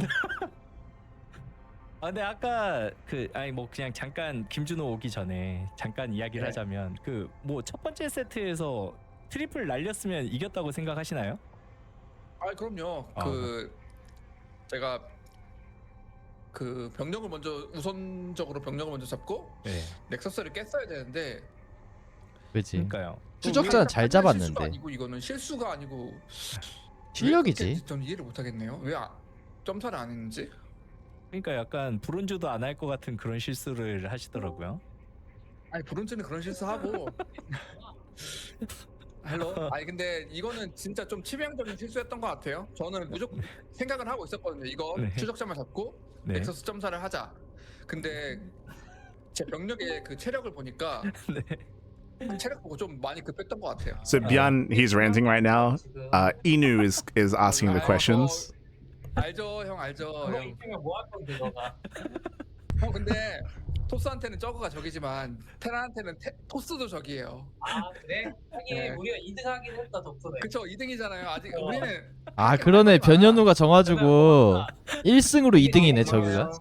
근데 아싸리 전패하는 게 나아. 1승 하는 것보다. 맞아? 밸런스 패치하면은 토스도 너프야. 뭔 소리야. 1승 토스는 1승 했어. 형이 하니까 토스가 너프는. 한술이 왜 왔는데? 부장끼리 있는 건데. 인우요. 이거 바꾸시죠. 종족 체감전 말고. 저거를 이겨라로? 편한 느낌으로. 아니 일단은 오늘 사실 인터뷰는 뭐 그냥 뭐 아까 이제 저희 시청자분들께서 저그 청문회를 한번 해야 되는 거 아니냐라는 이야기를 했었거든요. 그러니까 이게 저그 감독인 신이범 선수가 생각하기에는 현재의 밸런스가 어떤지가 굉장히 궁금합니다. 저는 근데 항상 예전부터 말하긴 했는데 That's Shin. 항상 저거가 세다고 생각을 하고요. 일단은 뭐 버프 먹은 게 엄청 많죠. 일단 버프 먹은 게 엄청 많아서 이게 애벌레가 그냥이어도 한번 저거가 괜찮지 않을까라는 생각을 했었는데 이제 지금 애벌레도 좋아졌기 때문에 사실 더 그런 거에 시너지 효과도 나고 있기도 하고, 그리고 이제 8마리로 바뀐 것도 좀 크다고 생각이 들긴 해요. 이 맛있다. 근데 이제 개인적으로는 테란들은 저는 그러니까 저그 상대로 엄청 힘들다고 생각해요. 테란이 특히. 근데 프로토스는 저는 충분히 이길 수 있다고 생각합니다. 그지. 와. 근데 이제 그거죠. 너프는 필요한데 약간 전 버전에서 저거가 토스 이기기 힘들었잖아요. 그쵸. 그냥 딱 그거랑 바뀐 느낌이에요, 그냥. 제 의견이랑 완전히 동일해요. 김준호에게 들어봐야겠는데요. 이게 뭐 중계하다 보면 이제 5.0.15 버전 때 1호 버전 때는 테란 대 저그 중계하다 보면 솔직히 좀 약간 반반 느낌 났었거든요. 그쵸, 반반이죠. 확실히 진짜 반반 느낌이 났는데 16 버전 되고 나서는 그러니까 저그의 최적화가 워낙 빠르다 보니까 병력으로 전환되는 속도가 너무 빨라서 테란의 병력보다 저그의 병력이 좀 압도적이다. 이런 느낌이 좀 많은 것 같아요. 경기를 중계하다 보면 클램 제외하고. 하여튼 저는 클램도 네. 한국적으로 하면은 다질 거라고 생각해요. 세랄한테도 이제 지긴 했죠 어제. 네. 네. 그래서 이제 딱 봤을 때 가장 컸던 게 신이범 선수와 클램 선수가 핫픽스 되기 전 버전하고 딱 될 때 버전하고 딱 그 한 주 차로 경기를 한 적이 있었거든요. 근데 그렇죠. 그때 당시에 핫픽스 되기 전에 클램이 신이범 선수와 엄청 비비는 것처럼 보이다가 졌단 말이에요. 클램 선수가. 맞아요. 그리고 그 다음 주에 이제 핫픽스 적용되고 나서 애벌레 9.9초로 바뀌고 나서 치러진 그 다음 경기에서는 클램 선수가 아슬아슬하게 또 이겼단 말이죠. 그렇죠. 물론 이게 뭐 컨디션 영향들도 있기는 하겠지만 이게 9.5초에서 9.9초로 바뀐 부분에 대해서 사실 영향이 아예 없었다라고 보긴 좀 어려운 것 같다라는 느낌도 있었거든요. 그 홍프컵 중계할 때.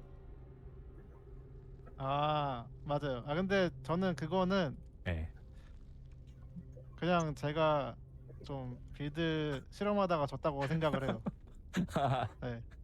그래서 그러면 신이범 선수가 느끼기에는 10.7초였나요? 예전이? 그 10.7초로 네, 맞아요. 바뀌어도 해볼만 하다고 생각하시나요? 지금은?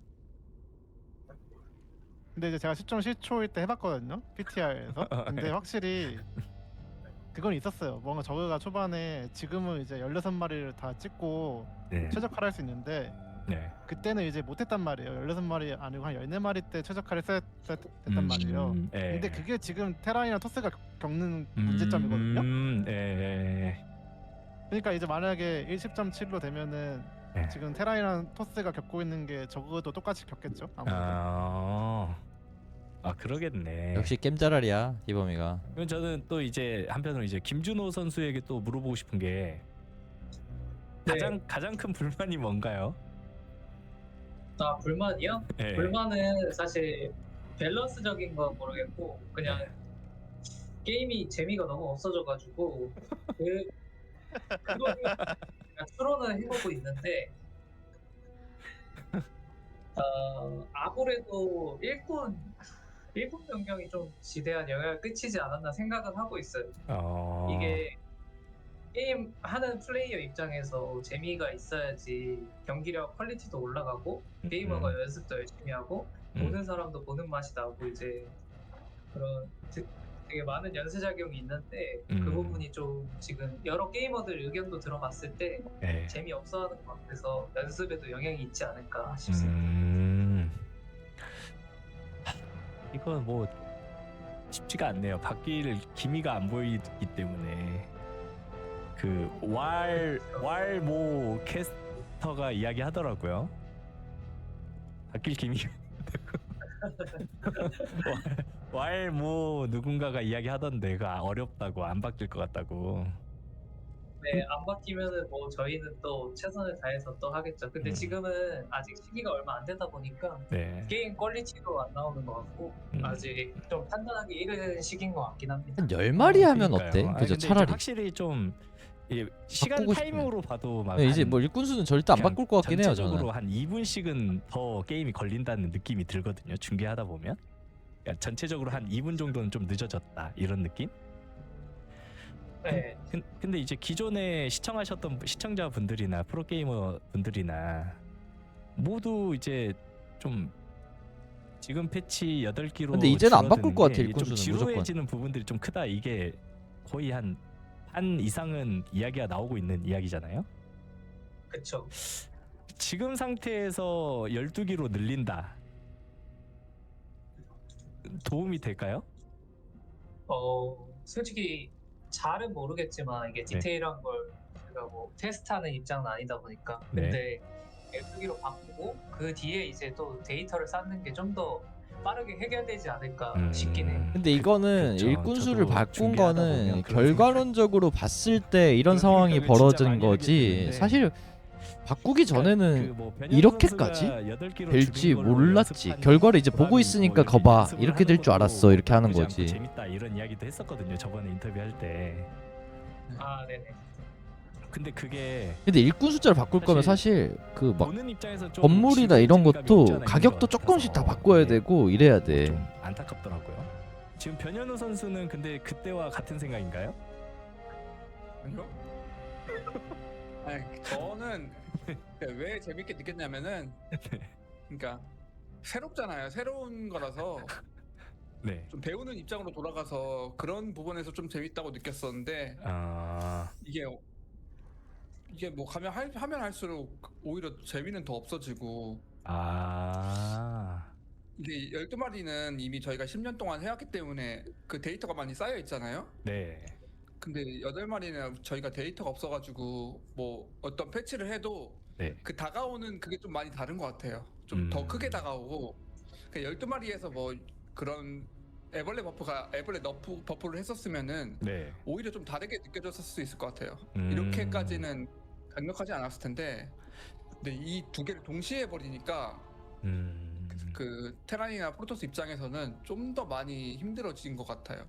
그런 것 같아요. 확실히 초반에 저그의 일꾼 최적화 이게 뭐 선못으로 시작해도 확실히 좋아 보이니까 이게 정말 문제가 근데 지금 일꾼 숫자를 건드릴 수는 없을 것 같고 그냥 밸런스 지금 당장 맞춰야죠 뭐. 조정이 되냐 안 되냐잖아요. 근데 그쵸? 이제 예전에 이제 제가 또 다른 어떤 모 관계자에 의하면 게임 수가 충족이 안 되면 롤백 이야기도 있더라고요. 진짜요? 근데 이게 진짜인지는 모르겠어요. 근데 그런 이야기가 아무튼 있긴 있었는데 근데 롤백 하면 도움이 되나요? 지금 상황에서? 근데 롤백을 저는 솔직히 말해서 개인적 의견으로는 네. 롤백 하는 게 맞다고 생각을 하고 그 롤백을 하고 일꾼 12마리에서 네. 거기서 이제 유닛이나 뭐 네. 애벌레를 건들던 그런 수치 너프를 해야 된다고 해야 되는 게 맞다고 생각을 해요. 네. 일꾼을 8마리로 그냥 줄인다는 거는 그냥 아무 얘기도 없이 줄인 거잖아요. 뭐 때문에 줄이는 거 그런 것도 없이 네. 없이 줄인 거잖아요. 뭐 때문에 줄이는 거 그런 것도 없이 저는 뭐 그래서 제 입장은 저는 뭐 제 입장은 하는 게 맞지 않나. 다시 롤백을 하고 근데 또 게이머들도 다시 패치를 하는 게 맞지 않나 생각을 하고 근데 또 게이머들도 BTR 서버가 열리면은 많이 뭐 피드백을 많이 해줘야 되는데 저희 게이머들도 피드백을 잘 안 하다 보니까 이쪽 그 패치 팀에도 좀 머리 아픈 그런 게 있을 것 같긴 해요. 강퇴하니까 없지. 뭐라고요? 강퇴하니까 못 주지. 나도 피드백 주고 싶어. 강퇴다. 그쵸. 그쵸. 그런 부분도 있고. 그러니까 모두가 굉장히 힘든 시즌을 보내고 있다라는 생각이 들고 뭐 이번 또 GSL CK 5회차 오늘 이병렬 선수가 화끈하게 병렬이가 근데 진짜 너무 잘했어요. 너무 고맙고 저가 이겼는데 너무 고맙고 그러니까 보여주려면 이렇게 확실하게 보여줘야 돼요. 네, 안 그래도 오늘 화끈하더라고요. 근데 신이범 선수도 확실히 그냥 롤백하고 좀 저그 약간 중간중간 애벌레나 이런 것들 손보는 게 괜찮은 방향이라고 보시나요? 12마리 할 거면은 애벌레는 절대 건들면 안 되고 그냥 이제 전 버전에서 문제가 있던 게 어떻게 보면은 푸테전이랑 푸저전이었잖아요. 네. 그래서 그것만 좀 건들면은 되지 않을까라는 생각이 있긴 해요. 그쵸. 저도 오늘 중계하면서 그 이야기 했었거든요. 그냥 다른 종족전 괜찮았던 것 같고 푸저가 중후반 넘어갔을 때 할 게 없다. 이거 이길 수가 없다. 이런 이야기 하다가 뒤로 돌려서 그냥 그 부분을 좀 조정하는 게 낫지 않냐. 이제 그런 이야기들이 있었는데 그렇죠. 그냥 굳이 전체적인 거 뭔가 새로운 걸 시도하는 거는 좋은데 이게 방향이 좀 잘못된 게 아닌가라는 생각이 들어서 좀 아쉬움이 남더라고요. 그러면 일단은 밸런스적인 부분은 서로 다 의견은 비슷한 것 같고 오늘 게임 이야기만 좀 간략하게 해보도록 하겠습니다. 신이범 감독님은 오늘 이병렬 선수를 1번으로 내보낸 이유가 있나요? 일단 그 강민수랑 저는 이 패치가 되고 나서도 꾸준히 대회도 나가고 연습을 좀 했어요. 근데 이제 이병렬 선수는 보기만 했다고 하더라고요. 뭐 게임 한두 판 정도, 두세 판?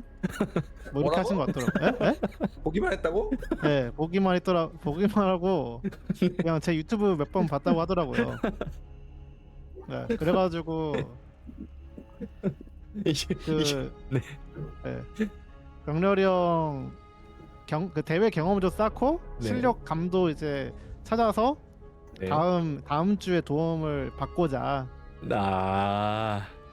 이제 이병렬 선수를 내보냈는데, 아무래도 제가 아까 말했지만 저그는 사실 애벌레 때문에 최적화가 바뀐 게 아예 없어요. 다른 테라이나 토스는 느려졌는데. 네네, 그렇죠. 그래가지고 이병렬 선수가 연습을 안 해도 그냥 그 저번에 했던 그 기본기로 그냥 다 이기니까 저도 이제 당황스럽고, 저도 보는데 아 이거 조졌다 이거 대회. 네, 이 생각했어요.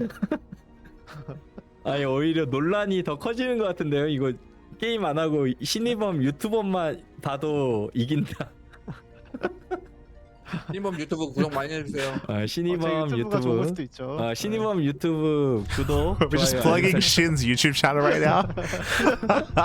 God damn it. 그랬구나. 그럼 변현우 선수는 왜 본인이 1번으로 나왔나요? 저보고 나가라던데요?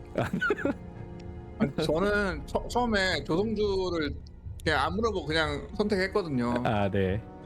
마루가 평소에 CK 하면은 대장전에 좀 부담을 가지는 것 같아서 그냥 제가 첫 번째로 박아버렸는데, 네.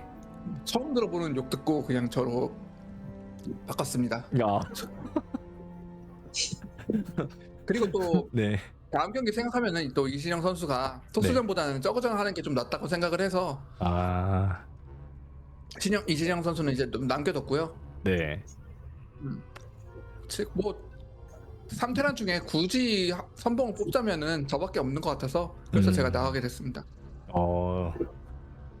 근데 이게 다음 주에도 이제 플레이오프 일정 있잖아요. 사실 제가 김준호 선수에게는 뭐 이것저것 안 물어보는 게, 오늘 뭐 프로토스는 워낙에 뭐 저그한테 뭐 아무것도 못하고 진 것 같아가지고 물어보면 욕할 것 같아가지고 못 물어보고 있거든요.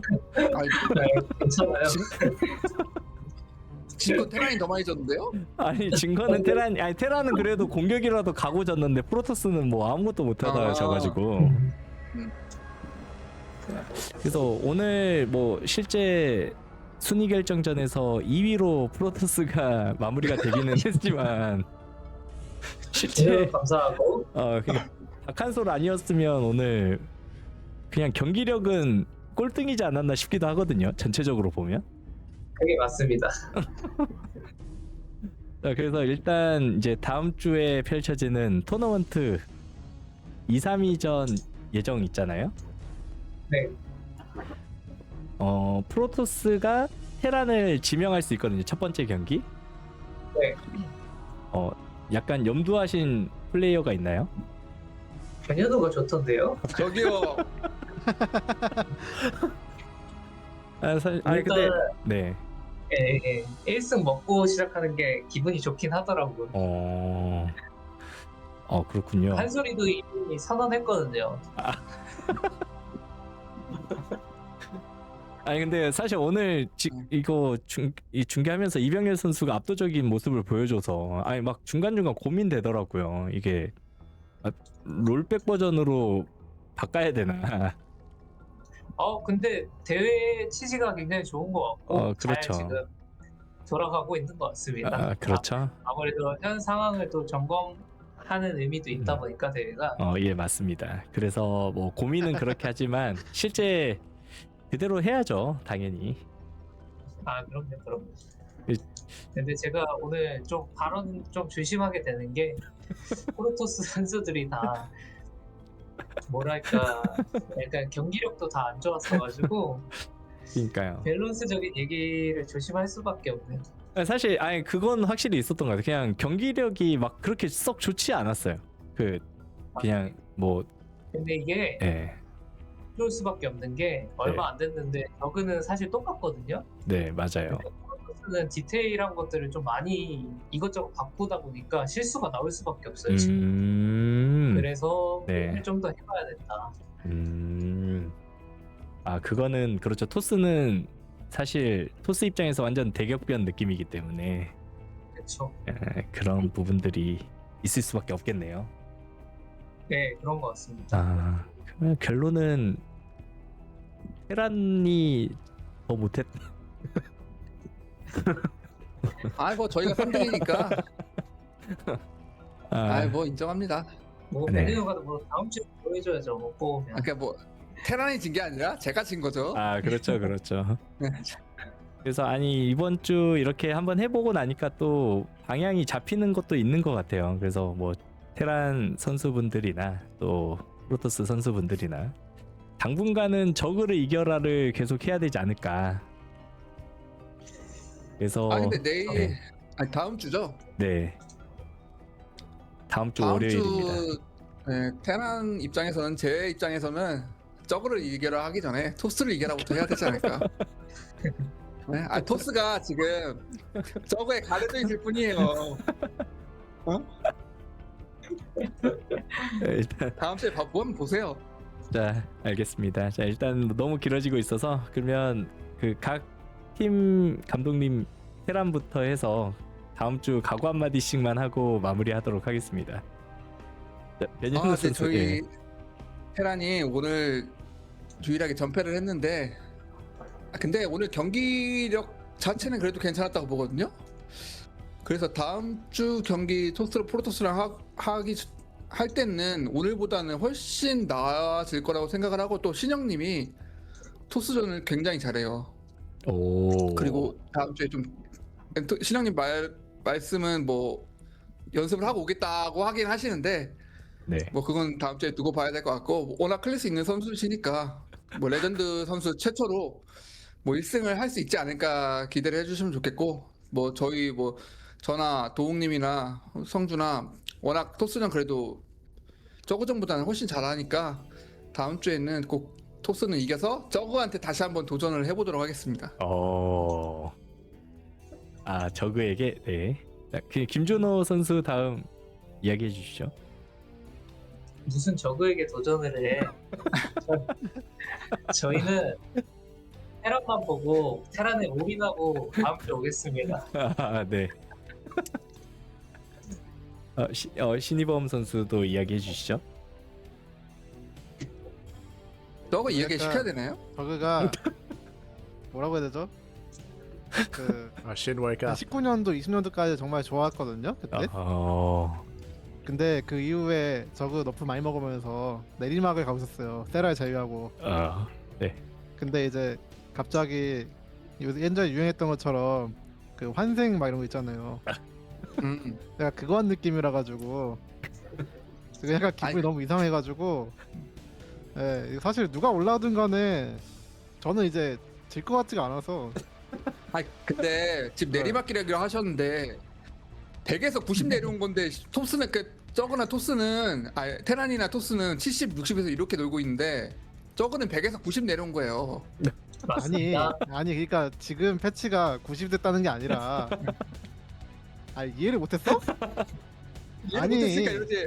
19년도 저거가 된 것 같다고 지금 상황이. 오케이. 네, 그거 말하는 거잖아요 지금. 그래서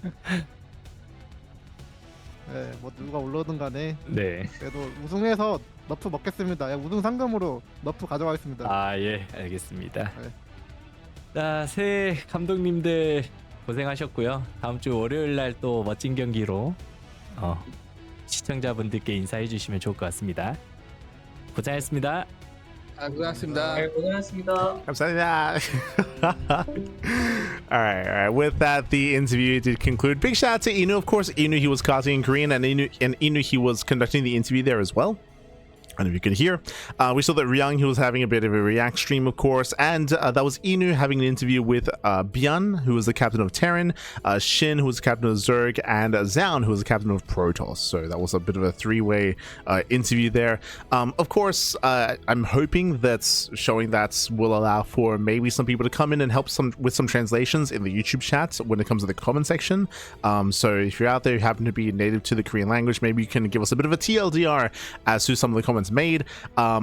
We can hazard a guess as to what was said for sure, with some context clues there, and with some keywords that were stated.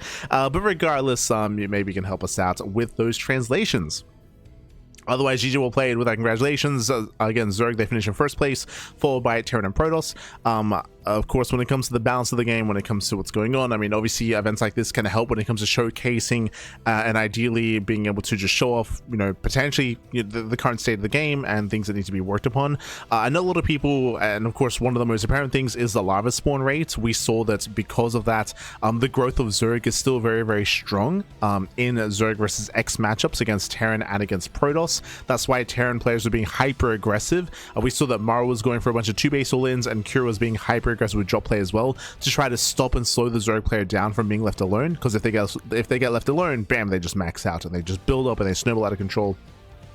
And we saw that Maru and Cure and Innovation were unable to stop that from happening. When it comes to ZVP, it's a little bit more complex, because on the one hand, it's similar where Protoss players have to be very aggressive, have to be very assertive in their own way.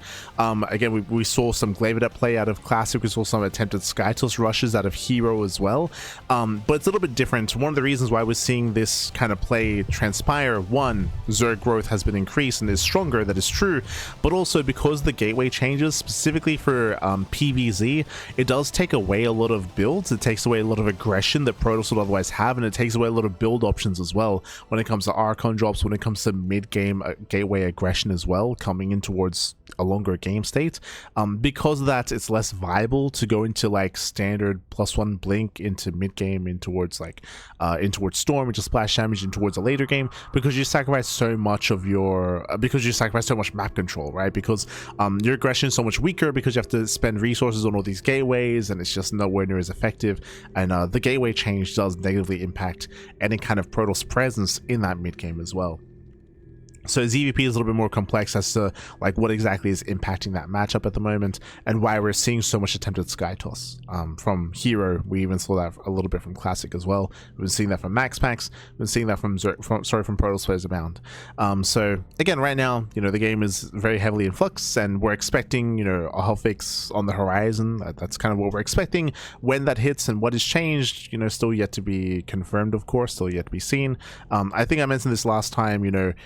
Initially I was all for the worker change as well, and for a lot of these changes, but at the end of the day, like, if these changes are not really bearing fruit, or if they're not achieving their end goal, then I would hope that Blizzard or the team are willing to revert some of these changes, right? If they're not working, and if you have to do all, if you have to try to make all these, like, jump through all these hoops and try to like mess with all these numbers, and if you do all these changes to try to force this to make it work, and if you don't quite achieve it, I would hope that we're willing to pull back on some of these changes if they fail to achieve like the end goal, the end result.